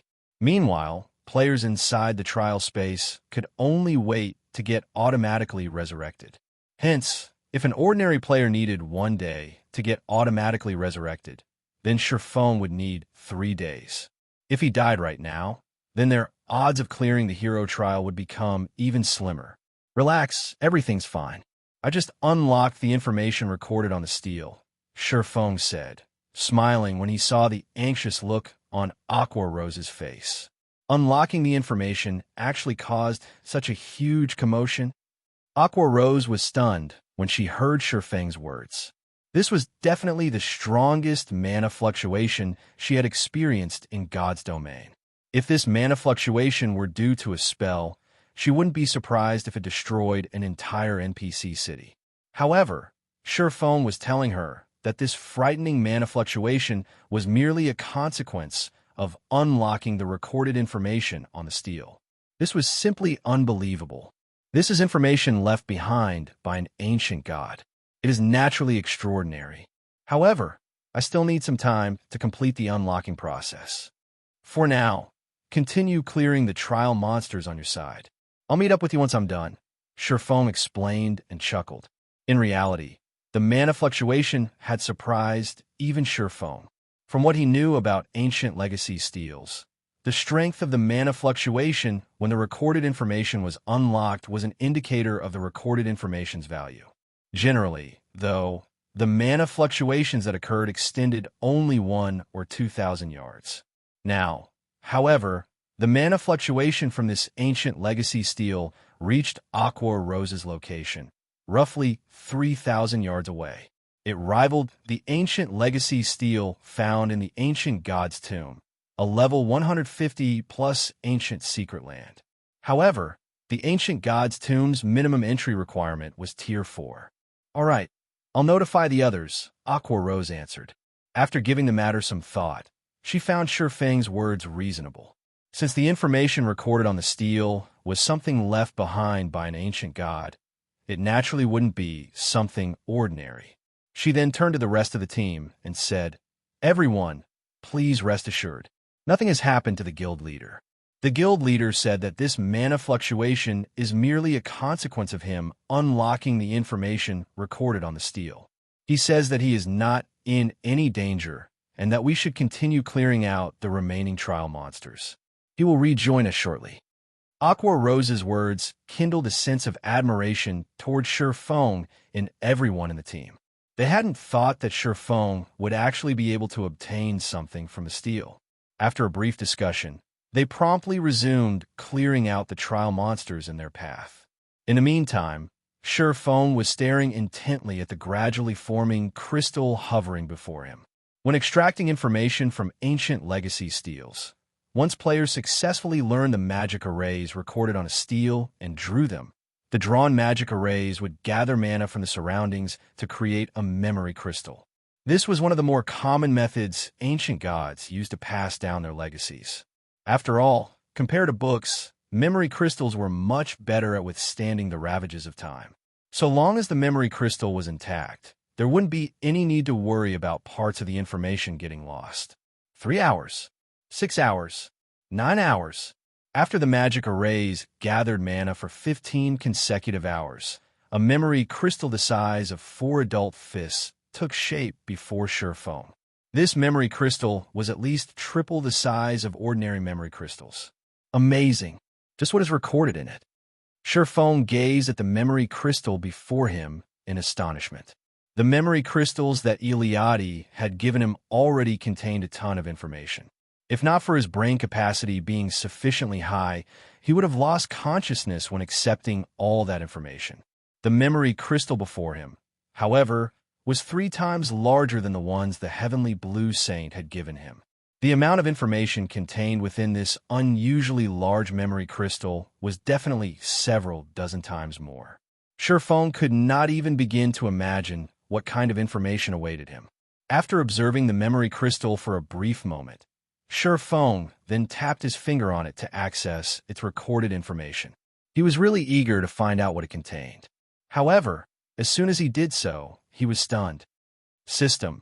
This memory crystal is extremely unstable and can remain in existence for only 2 natural days before disappearing. System warning. You have discovered a large memory crystal.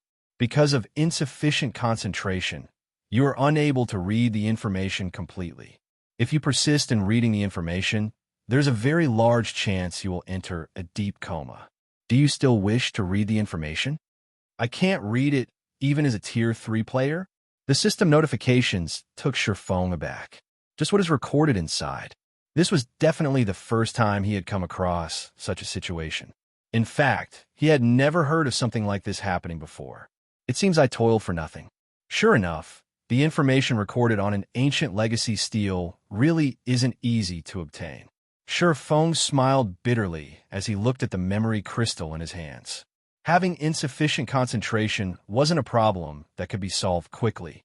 Items capable of raising one's concentration were extremely rare in God's domain. The concentration he could receive from raising his levels and improving his equipment was also negligible at best. If he couldn't process the recorded information with the concentration of a Tier 3 player, then he would have to wait until he had completed his Tier 4 promotion. As for forcefully trying to read the recorded information, this was absolutely out of the question. Ostensibly, there was only a very large chance for him to enter a deep coma. In reality, if he did try to read the information, then he was guaranteed to fall into a coma. The time he would lose from being in a coma was one thing. What he truly feared was the irreparable brain damage. If that happened, he would have a much more difficult time with future tier promotions, something he definitely didn't want. Even if the information recorded in this memory crystal was incredibly valuable, he still wouldn't trade his future for it. After all, compared to the information left behind by an ancient god, reaching Tier 5 and Tier 6 was much more important. Read latest chapters at Wuxia World. Wait. There's another method I can use to read this memory crystal. Just as Feng was about to store the memory crystal, he received a sudden inspiration. Divine Will. If I can polish myself using the Tier 4 Divine Will, I can push my concentration from the peak of Tier 3 to the Tier 4 standard. So long as my concentration reaches the Tier 4 standard, I shouldn't have any problems reading the information recorded in this. The more Feng thought about it, the more he found his plan to be feasible. Anyone else would still have difficulties pushing their concentration to the Tier 4 standard within 2 short days, even if they could train themselves using the Tier 4 Divine Will. However, it was a different story for him. Thanks to his advanced bloodline, his concentration standard had long since reached the peak of Tier 3, just a step shy of the Tier 4 standard. Moreover, he was very familiar with training using the Divine Will. Given one day, he had an excellent chance of pushing his concentration to the Tier 4 standard. No sooner had Feng stored the memory crystal than Aqua Rose called him and announced, "Guild Leader, we discovered the trial boss." Chapter 2638. Ancient Lich, Black Dragon, Soul, Aqua Rose, and the others wore grim expressions on their faces as they looked at a towering, dilapidated altar some distance away in the middle of the tunnel. The reason for their reactions was that the altar's surroundings were filled with trial warriors and trial elites. These monsters numbering around 3,000, in addition to the trial boss. Moreover, the 4 corners of the altar each had a mana tower. Not only did the mana tower suppress all hostile forces within their range, but they also prevented players from using any skills and spells. This is just cheating. Not only are there so many monsters around a boss, but there are actually 4 mana towers as well. With this, let alone a 200-man team, even a 2,000-man team can't do anything. Floating Light cursed despite himself as he looked at the 4 mana towers. Mana towers were strategic-level defensive constructions, and not just any ordinary constructions, but top-tier advanced constructions. They were also things that players on the Western continent were extremely familiar with. After all, every one of the Western continent's NPC cities possessed these defensive constructions. The Mana Tower was also a large part of the reason why the Western continent's NPC cities could develop steadily despite having to face the constant threat of the demonic creature armies. Originally, the trial boss and its underlings already had an absolute advantage.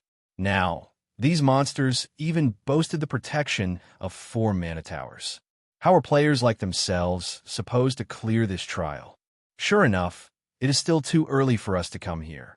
Crimson Star could not help a bitter smile as she considered the resting Lich sitting atop the altar.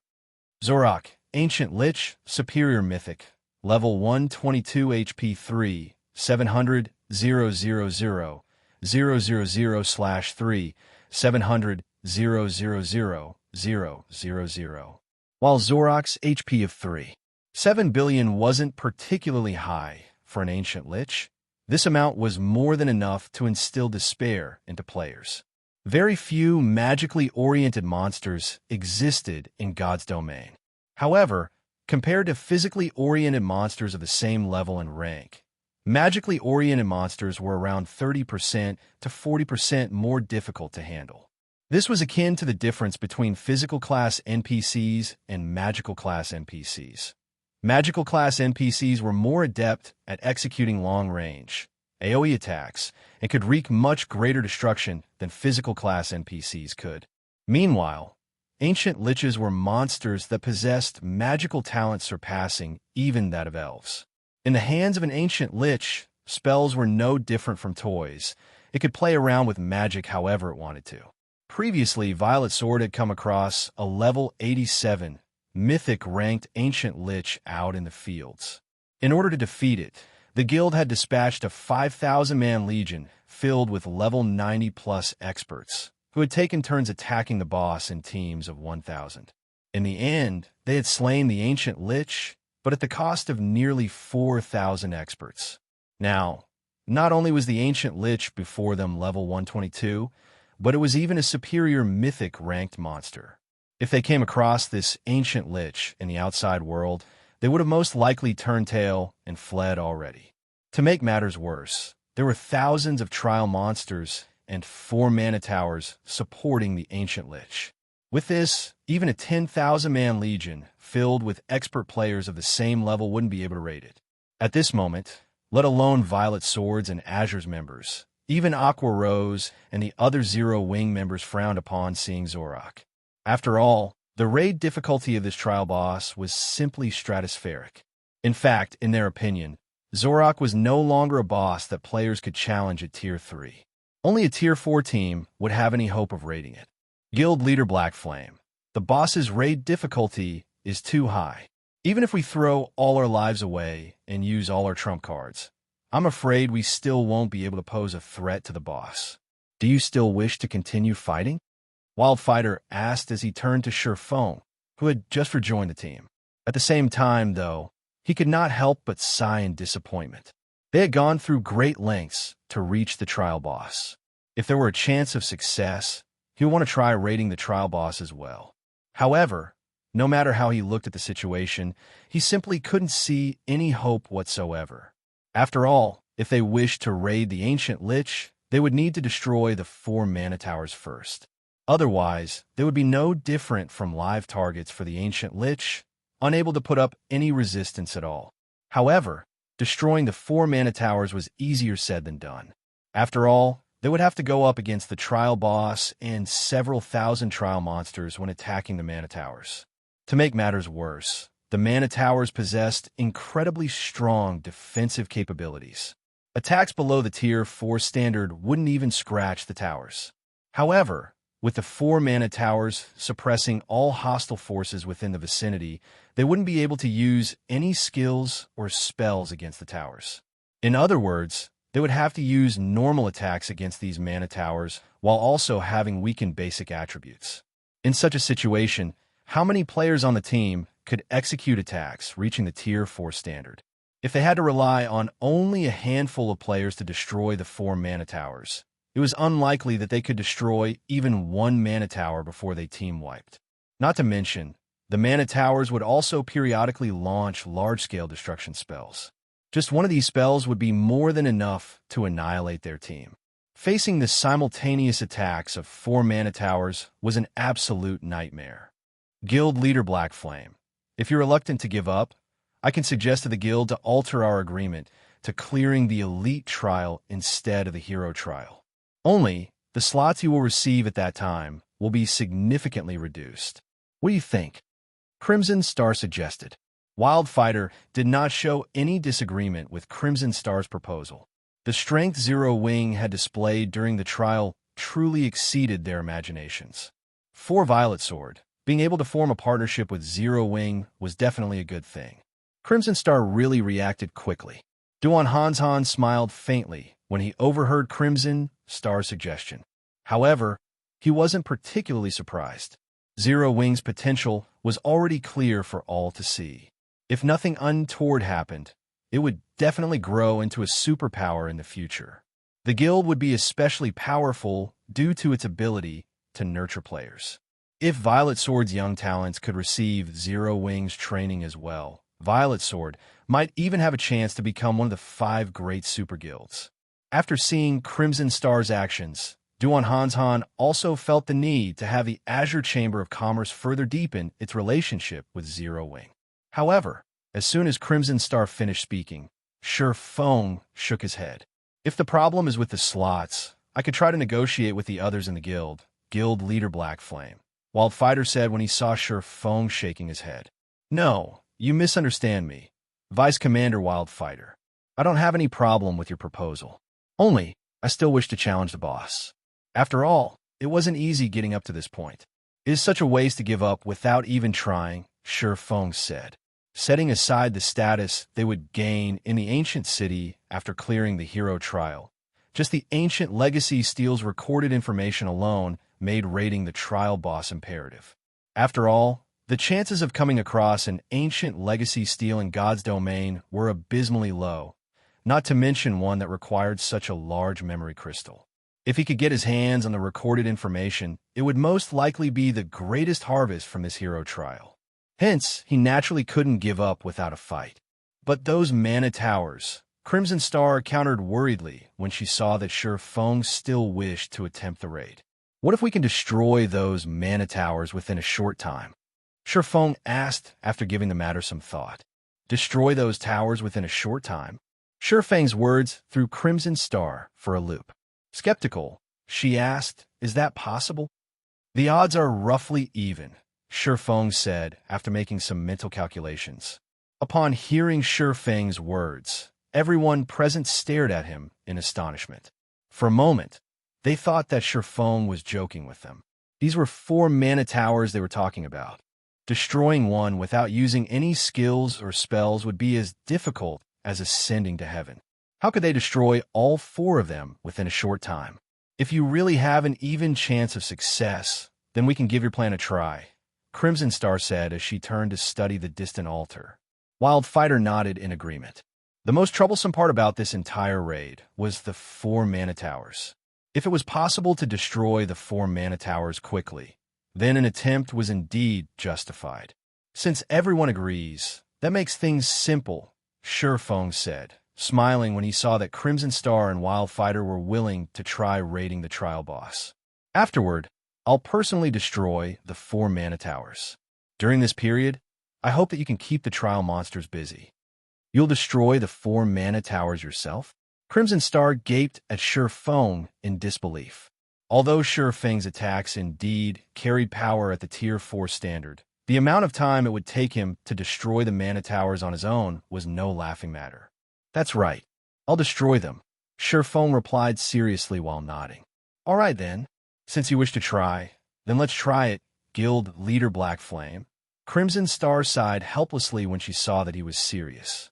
Read latest chapters at Wuxia World. EU at this point. She no longer held any hope of him succeeding. However, she didn't mind letting the Violet Sword members present die once to consolidate Violet Sword's partnership with Zero Wing. After all, aside from the long resurrection time, the death penalty players suffered in the ancient secret land was very low, following which everyone present readied themselves for battle and positioned themselves right outside the mana tower suppression radius. Once they were given the command, they would immediately charge into the battlefield and attract the trial monster's attention. Guild Leader Black Flame, everything's ready. You may start anytime. Crimson Star reported to Feng after seeing that everyone was in position. Good. I'll start now. After saying so, Feng unsheathed the Abyssal Blade and activated Black Dragon Soul. Chapter 2639, Black Dragon King's Might. When Feng unsheathed the Abyssal Blade and activated Black Dragon's Soul, the Abyssal Blade immediately transformed into a cloud of black mist, which then enveloped Feng completely before expanding to cover a 60-yard radius around him.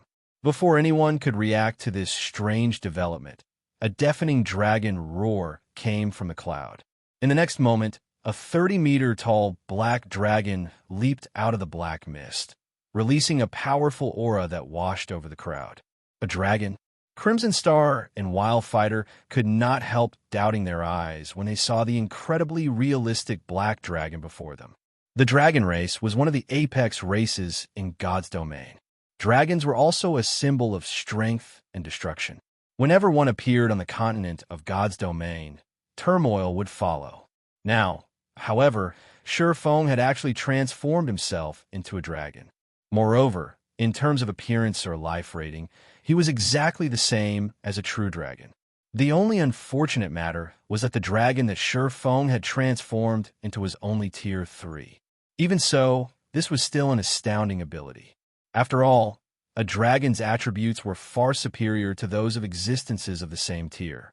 However, while the Violet Sword and Azure members were astonished by this matter, they were, after all, core experts of their respective guilds and quickly snapped out of their daze. Upon receiving Aqua Rose's command, they promptly charged toward the altar together with Zero Wings members. As soon as everyone entered the range of the Mana Towers, the altar's trial monsters detected them. Before they could even get within 300 yards of the altar, the trial monsters had already moved into position, with 500 trial monsters standing resolutely at the bottom of the altar staircase. The remaining trial monsters positioned themselves on the various steps of the staircase and readied their bows. So long as the intruding players were within their attack range, they would immediately loose their arrows. The 4 mana towers surrounding the altar also started launching magic beams at the team. Boom! Boom! Boom! Immediately, 4 light pillars emerged within the trial tunnel and vaporized everything within range. Fortunately, all the members on the team had spread out. In addition, the Mana Tower's cannons did not possess a very large AoE. As a result, aside from some unlucky players that had bad positioning, everyone else managed to slip out of the beam attack's AoE in time. Even so, the team had still lost over a dozen players just from that first round of attacks. Upon seeing this, the surviving members of the team gulped nervously, grim expressions settling on their faces. They hadn't even started fighting, yet they had already lost over a dozen members. At this rate, they would most likely get annihilated before they could even kill a trial monster. However, just as a heavy atmosphere descended on the team, a black figure suddenly flew overhead and arrived within 100 yards of a Mana Tower in the blink of an eye. Seeing this figure, everyone relaxed slightly and breathed out a sigh of relief. Only, when Feng arrived within 100 yards of the first Mana Tower, the ancient Lich seated at the top of the altar suddenly opened its eyes, the blood-red glow in its hollow eye sockets locking onto him immediately. The Lich then extended its hand at the black dragon and started chanting an incantation. Less than a second later, a twofold magic array appeared beneath the Lich's feet. Speed casting. Crimson Star's complexion darkened when she saw Zorok's spellcasting. Zorok originally already possessed incredibly high HP for an ancient Lich. Now, it was even capable of executing speed casting. Moreover, its speed casting was exceptionally fast, a Tier 4 spell, which usually required 4 or 5 seconds to cast, got completed in less than a second. The Lich's casting speed was simply unbelievable. The instant the twofold magic array took shape, several hundred ice blades formed around Zorok. The ice blades then tore space as they shot straight at Feng. Tier 4 spell Frost Dance. Not only did every one of these ice blades carry power surpassing that of Tier 4 mythic monsters, but they also froze their surroundings completely. As the several hundred ice blades flew towards Feng, they transformed their surroundings into a world of frost. Seeing this scene, everyone could not help but grow anxious. Dodging Zorok's attack was virtually impossible.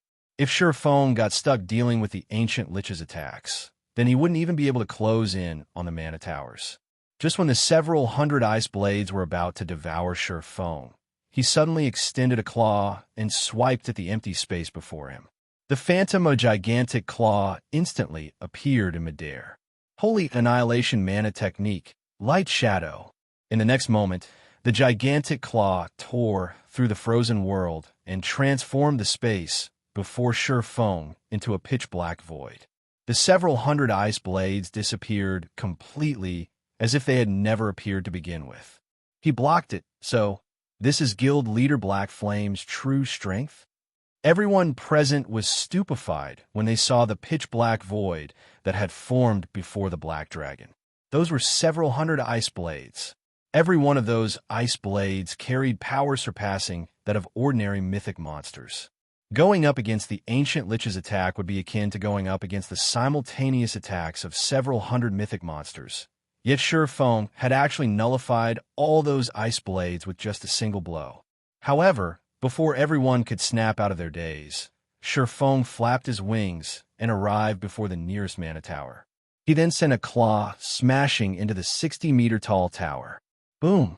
Along with a thundering explosion, the magic barrier protecting the mana tower shattered. The mana tower itself had also started trembling violently, its original durability of 5,000 instantly decreasing by over 200 points. Crimson Star and the others, who were still charging toward the altar, nearly had their eyes fall out of their sockets when they saw this. The mana tower's defensive capability was at the Tier 4 standard. In other words, non-Tier 4 attacks wouldn't harm the mana tower at all. Even if a Tier 3 attack managed to cause damage, it would, at most, reduce the tower's durability by the standard 20 points. Now, however, Feng had reduced the mana tower's durability by over 200 points with just one attack. The power he demonstrated was simply astonishing. At this moment, let alone Crimson Star and the others, even Feng himself was surprised by this situation. Transforming into a Black Dragon King actually elevated my strength to such an extent. When Feng saw that the torn space before him was not showing any signs of recovery, he determined that the power of his attack had indeed reached the advanced Tier 4 standard. Before he had transformed into a Black Dragon King, his basic attributes allowed him to exhibit power at only the basic Tier 4 standard. However, in God's domain, further elevating one's power after reaching the Tier 4 standard was incredibly difficult. Only by being capable of exhibiting power at the advanced Tier 4 standard would one be able to just barely reach the standard of superior mythics. In other words, even without using any techniques, he could currently contend against the weakest of superior mythics. Despite this astonishing discovery, Feng quickly recovered his senses and resumed attacking the mana tower before him. Minus 224. Minus 219. Minus 222. As Feng's claws landed on the mana tower one after another, the tower's durability rapidly decreased. In no time at all, the mana tower had already lost 1/5 of its total durability, the speed of its deterioration making Crimson Star and the others' blood boil. At this time, though, both the mana towers and the ancient Lich launched counterattacks at Feng. Immediately, the 4 mana towers fired their magic cannons at Feng, while the ancient Lich used its domain and over a dozen magic blades to restrict and attack him. Every one of the attacks sent at Feng carried the power of a superior mythic. Not daring to be careless, Feng continued using Light Shadow to defend himself before resuming his bombardment of the mana tower before him. However, Light Shadow placed an enormous burden on Feng's concentration. Even after he transformed into a Black Dragon King and gained a much superior physique, the amount of concentration he consumed when executing Light Shadow hardly decreased. By the time Feng had destroyed the second mana tower, he no longer dared to use Light Shadow to defend against the mana towers and ancient Lich's attacks, opting to use Sword's Orbit instead. However, the boost in power Sword's Orbit provided was inferior to that from Light Shadow. As a result, Feng continuously lost HP as he defended himself. Approaching and attacking the mana towers also became much more difficult. By the time Feng destroyed the third mana tower, his HP had already fallen to 64%. At this point, Zorok's attacks became even more frenzied.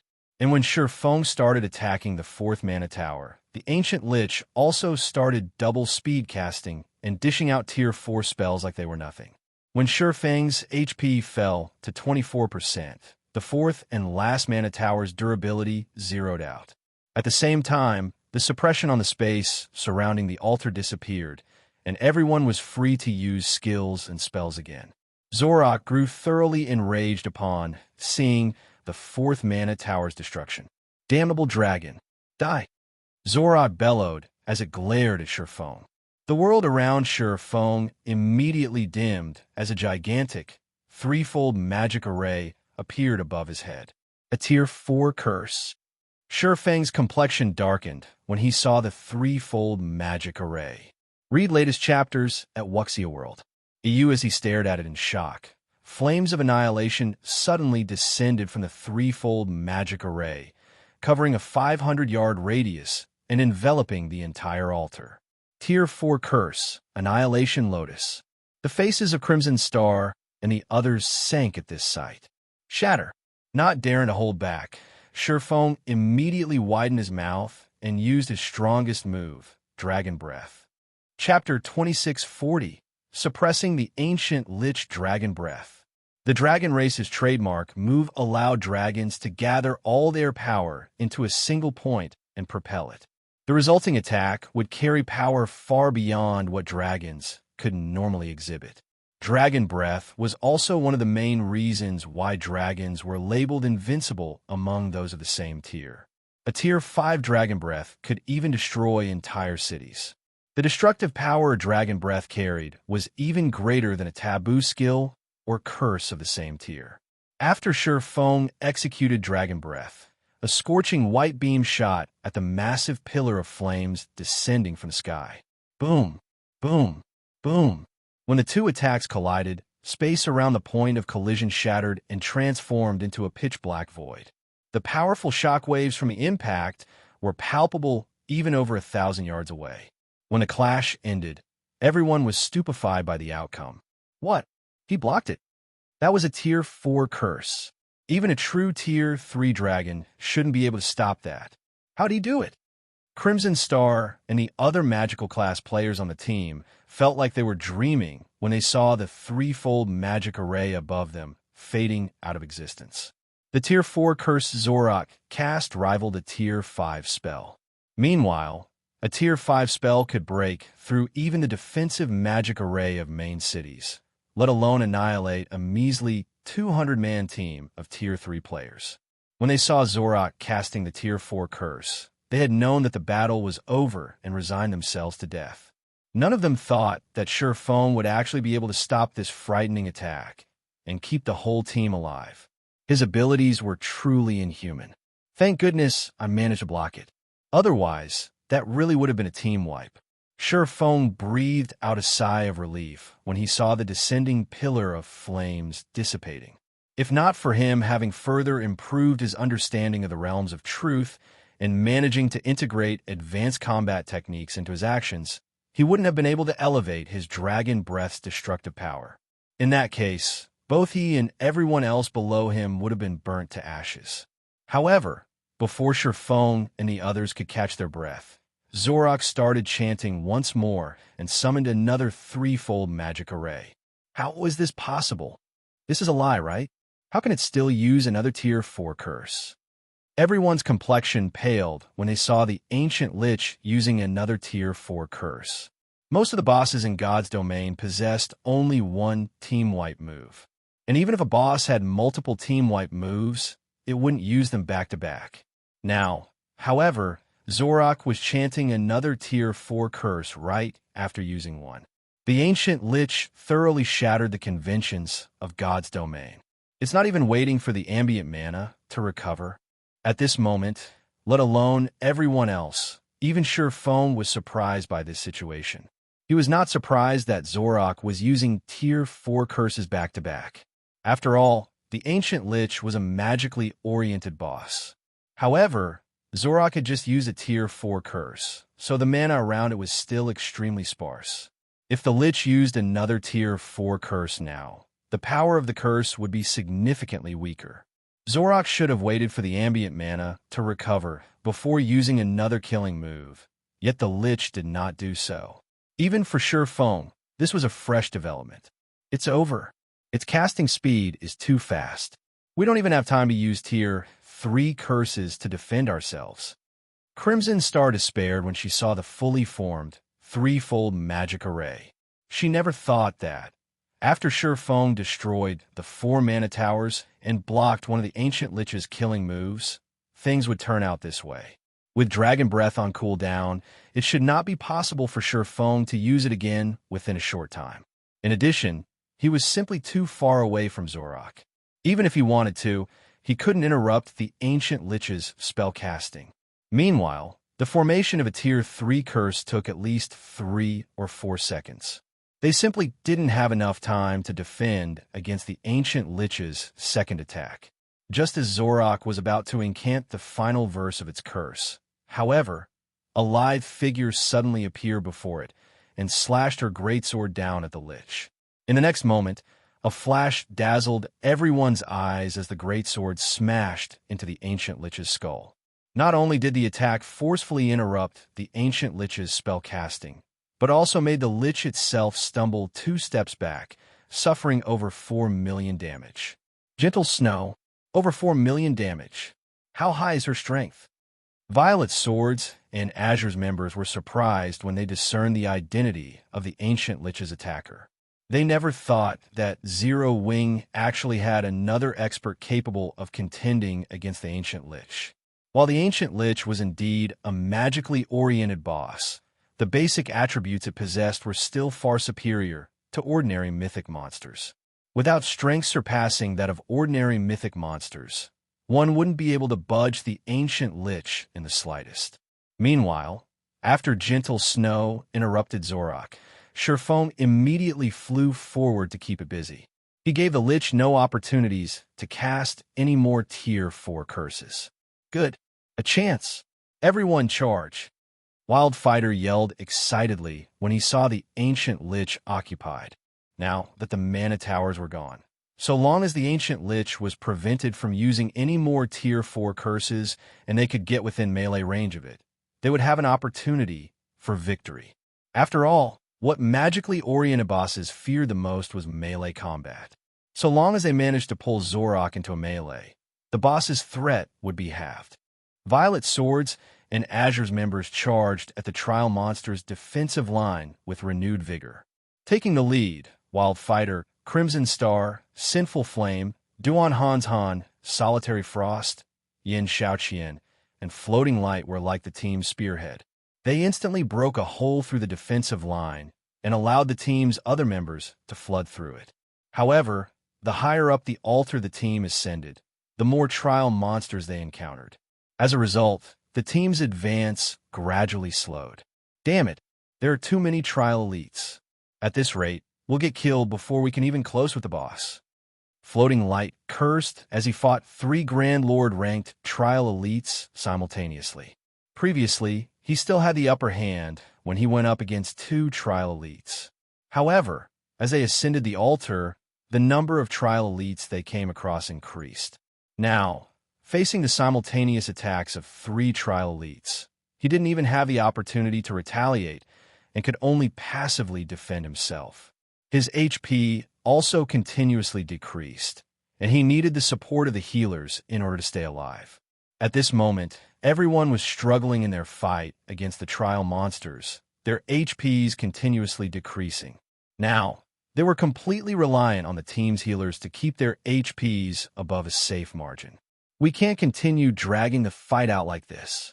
Violet and Wonder, you two open up a path. Everyone else, follow them. I'll hold the rear. Aqua Rose commanded when she saw that the team was already surrounded. Follow the 2 of them. The Violet Sword and Azure members present were confused by Aqua Rose's command. Yin Xiaoqian, in particular, found it unbelievable. Setting aside Violet Cloud, who held the upper hand, even while going up against 3 trial elites simultaneously, Silent Wonder was just barely holding her ground against 3 trial elites. In fact, Yin Xiaoqian was faring even better than Silent Wonder right now. Yet Aqua Rose wanted Silent Wonder to spearhead a breakthrough in the encirclement. However, before anyone could object to Aqua Rose's strange command, Violet Cloud and Silent Wonder both nodded and charged toward the thick of the monsters. What are they doing? They're already outside the range of the healers.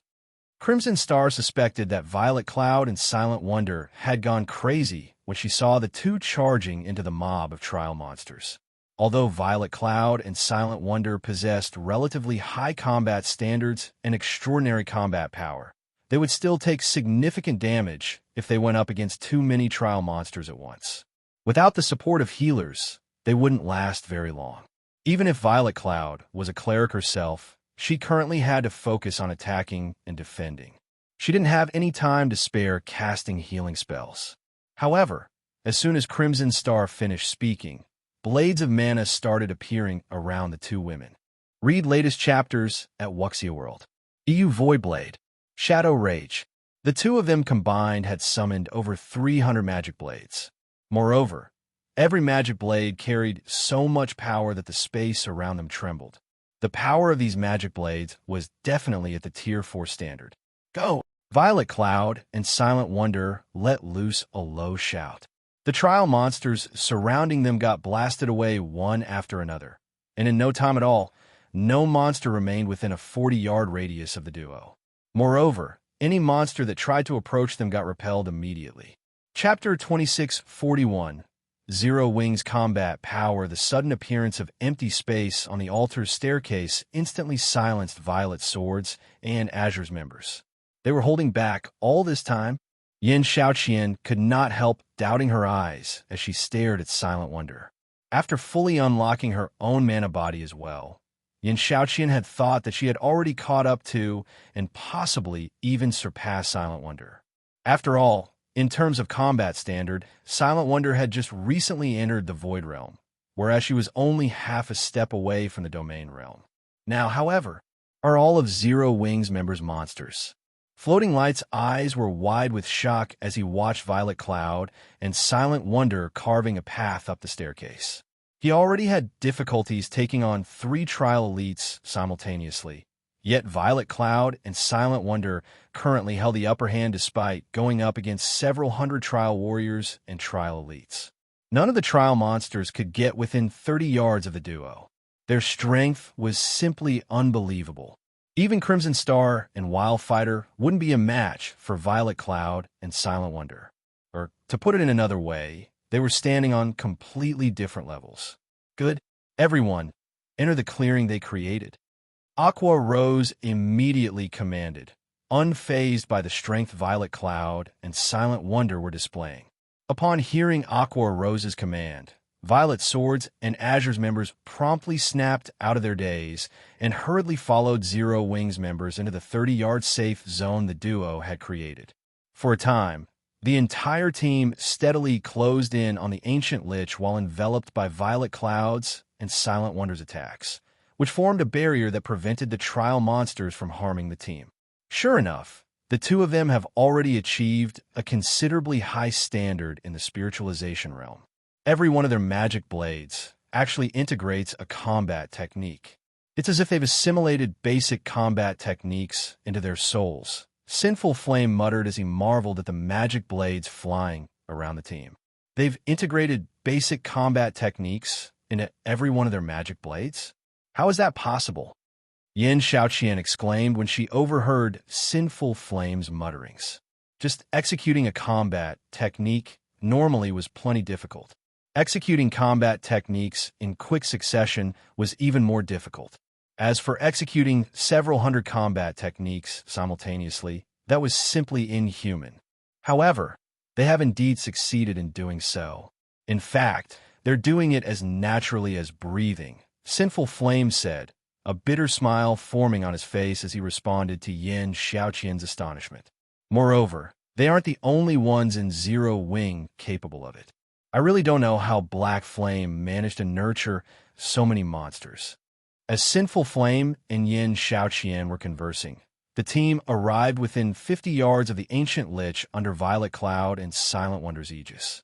However, as the team pressed closer to the ancient Lich, the magic blades Violet Cloud and Silent Wonder summoned grew increasingly translucent. It was obvious that their duration would end soon. Seeing this, everyone on the team inevitably grew nervous. While being closer to the trial boss was a good thing, the number of trial monsters around the boss greatly exceeded their expectations. If they lost the protection of these magic blades now, they definitely wouldn't be able to fend off the trial monsters. Everyone, gather around the boss and focus fire on it. Summer, and I will hold the rear. Aqua Rose shouted through the team chat when she saw that the magic blades were about to vanish. She then rushed to the rear of the team. Everyone was stunned by Aqua Rose's words. Although the altar staircase was only 60 yards wide, which a magical class player could easily cover, so long as they stood in the middle, they would be up against several thousand trial monsters. Let alone 2 magical class players. Even 100 magical class players couldn't stop the assault of so many monsters. Normally, the majority of the team would hold off the trial monsters while a small number of peak experts dealt with the boss. Now, however, Aqua Rose intended to stop these several thousand trial monsters with just 2 people. She was simply insane. However, before Crimson Star and Wildfighter could offer up their suggestion, Aqua Rose had already started incanting. A dark blue, 2-fold magic array, angled toward the staircase, immediately appeared above her. When she tapped the butt of her staff on the ground, a torrent of water gushed out of the magic array and down the altar staircase. The frightening deluge flushed the trial monsters down the staircase. After the floodwaters swept away the trial monsters, alluring Summer, who stood beside Aqua Rose, also completed her incantation. An electric barrier formed at the top of the staircase, preventing ingress. However, while the electric barrier stopped the trial monsters' advance, it did not block the trial monsters' attacks. For a time, every trial monster could be seen firing arrows at Aqua Rose and alluring Summer. Everyone felt their scalp going numb when they saw the rain of several thousand arrows. However, as if they were graceful butterflies, Aqua Rose and alluring Summer easily weaved their way around the arrows. In the end, not a single arrow managed to land on the 2 of them. Crap! What kind of guild is Zero Wing? Floating Light gaped in shock when he saw Aqua Rose and alluring Summer stopping the advance of several thousand trial monsters all by themselves. At this moment, let alone Floating Light, even Solitary Frost and Yin Xiaoqian, who had lived together with Zero Wings members for a while, were shocked by this scene. They felt as if this was their first time learning of the guild known as Zero Wing. Everyone, stop daydreaming. We need to help Guild Leader Black Flame deal with the boss quickly. Crimson Star ordered through the team chat after snapping out of her daze. Upon hearing Crimson Star's reminder, Violet Swords and Azure's members also promptly regained their composure. Indeed, now wasn't the time to watch Aqua Rose and alluring Summer.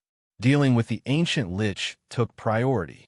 Everyone else on the team then charged at the ancient Lich and started assisting Feng and General Snow in dealing with the trial boss. Although Zorak was incredibly powerful, it was, at the end of the day, still a magically oriented monster. After its opponents got within melee range of it, it would be fortunate if it could exhibit even half of its usual combat power. Moreover, with Feng and General Snow's constant harassment, Zorak couldn't even cast Tier 4 AoE spells, let alone Tier 4 curses. The ancient Lich's HP decreased rapidly. Even after Feng reverted into a human, Zorak's HP still dwindled. After a little more than an hour had passed, the ancient Lich's HP had already fallen to 20%. Despicable humans, I will have all of you pay for daring to interrupt a sacrifice for the demon god. Zorak bellowed. A frightening burst of mana exploded forth from the ancient Lich's body, the shockwave so intense that everyone present got knocked back more than 30 yards. Not good. It's going to use the innate skill of Liches. Crimson Star turned solemn when she saw the ancient Lich going berserk. Everyone, distance yourself from the boss quickly. In God's domain, every powerful race had their own innate skills. An example would be the dragon race's Dragon Breath. Another would be Lich's Frozen World. Not only was this skill incredibly powerful, but it also could not be interrupted. So long as Frozen World was activated, anyone within range who did not have extremely high ice resistance would receive frost damage over time, as well as a movement speed debuff. Fortunately, Frozen World had a small AoE with a 40-yard radius. Ranged players could easily attack from outside the AoE. However, being able to use only ranged attacks against a magically oriented boss wasn't a good thing. Don't even think of getting off so easily. Feng shouted as he activated the 7 Luminaries Rings Forbidden Domain. A layer of gray fog enveloped the entire altar, and the frightening mana surrounding Zorak scattered and disappeared.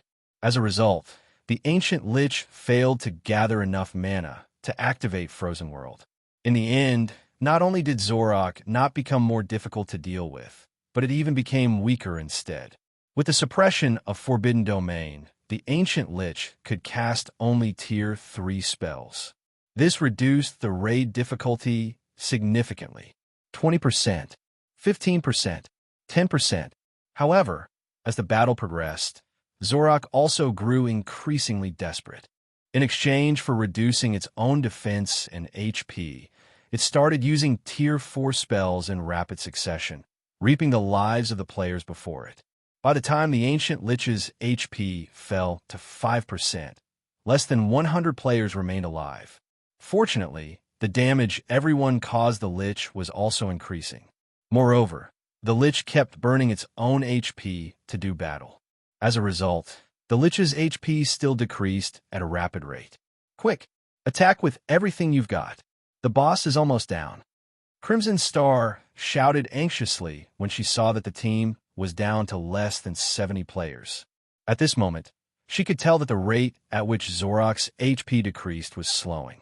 Even though the ancient Lich only had 3% of its HP left, that was still more than 100 million HP.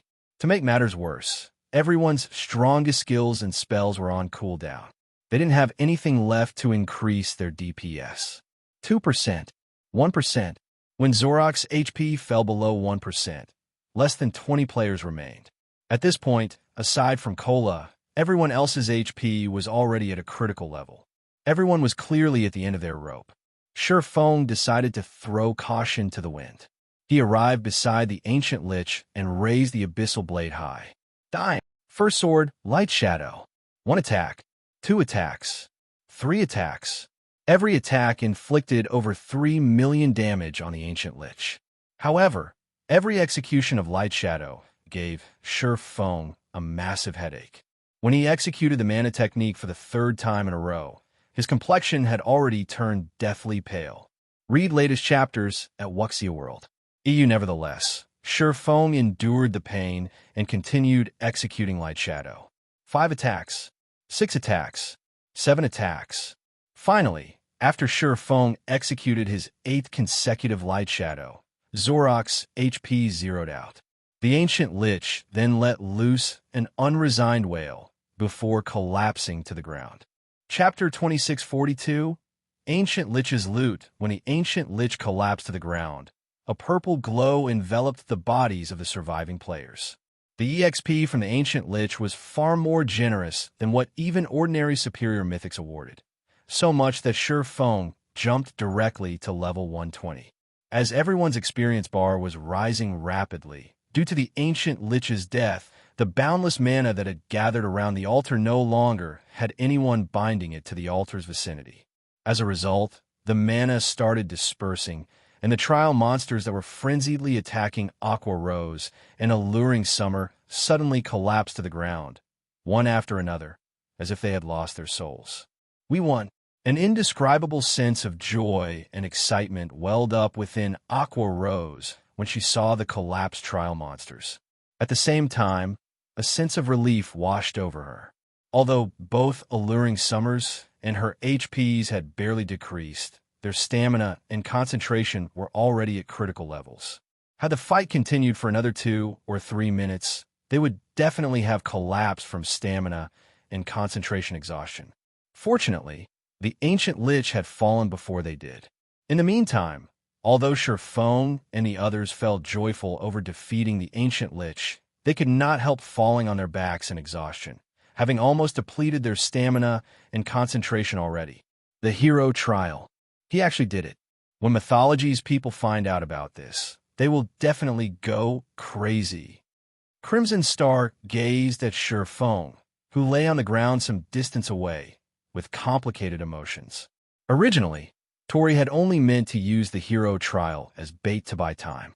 No one from Violet Sword had expected Feng and Zero Wing to succeed. After all, Mythology had partnered with multiple superpowers to form a 200-man team of peak and apex experts, and still failed to conquer the ancient city's elite trial. While fighting the ancient Lich, Crimson Star had entertained the possibility of actually defeating the trial boss. But toward the end of the raid, she had concluded that victory was nothing but a fantasy. Near the end, Zorok had started killing multiple players with every move it used. The ancient Lich would wipe out the remnants of their team in 10 seconds. Meanwhile, trying to wreak over 40 million damage in just 10 seconds was simply impossible for a team of less than 20 surviving players. In the end, however, Feng had surpassed everyone's expectations. At the final moment, he still managed to dish out such frightening DPS and reap the ancient Lich's remaining HP, creating a miracle. Guild leader, are you alright? Fire Dance asked worriedly as she arrived beside Feng. At this moment, the life aura Feng exuded was incredibly weak despite him still having quite a lot of HP. His complexion was also deathly pale. This clearly wasn't a result of just running out of stamina or concentration. I'm fine. I just forcefully broke through the limits of my concentration, so I'll probably need a rest for quite some time to recover, Feng replied, smiling. Because of his rapid-fire use of Light Shadow, he was mentally exhausted. In fact, he would most likely remain in this weakened mental state for quite some time. However, being able to break through the limits of his concentration was a fortuitous matter. After all, it would allow him to improve his brain capacity. Of course, in order to gain this improvement, he would need the corresponding support facilities and nutrient fluids. Otherwise, he would be courting brain damage. While Feng and Fire Dance were conversing, the sound of a system notification entered everyone's ears. System, congratulations. You have completed the hero trial. Trial completion rating, S rank. Rewarding 500 Lightforged city contribution points and permanent citizenship. The system notification repeated 3 times. While Zero Wings and Azure's members did not understand the importance of these rewards, Violet Sword's members revealed ecstatic expressions on their faces. What a bountiful reward! According to our investigations of Lightforged City, it'd take at least 7 or 8 quests just to get 100 contribution points. With 500 points, we can directly purchase 3 Tier 3 magic stones and attempt to boost the completion rate of our Tier 3 skills and spells past the 100% threshold. Floating Light exclaimed. As he read the contents of the system notification, he felt as if he was dreaming. Although neither Violet Sword nor Mythology had entered the ancient secret lands Lightforged City before, their research into the city indicated that obtaining contribution points in the city was incredibly difficult. Normally, the only way was by doing quests. However, there was not only a restriction of accepting 1 quest at a time, but also a limited number of quests available in the city every day. Meanwhile, Lightforged City's contribution points were the only currency recognized in the city. These points could be exchanged for various useful items. Among the items available for exchange in Lightforged City, the one that attracted the attention of Violet Sword and Mythology the most was the Magic Stone. The Magic Stone was an item that could provide players with guidance on breaking through the 100% limit of their skills and spells. A Tier 3 Magic Stone could provide guidance for Tier 3 skills and spells. It was undoubtedly a treasure that all expert players desired. After all, skills and spells followed players for the rest of their careers in God's domain. However, improving the completion rate of skills and spells, especially Tier 3 skills and spells, was not an easy task. Just being able to achieve a 90% completion rate was already an incredibly difficult feat to accomplish. Meanwhile, even reaching 100% completion rate with a Tier 3 skill or spell would provide a considerable boost to a player's combat power. If one could break through the 100% limit, the boost in combat power would be even greater. Now that the hero trial had awarded each player with 500 contribution points, this meant each of them could exchange for 3 Tier 3 magic stones. They were naturally excited by this outcome. At this moment, let alone Violet Sword's members, even Feng was surprised by this reward.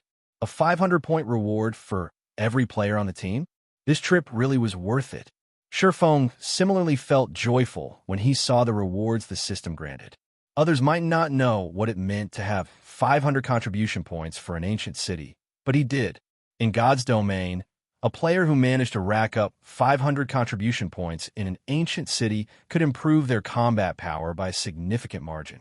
Setting aside the commonly known magic stone, just the most basic enchanted potion could allow players to improve their strength rapidly. When consumed, the enchanted potion raised the ambient mana around players to a very high density for 6 hours. If players fought against powerful monsters or sparred against expert players during this period, they would gain significant improvements. In the past, because of the magic stone and enchanted potion, Violet Sword had been able to recruit and nurture plenty of expert players, which, in turn, raised the guild's strength even closer to that of the 5 great super guilds. As Feng and the others were rejoicing over the trial rewards, the ancient Lich's corpse suddenly burst into countless particles of light. Immediately afterward, the particles of light coalesced into more than 100 light globes of varying sizes, every one of which radiated dense mana. So, this is the ancient Lich's loot? Everyone gaped in shock when they saw the items that appeared when the light globes faded. Although everyone had anticipated that the ancient Lich's loot would be extraordinary, they never thought it would be this abundant. Originally, they had only expected to obtain around 24 noble authority tokens. However, there were over 60 tokens, as well as over 20 inferior legendary materials and 6 legendary materials. Aside from the tokens and materials, the ancient Lich had also dropped a total of 14 pieces of dark gold equipment and 4 pieces of epic equipment. At this point in time, even the various superpowers barely had any level 100+ epic items. Now, however, the ancient Lich had dropped 4 level 100+ epic items, including an epic weapon. Azure's members could not help but drool over the ancient Lich's loot. The 4 epic items aside, just the legendary materials dropped were more than enough to make any superpower envious.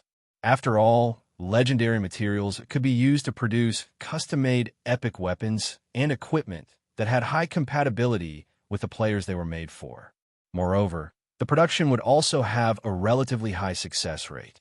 With the 6 legendary materials dropped, it was possible to create 6 custom-made epic weapons and equipment. Guild Leader Black Flame, according to our agreement, you have priority in choosing one item. Please take your pick, Crimson Star said to Feng after recollecting herself. In that case, I'll choose that tattered scroll, Feng said, pointing at a tattered scroll radiating mana so dense that it was second only to the mana from the epic weapon. Guild Leader Black Flame, are you sure? Crimson Star looked at Feng in confusion when she saw the item he chose. In her opinion, the best item the ancient Lich dropped was the epic ranked axe. After all, the axe wasn't just any ordinary epic weapon, but the replica of a legendary weapon, ranking at the top even among epic weapons. When equipped, it could raise the combat power of current peak experts by at least 30%. It should be of great help even to domain realm experts like herself. As for the tattered scroll Feng chose, she had tried using an identification skill on already. Although the scroll radiated powerful mana and looked very special, it was just a damaged, epic scroll.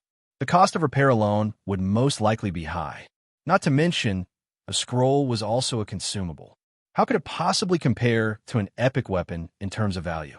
I'm choosing it, Feng said as he nodded in affirmation. At this stage of the game, aside from himself, there was most likely nobody else in God's domain that would recognize this tattered scroll.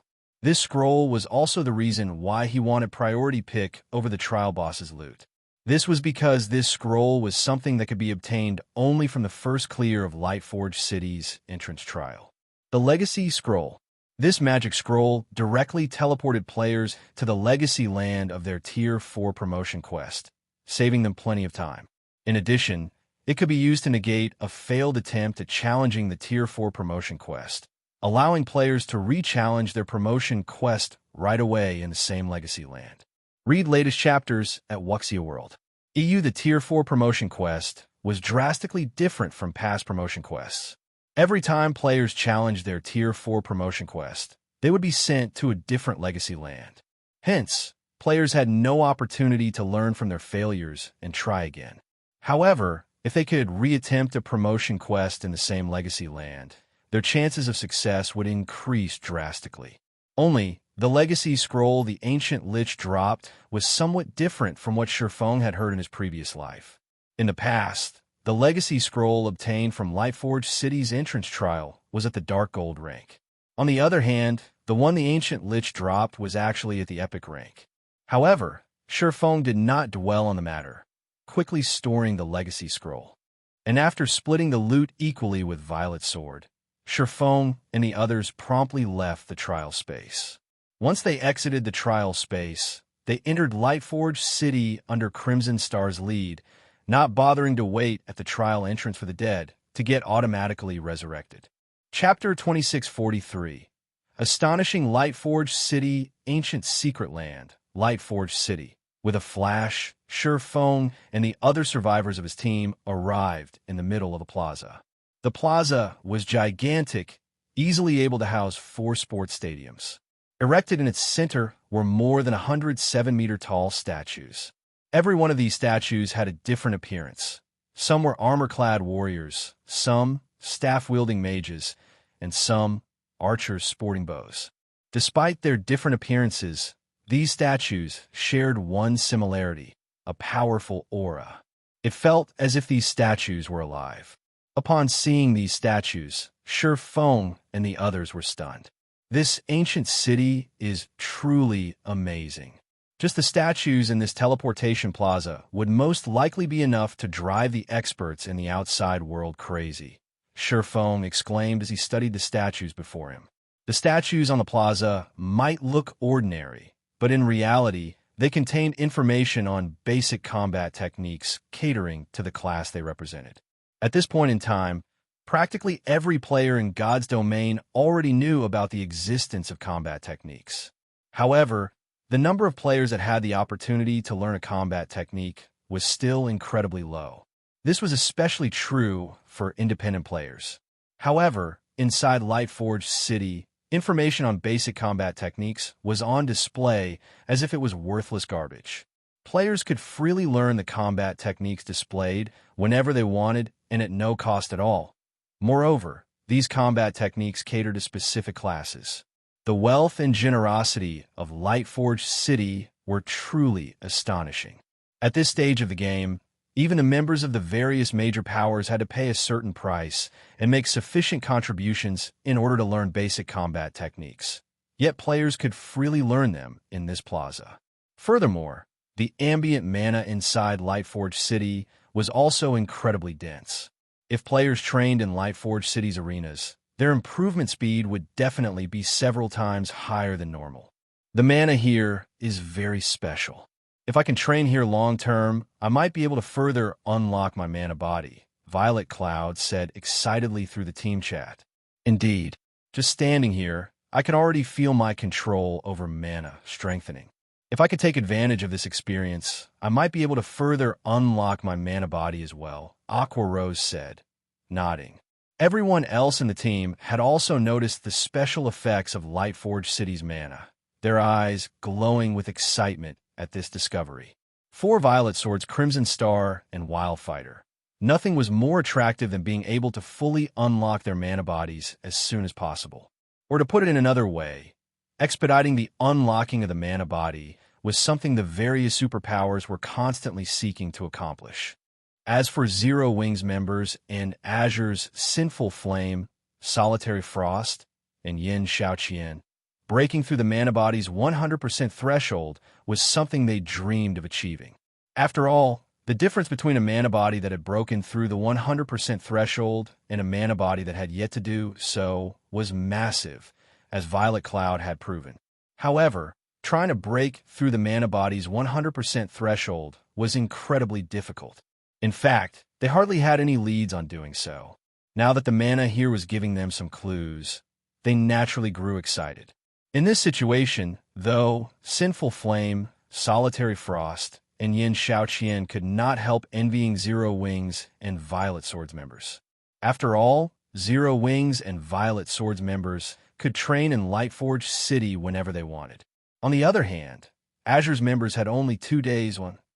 Upon realizing this, Xiaoqian and Solitary Frost took a seat and focused on the sensations they were currently experiencing. After all, it was unknown when they would get another opportunity to visit Lightforged City. There's still quite some time before the alchemy array disappears. Let's take a look at Lightforged City's City Lord's Mansion first. It won't be too late to start training afterward, Feng suggested, chuckling when he saw Xiaoqian and the others sitting down to circulate their mana. I guess you're right, Xiaoqian answered, nodding as she dismissed her thoughts of training immediately. Upon further consideration, she felt that what Feng said was indeed correct. The special effects of the ancient city's mana could be said to be a bonus only. The true value of the city remained in its City Lord's Mansion, where players could exchange the various items available only in the ancient city, using the city's contribution points. Currently, every one of them had 500 contribution points. It would be a pity not to use them. Feng and the others spent over 2 hours traveling down Lightforged City's main street before arriving in front of the 600-meter-tall City Lord's Mansion. Currently, dozens of uniformed knights were standing guard before the entrance of the City Lord's Mansion. Not only were these knights at level 180, Tier 3, but they also possessed life ratings rivaling that of archaic species. The aura they radiated was comparable with that of mythic monsters of the same level. As for the knight captain leading these knights, he was a bona fide Tier 4 NPC. His mere presence put intense pressure on Feng. Meanwhile, when everyone entered the City Lord's Mansion's first-floor exchange hall, they were stunned by the scene before them. Currently, all sorts of items were on display in the exchange hall. Among them were epic weapon and equipment designs, Grandmaster potion recipes, rare skills and spells, bronze combat techniques, advanced construction designs, and designs for war weapons. Every one of these items was an unbelievable treasure that one could only come across by luck in the outside world. Now, however, a plethora of such treasures greeted their eyes. Of course, everyone could only afford to look at these items. After all, even the cheapest of these displayed treasures cost 4,000 contribution points, with the more expensive ones costing tens of thousands of points. With each of them having only 500 points, they shouldn't even think of purchasing any of these items. Fortunately, these valuable treasures weren't the only things available for exchange. There were still plenty of cheap and ordinary items within their means. An example of these items will be the Magic Stone and Enchanted Potion. Of those present, whether it was Violet Swords or Azure's members, they almost immediately chose to spend all of their contribution points on the Tier 3 Magic Stones and Enchanted Potions. Guild Leader, the items available for exchange here have limited quantities. Let's quickly exchange for some Tier 3 Magic Stones and Enchanted Potions as well. If we wait until the others get resurrected, there won't be anything left for us, Aqua Rose urged hurriedly as she looked at Feng, who showed no interest in the magic stones and enchanted potions at all. All items in the exchange hall had an exchange limit. While some would be restocked over time, the more valuable treasures were unique items, no longer available once exchanged. As for the Tier 3 magic stones and enchanted potions, while they weren't unique items, if everyone were to spend all 500 of their contribution points on these 2 items, there would only be enough to supply 50 people. Once these items sold out, those who wanted them would have to wait until they got restocked to exchange for these items. However, who knew when these items would get restocked? No need to rush this, Feng said, shaking his head. He then shifted his gaze to a shelf carrying bottles of icy blue liquid, saying, "Have everyone exchange for 10 Master Concentration Recovery Potions first. Guild Leader, that concentration recovery potion is too expensive at 50 points per bottle. Do we really need to buy it?" Aqua Rose could not help her exasperation when she saw the price of the Master Concentration Recovery Potion. That item only aids players in recovering concentration. Moreover, each potion lasts only 2 hours. Although it is a rare potion in the outside world, spending our precious points on it is a little. Concentration recovery potions were indeed incredibly rare, but not particularly useful since players naturally recovered their concentration over time. If players rested inside a city, their recovery rate would be even quicker. Hence, items that helped in the recovery of concentration were not that expensive on the market. Spending 50 contribution points to exchange for just one master concentration recovery potion now was simply an extravagance. After all, the master enchanted potion cost only 10 contribution points, yet it lasted 6 hours. Relax. Just exchange all your points for the potion. I guarantee that the value you can get from these potions will greatly surpass your expectations. They're even more valuable than those Tier 3 magic stones, Feng said, chuckling when he saw the anxious look on Aqua Rose's face. In his opinion, the Master Concentration Recovery Potion was very cheap. Moreover, they were allowed to purchase the potion only because they had the Noble Authority token. Otherwise, they wouldn't have the qualifications to do so. If these Master Concentration Recovery Potions were put up for sale during his previous life, just one potion would have sold for the price of one epic material. Even at such a price, rarely anybody would be willing to sell their potions. After saying so, Feng spent all his points on Master Concentration Recovery Potions without hesitation. Aqua Rose no longer tried to dissuade Feng. After all, he definitely had his reasons for such a decision. Following which, she and the others exchanged all their points for Master Concentration Recovery Potions as well. Read latest chapters at Wuxia World. EU Violet Swords and Azure's members were confused upon seeing this scene. They could not understand why Zero Wings members would exchange for potions that did not provide the slightest bit of help and training. However, they did not pay too much attention to this matter. After all, their alchemy array's duration was running down. Now that they had obtained the magic stones and enchanted potions, they had to devote their efforts to training. As for what Zero Wings members intended to do, that was none of their business.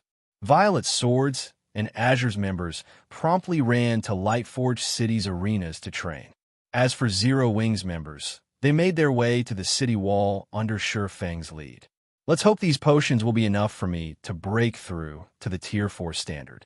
As Feng gazed at the gigantic statues atop the distant wall, his footsteps sped up automatically. Chapter 2644. Absorbing Divine, while the gigantic statues erected atop Lightforged City's tall walls gave off an indescribable sense of majesty and oppression. When Feng and the other Zero Wing members got within 100 yards of these statues, they immediately sensed a powerful pressure weighing down on their minds. For a moment, they felt as if their bodies no longer belonged to themselves as their consciousness started to waver. They were like a small boat sailing across a stormy ocean. Even the slightest mistake could result in their demise. What a powerful mental assault. Just this one strike already makes me feel as if I just executed an advanced combat technique. If this continues, I'll probably exhaust my concentration in no time at all, Gentle Snow commented, frowning as she sensed the mental pressure from the statues. She had realized that these statues were extraordinary when she saw them from outside the city. After all, just looking at these statues from a great distance had already taken a toll on her concentration. Now that she stood so close to these statues, she realized that they were even more frightening than she initially thought. Even without looking at these statues, her mind was subject to a mental suppression that depleted her concentration. Guild leader, don't tell me the training you mentioned will take place here? Aqua Rose objected as she turned to Feng. That's right. We'll be training here, Feng said as he smiled and nodded. Guild leader, the mental assault of these statues is too powerful. Let alone using skills and spells, even executing basic mana control is a problem.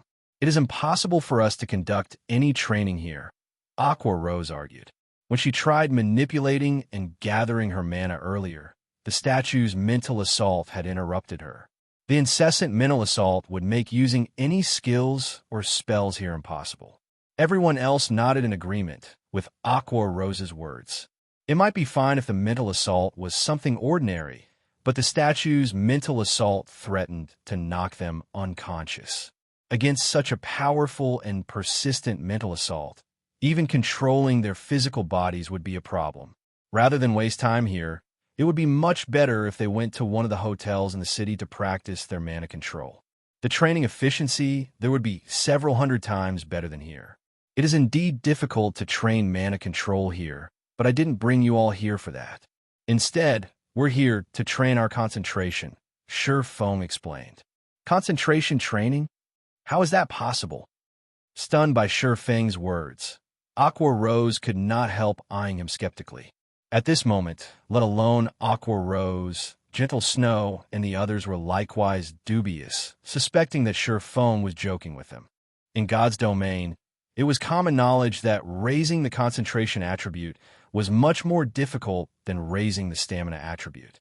Of course, while the difficulty of increasing one's concentration was high, the returns one could gain from improved concentration were also immense, far outstripping those from improved stamina.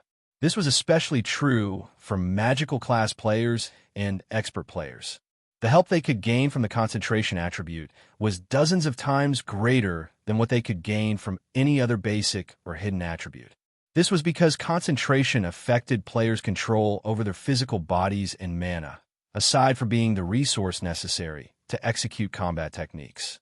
However, even now, there were only two known methods to permanently improve one's concentration. The first was to raise one's tier, while the other was to raise one's life rating. Hence, any item that could provide a temporary boost to a player's concentration was incredibly valuable and sold for at least 10 times the price of similarly ranked items. The most inferior item that provided concentration would be at the Dark Gold rank. However, even at such a price, the various major powers would frantically contest for any of such items that appeared on the market. Now, however, Feng was telling them that it was possible to directly improve their concentration attribute. Their skepticism was only natural. Normally, raising the concentration attribute is indeed an incredibly difficult task. However, the statues here are extraordinary. The mental assault you're sensing is actually divine will.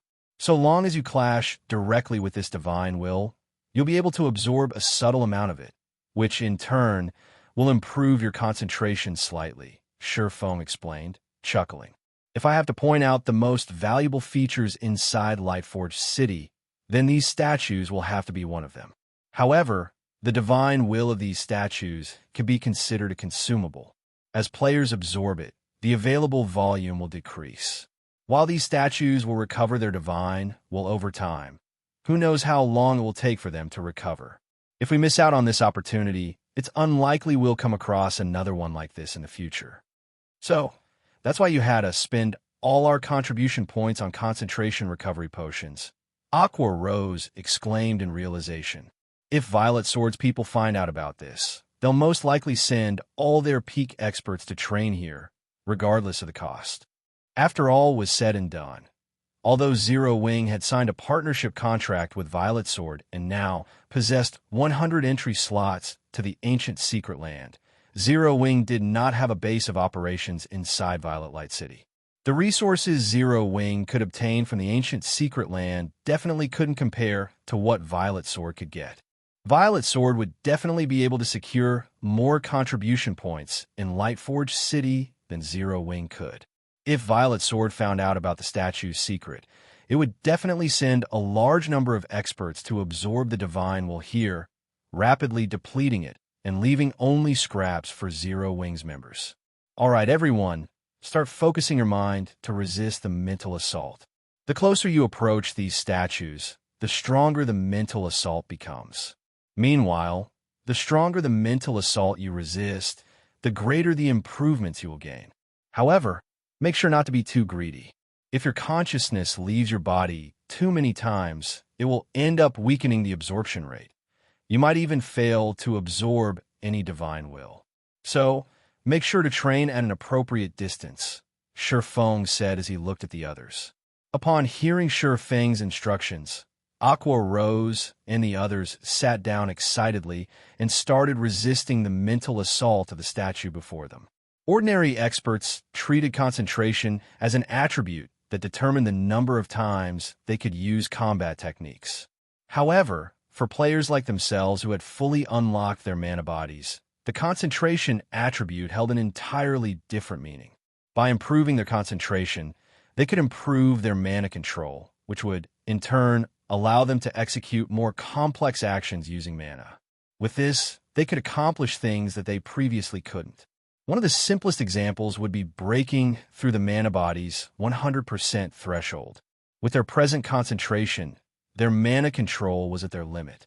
However, if they wished to break through the 100% threshold, they needed to be capable of controlling even more mana. Now that an opportunity to break through the mana body's 100% threshold was right before them, they did not wish to waste even a second. However, after everyone attempted to resist the statue's mental assault, their original excited expressions disappeared, replaced by solemnity.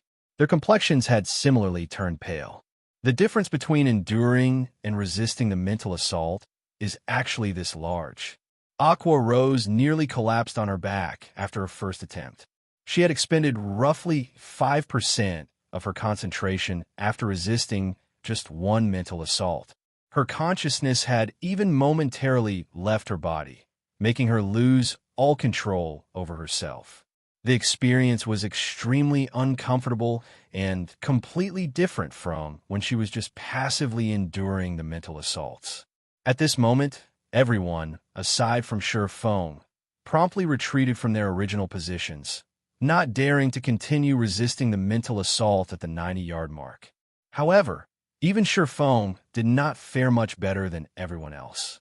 Although he had managed to resist the mental assault, the amount of divine will he absorbed was far from ideal. Moreover, just a single attempt had cost him 1/40th of his concentration. Read latest chapters at Wuxia World. EU after resisting the mental assaults for another 2 minutes. Feng scarcely had any concentration remaining and had no choice but to consume a concentration recovery potion. With the boost provided by the potion, his concentration recovery rate just barely surpassed his consumption rate. After training like this for around an hour, Feng opened his eyes and looked at the nearest statue with a depressed expression. During this past hour or so, his concentration had indeed improved. However, the improvement was basically negligible. In fact, if not for him being at the domain realm and having an accurate grasp over his own body and mental state, he wouldn't have noticed this improvement at all. If he continued at this rate, his concentration would be nowhere near the Tier 4 standard even after using all his master concentration recovery potions and training for 20 hours here. At this rate, my concentration won't reach the Tier 4 standard even after the various superpowers peak experts have already started challenging their Tier 4 promotion quest. Feng could not help a bitter smile at this situation. It's no wonder hardly any expert players would rely on divine will to improve their concentration standard. However, just as Feng was about to focus his mind to resist the next mental assault, Violet Cloud, who sat behind him, suddenly stood up and walked up to the 80-yard mark, then took a seat there. Chapter 2645. Advanced Bronze Combat Technique. Upon seeing Violet Cloud resisting a mental assault at the 80-yard mark, Aqua rose and the others goggled in shock. After all, there were no changes to Violet Cloud's expression. It was obvious that the 80-yard mental assault posed no problem for her. In fact, she could probably move even closer to the statue. She actually managed to improve her mental condensation by so much already. At this moment, even Feng was astonished when he looked at Violet Cloud. If players wished to absorb divine will quickly, they could rely on mental condensation, aside from items that aided in concentration recovery. The more condensed one's mental state was when clashing with the mental assault of a divine will, the greater one's absorption rate of divine will would become. Only, there was no concrete technique to allow players to condense their mental state because a person's mental state was insubstantial.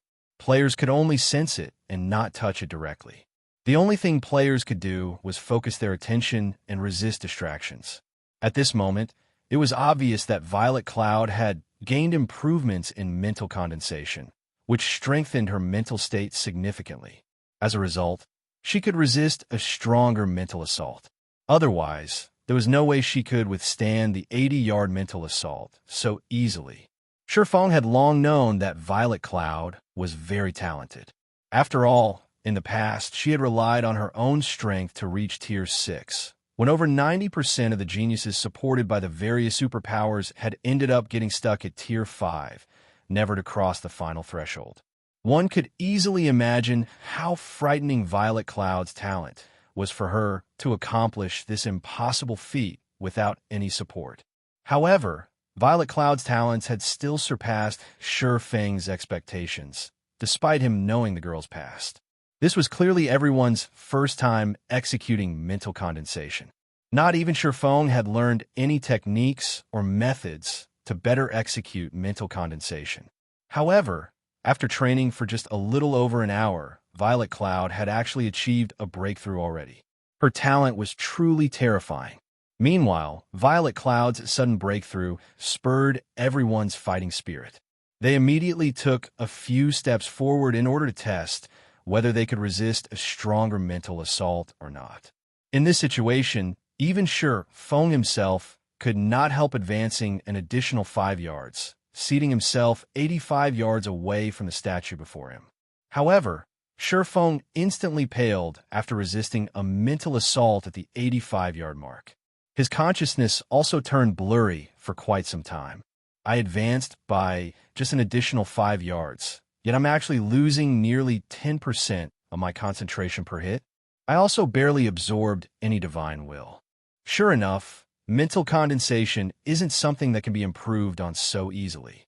Feng smiled bitterly as he looked at Violet Cloud, resisting the 80-yard mental assaults with ease. He had expected his mental state to have improved by quite a bit after experiencing so many mental assaults at the 90-yard mark. However, it seemed that it was merely wishful thinking. It seems I can only return and slowly accumulate concentration, Feng thought, shaking his head, and stood up to return to his original location. As he got to his feet, the statue before him released another wave of mental pressure. This time, though, he did not try to resist it, just passively endured it. After enduring this mental assault, Feng immediately felt his consciousness blur slightly. His control over his body also became slightly sluggish. Overall, though, he fared a lot better than with active resistance. Despite facing the same mental assault, there's such a huge difference between passively enduring and actively resisting. If the effects of actively resisting the mental assault were the same as the result I just experienced, I would most likely be able to move within 30 yards of the statue. Feng could not help but sigh ruefully when he sensed the effects of passive endurance. When he reached his original position, another mental assault washed over him, nearly making him lose his footing. After experiencing this mental assault, though, he paused as a spark of inspiration flashed across his eyes. So that's the case. Why didn't I think of this before? Feng clenched his fists as realization dawned upon him. He then turned to the nearby statue and thought, the reason why the effects of passively enduring the mental assaults are so subdued is simply that I gave up control over my body and allowed my mental state to go along with the divine will during the brief instant of collision. However, when I actively resist the mental assault, I'm struggling against the divine will to retain control over my body. The concentration consumed in doing so is naturally much greater. With sufficiently high control over my own body, I should have a much easier time resisting the divine will. After thinking up to this point, Feng immediately sat down and started testing his theory. Previously, he had been fully focused on using his mental state to resist the divine will's influence. Now, he chose to spread his focus across his entire body instead to prevent anything from influencing his control over it. In the next moment, another mental assault arrived. Although Feng's complexion paled slightly, a smile formed on his face. Sure enough, Feng grew excited when he sensed the amount of concentration he had just lost. Originally, he would lose around 1/40th of his maximum concentration when resisting a 90-yard mental assault. Now, however, he had lost only 1/50th of his concentration. Although the improvement was minor, he had, at the very least, taken the first step in the correct path of resisting the mental assaults. Following which, Feng retreated further back and sat down just outside of the range of the statue's mental assaults. He then considered ways to further strengthen the control he had over his body, to spread his focus across his entire body as much as possible. Or, to put it another way, he tried to exert all his muscles in one direction. That way, he could achieve maximum control over his body. However, this was Feng's first time doing such a thing. Even though he had already reached the domain realm and achieved precision control over his 5 senses and physical body, he had never tried exerting every muscle in his body in a single direction. When he actually tried doing so, he discovered what a challenge he had set up for himself. No matter how hard he tried, he succeeded with less than 10% of his muscles. Sure enough, it really is difficult. It would be great if I had a combat technique that could help adjust my muscles' direction of exertion. As Feng tried exerting every one of his muscles in the same direction, he felt that this feat was even more difficult than executing a bronze combat technique. After all, a bronze combat technique utilized only a portion of his muscles. Moreover, the utilized muscles wouldn't move in the same direction either. That's it. Inspiration dawned upon him as his thoughts wandered in the direction of combat techniques.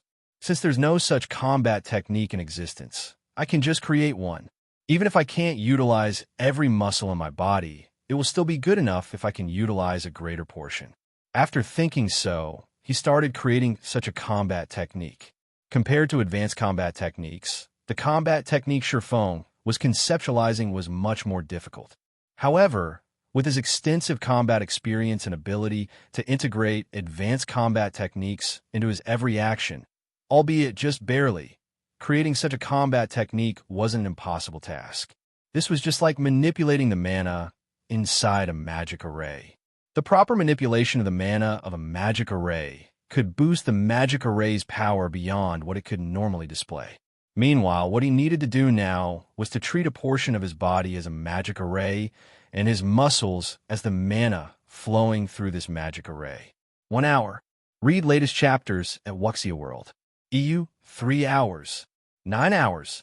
After 10 hours of trial and error, Lightforged City's stable space rippled.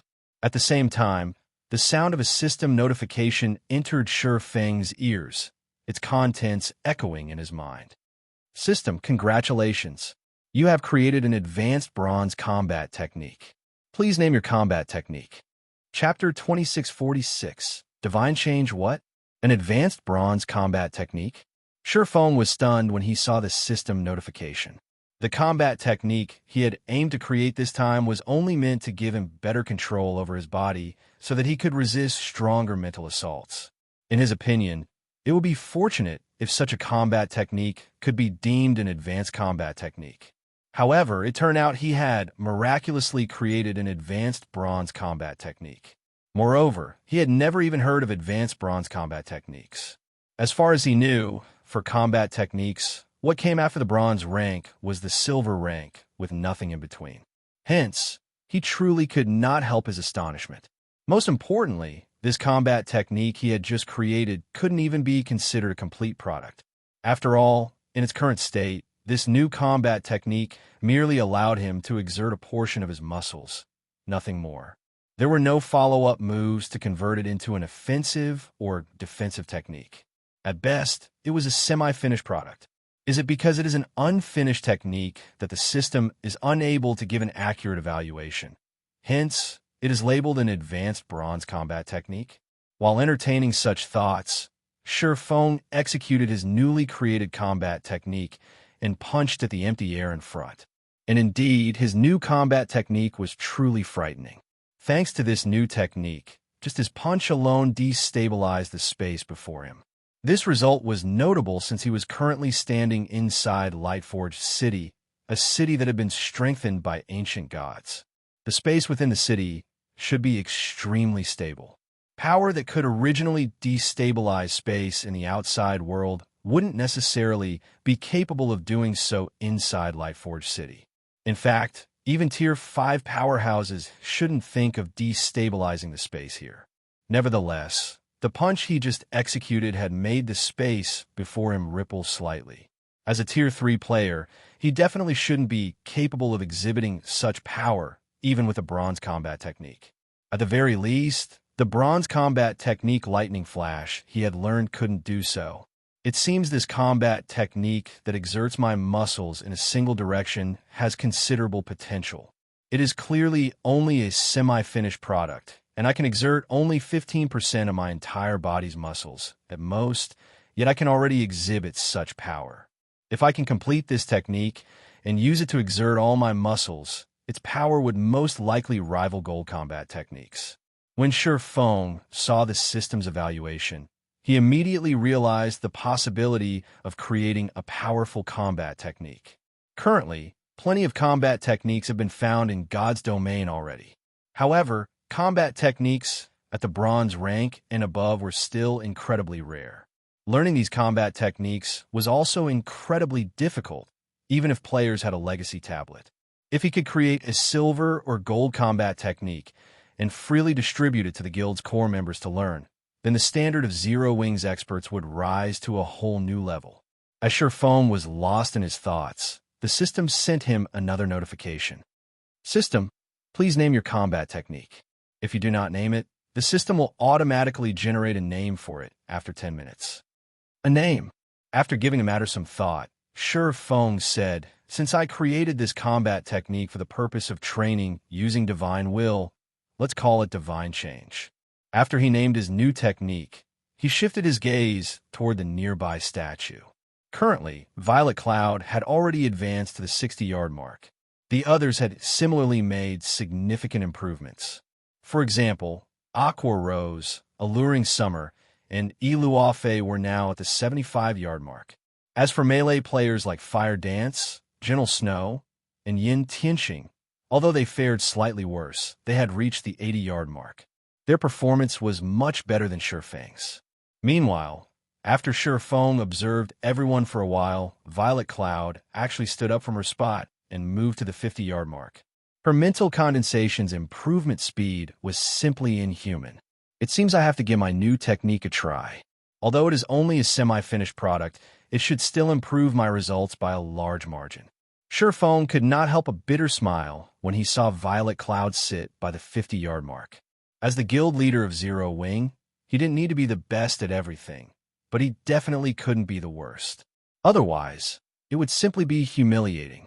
Following which, Feng moved past the 100-yard mark and slowly walked toward the statue. Meanwhile, the Zero Wing members seated before the statue noticed his arrival and could not help shifting their attention to him. The guild leader is finally prepared to raise his concentration. The sight of Feng entering the range of the Divine Will's mental assaults piqued Aqua Rose's curiosity. Previously, Feng had moved beyond the 100-yard mark and sat quietly in a corner. This situation had confused her and everyone else. They simply could not understand what he was doing. Although they had obtained citizenship in Lightforged City and gained the qualifications to stay for however long they wanted in the city, the duration of the alchemy array they had to use prevented them from staying inside the ancient secret land for long periods. Hence, every second and minute spent inside Lightforged City was incredibly precious. However, Feng had actually wasted 10 whole hours doing nothing. I really can't figure out why the guild leader sat there for so long. He even wasted nearly an hour of the precious concentration recovery potion, Cola muttered as he gazed at Feng in confusion. Originally, their time in Lightforged City was already limited. Now that 10 hours had gone by, they had less than 2 days left. In addition, they had to take a small break once every 2 hours to relax their tense minds. To put it simply, they were pressed for time. Had Feng spent the past 10 hours improving his concentration standard with them, he would have most likely reached the 70 or 80-yard mark already. With the improvement speed at these locations several times better than that at the 90-yard mark, His concentration might even get upgraded to the Tier 4 standard by the time he ran out of Master Concentration Recovery Potions. While everyone was mulling over Feng's actions, Feng arrived at the 85-yard mark. However, he showed no intention of sitting down to train. Instead, he simply stood there quietly as he actively resisted the approaching mental assault. Pung! Upon coming into contact with Feng, the mental assault actually shattered. It shattered?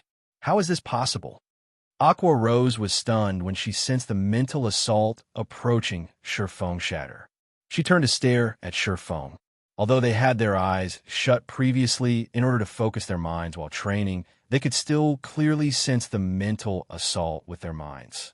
When a mental assault came into contact with Feng, it seemed to crash into an immovable wall and shatter.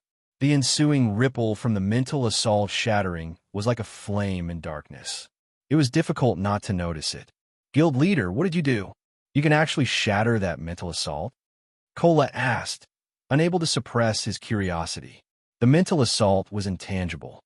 Just trying to actively resist, it was already a difficult task. As for shattering the mental assault, that was something none of them had ever considered doing. At this moment, everyone was staring at Feng in confusion. I didn't do anything special. I just tried retaliating against the mental assault. I never thought that it would shatter, Feng said, similarly puzzled by this situation. Read latest chapters at Wuxia World. He had merely tried using Divine Change against the mental assault to test the technique's effects. He never imagined such a result. In the end, the mental assault did not affect him adversely in any way and simply disappeared like a passing breeze. Feng's answer and the calm look on his face rendered Aqua Rose speechless. This explanation was simply too abbreviated. What did he mean by just retaliating? Meanwhile, after Feng gave his explanation, he promptly stepped closer to the statue, his heart brimming with curiosity about how much progress he could make using Divine Change. Chapter 2647, Statue's Forbidden Zone. With each step Feng took toward the majestic statue before him, the mental assault coming from it intensified. However, he kept advancing without being affected in the slightest, as if the mental assault was non-existent. 80 yards, 70 yards, 60 yards. After just a short moment, Feng arrived at the 50-yard mark and stood beside Violet Cloud. At this moment, though, his expression turned slightly serious. It was obvious that the statue's mental assaults were starting to affect him.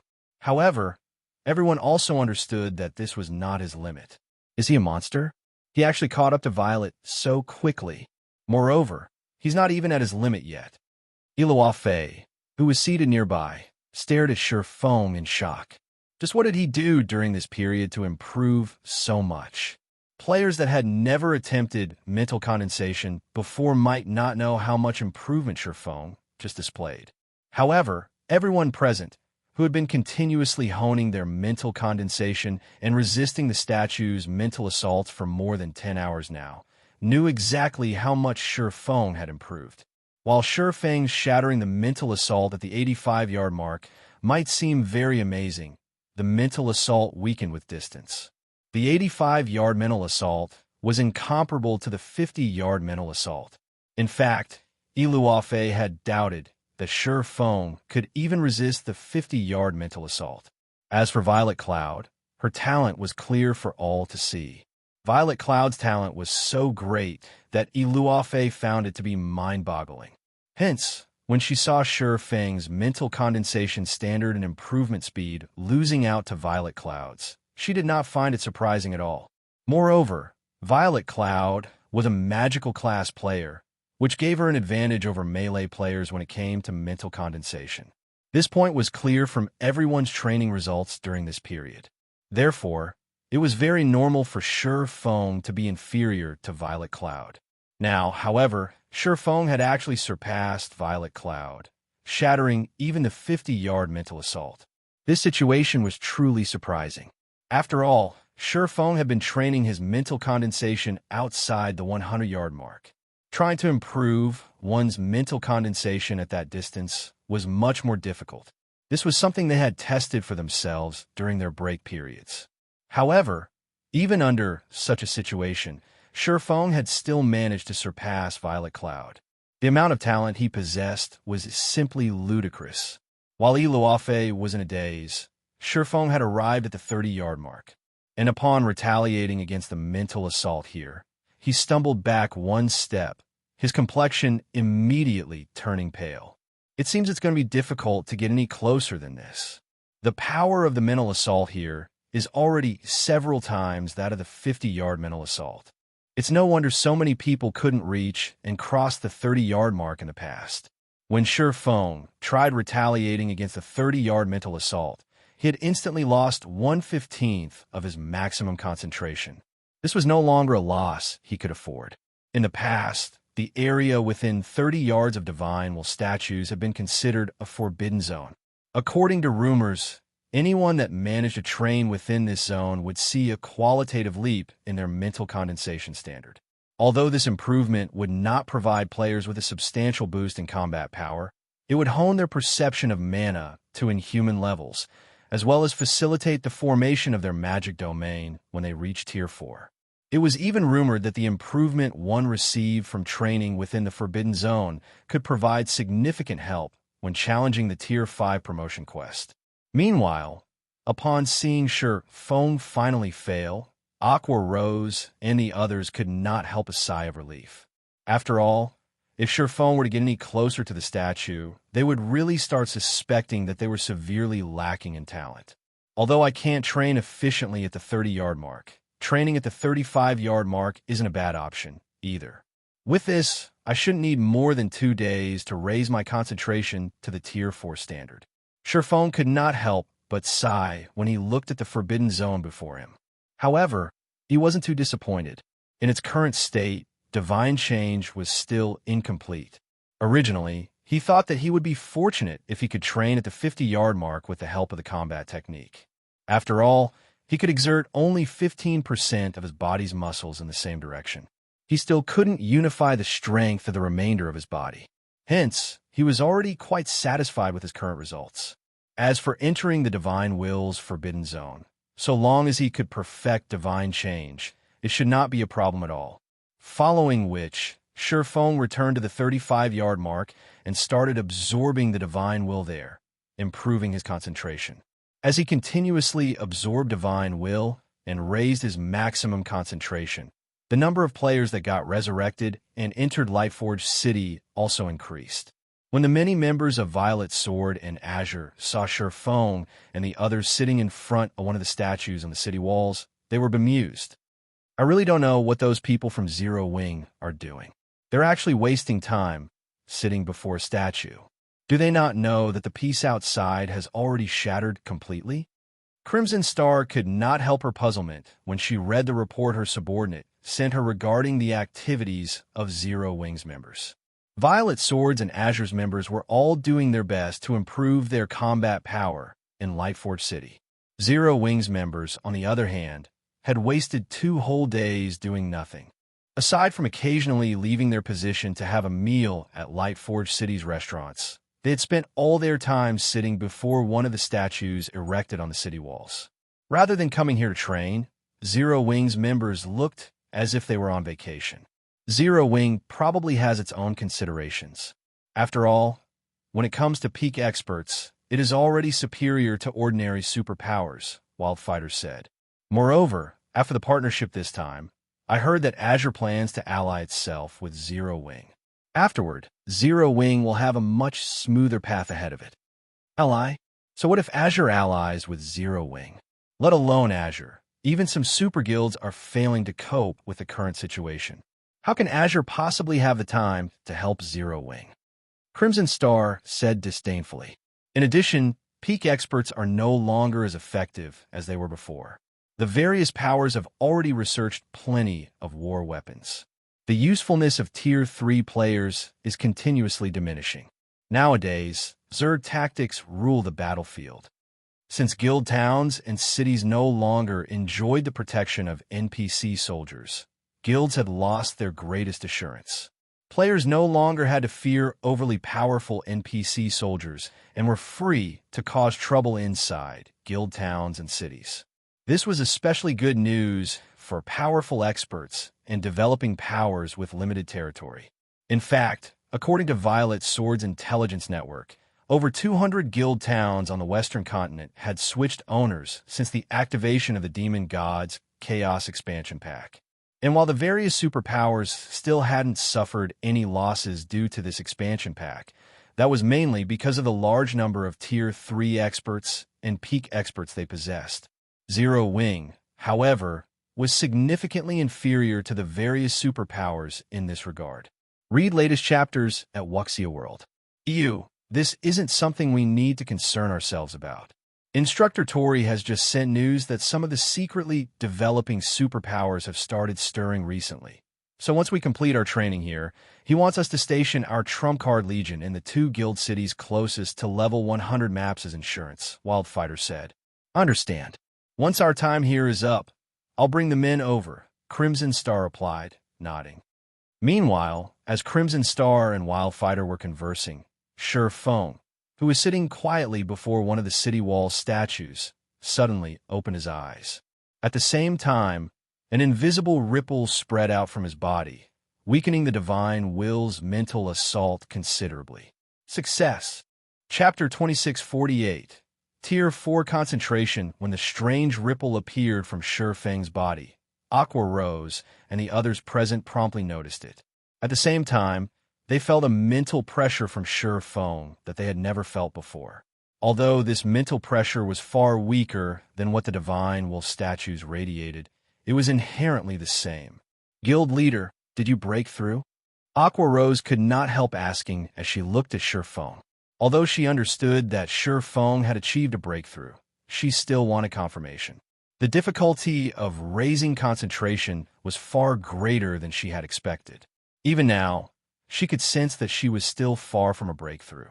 Even Violet Cloud, whose mental condensation standard was second only to Feng's, had a long way to go, 30% or so, to reach the Tier 4 standard and its concomitant qualitative transformation.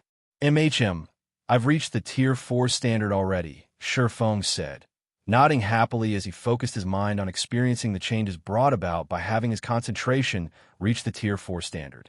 Tier 4. This was a realm that he was never able to reach in the past, no matter what he did. Even though only his concentration had reached the Tier 4 standard, for now, it was already more than enough to excite him. In God's domain, Tier 4 was a major turning point for players, a far more important one than when players went from Tier 2 to Tier 3. One could say that more than 99% of Tier 3 players would never be able to reach Tier 4. In order to reach Tier 4, aside from sufficiently high combat standards and equipment standards, one also needed a lot of luck and fortuitous opportunities. If a player lacked any of these factors, the difficulty of reaching Tier 4 would increase exponentially. Now, with Feng's concentration at the Tier 4 standard, his chances of attaining Tier 4 in the future had just increased significantly. Guild leader, what does it feel like to have Tier 4 concentration? Is the difference large? Yin Tianqing asked, curious. Upon hearing Yin Tianqing's question, everyone turned to Feng with inquisitive eyes. It's large. It's very large, Feng answered after giving the matter some thought. You can say that I've already reached a completely different level. The improvement of the concentration attribute would provide a significant increase in a player's control over their physical body and mana. The concentration attribute reaching the Tier 4 standard would even bring about a qualitative transformation. Take the Holy Annihilation mana technique, for example. If executing Light Shadow cost him 10 points of concentration previously, then now it required only 3 points. As for the concentration cost of executing bronze combat techniques, it had dropped even further. Now, he could basically use bronze combat techniques as if they were advanced combat techniques. In addition, even executing Tier 3 skills and spells at a 100% completion rate would probably no longer be difficult.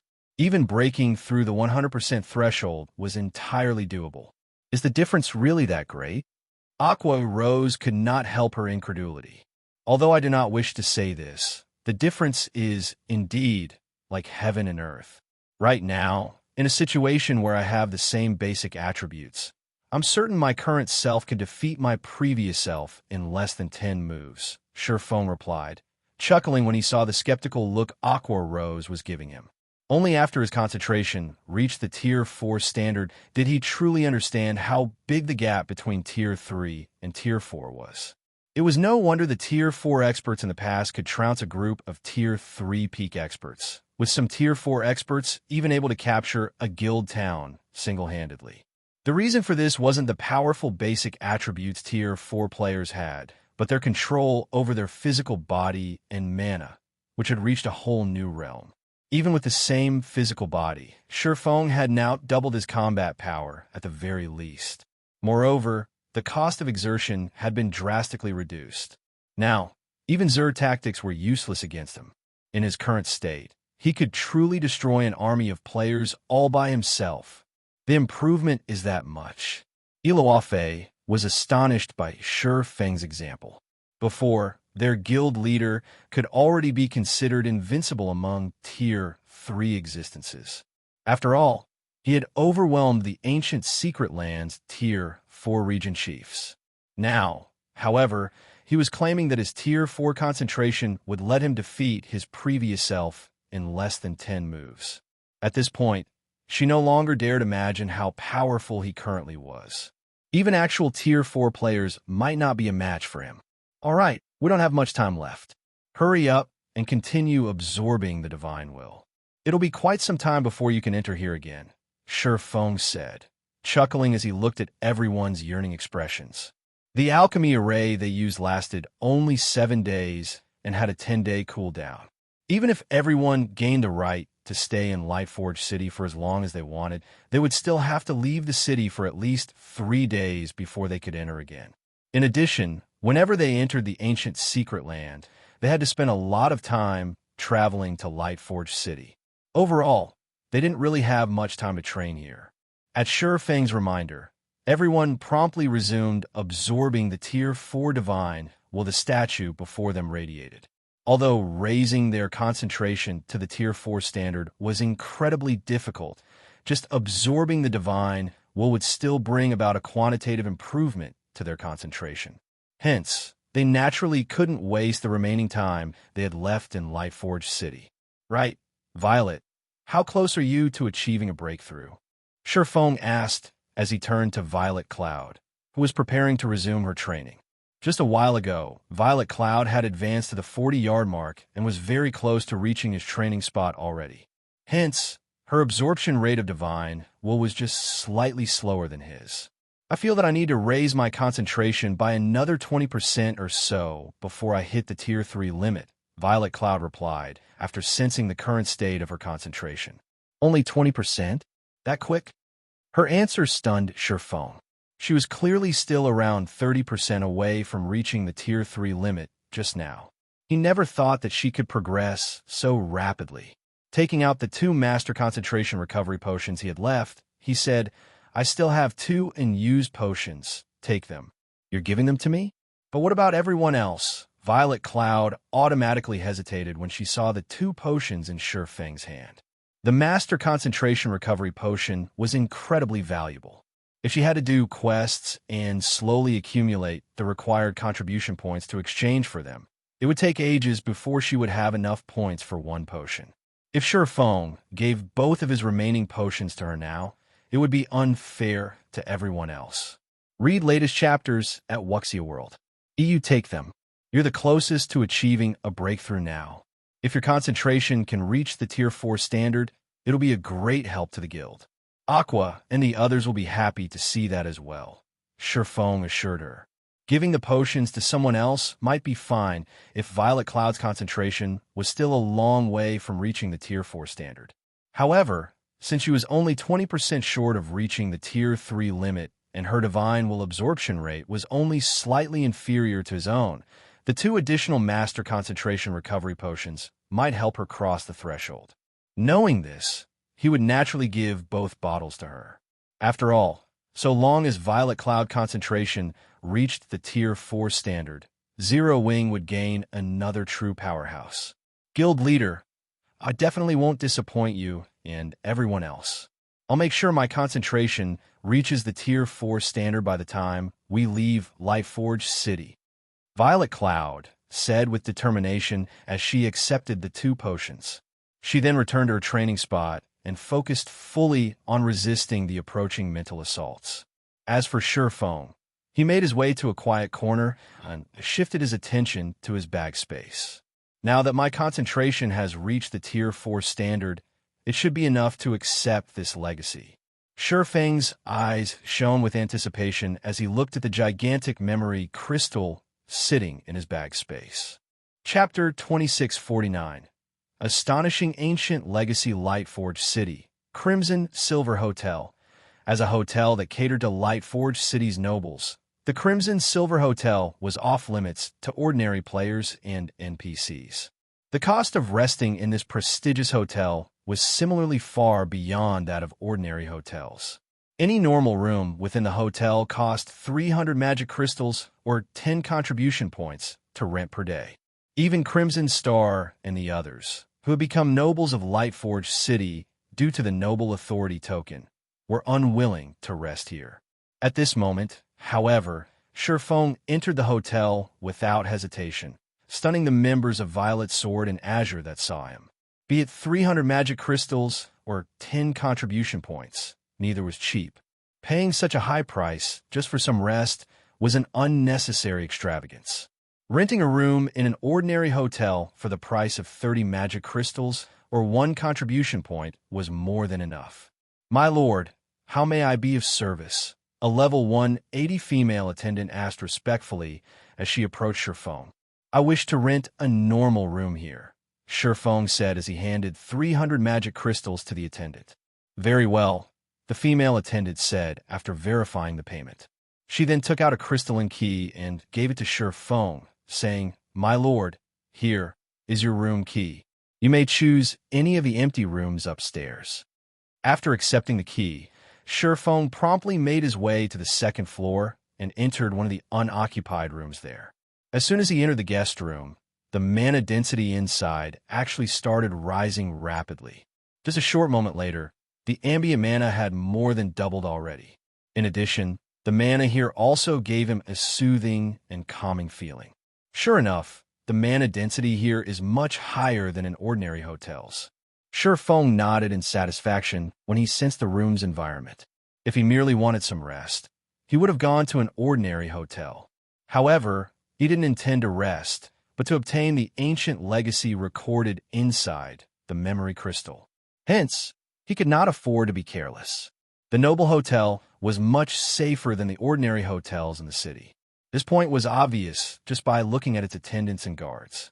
Every NPC here was at least a level 180 Tier 3 NPC. They were not existences current players could afford to provoke. In addition, the Noble Hotel was protected by a ridiculously strong 4-fold defensive magic array. Under normal circumstances, even Tier 5 existences would pose no threat to this magic array, let alone Tier 3 and Tier 4 existences. Now, the Feng no longer had to worry about external disruptions. He immediately took out the memory crystal from his bag and readied himself to read its contents. The memory crystal he obtained would remain in existence for only 2 natural days. He had already spent a lot of this time raising his concentration standard. Now, he had less than 3 hours left to read it. Now that my concentration has reached the Tier 4 standard, I should be able to read it, right? Feng could not help being nervous as he tapped his finger on the memory crystal. On this trip to the ancient secret land, his greatest harvest would definitely have to be the memory crystal. In fact, everything else he obtained from this trip couldn't even come close to half the value of this memory crystal. If he still couldn't read the information contained in it, then he really would die from heartache. In the next moment, the sound of a system notification entered his ears. System warning: you have discovered a large memory crystal. According to your current concentration, if you read the recorded information completely, there's a very small chance you will enter a deep coma. Do you still wish to read the information? There's still a risk? Feng was stunned when he saw this system notification. Just what is in this thing? Although the Tier 4 standard was not the apex of God's domain, it was definitely above average. Even a king had to take Tier 4 existences seriously. Now, however, despite his concentration having reached the Tier 4 standard already, reading the recorded information still involved a bit of risk. This was simply unbelievable. Although there's a risk, I want to see what is recorded in this thing. Gritting his teeth, Feng chose to read the information in the memory crystal. Memory crystals that contained ancient legacies were incredibly rare in God's domain. In fact, they could be counted on the fingers of one's hands. Previously, due to the very large chance of him falling into a deep coma, Feng did not dare read the recorded information. However, now that the risk had become very small, he naturally had to try. After all, he wouldn't get another opportunity like this again in the future. After he chose to read the contents of the memory crystal, the large crystal in his hand started rapidly gathering mana from its surroundings. It then released a dazzling glow that brightly illuminated the entire room. Afterward, a beam of white light shot out from the memory crystal and into Feng's forehead. For a time, Feng sensed countless images and texts being transferred into his brain. The amount of the information was simply astonishing. It felt as if he had just plunged into a sea of knowledge. 10 minutes, 20 minutes, 1 hour. For the first half hour, Feng still felt fine after receiving the copious information. However, after the transfer process continued for 40 minutes, he felt a stinging in his head as if someone was using a needle to poke his brain. Meanwhile, as time passed, this stinging sensation only intensified. After 80 minutes into the transfer process, Feng felt as if his brain was about to explode. Right then, the beam the memory crystal released disappeared. Immediately afterward, the crystal shattered into countless fragments and vanished from the room. As for Feng, his body swayed slightly as his mind was in a mess. And when he opened his eyes, the world spun around him. How close? If the transfer process had continued for a few more minutes, I might have fainted. At this moment, Feng felt that the system had tricked him. Despite the warning stating that there was only a very small chance for him to fall into a deep coma, he was clearly very close to breaching the mental protection system, which would have forced him into a deep coma for a very long time. Then, he would definitely die of regret. However, after resting for a few minutes, Feng started feeling much better, the pain in his head having lessened significantly. Meanwhile, the information he had received also came into focus. This is a lie, right? A small, mobile fortress design? Stunned, Feng wondered if the system was playing a joke on him when he looked at the images and text displayed before him. Read latest chapters at Wuxia World.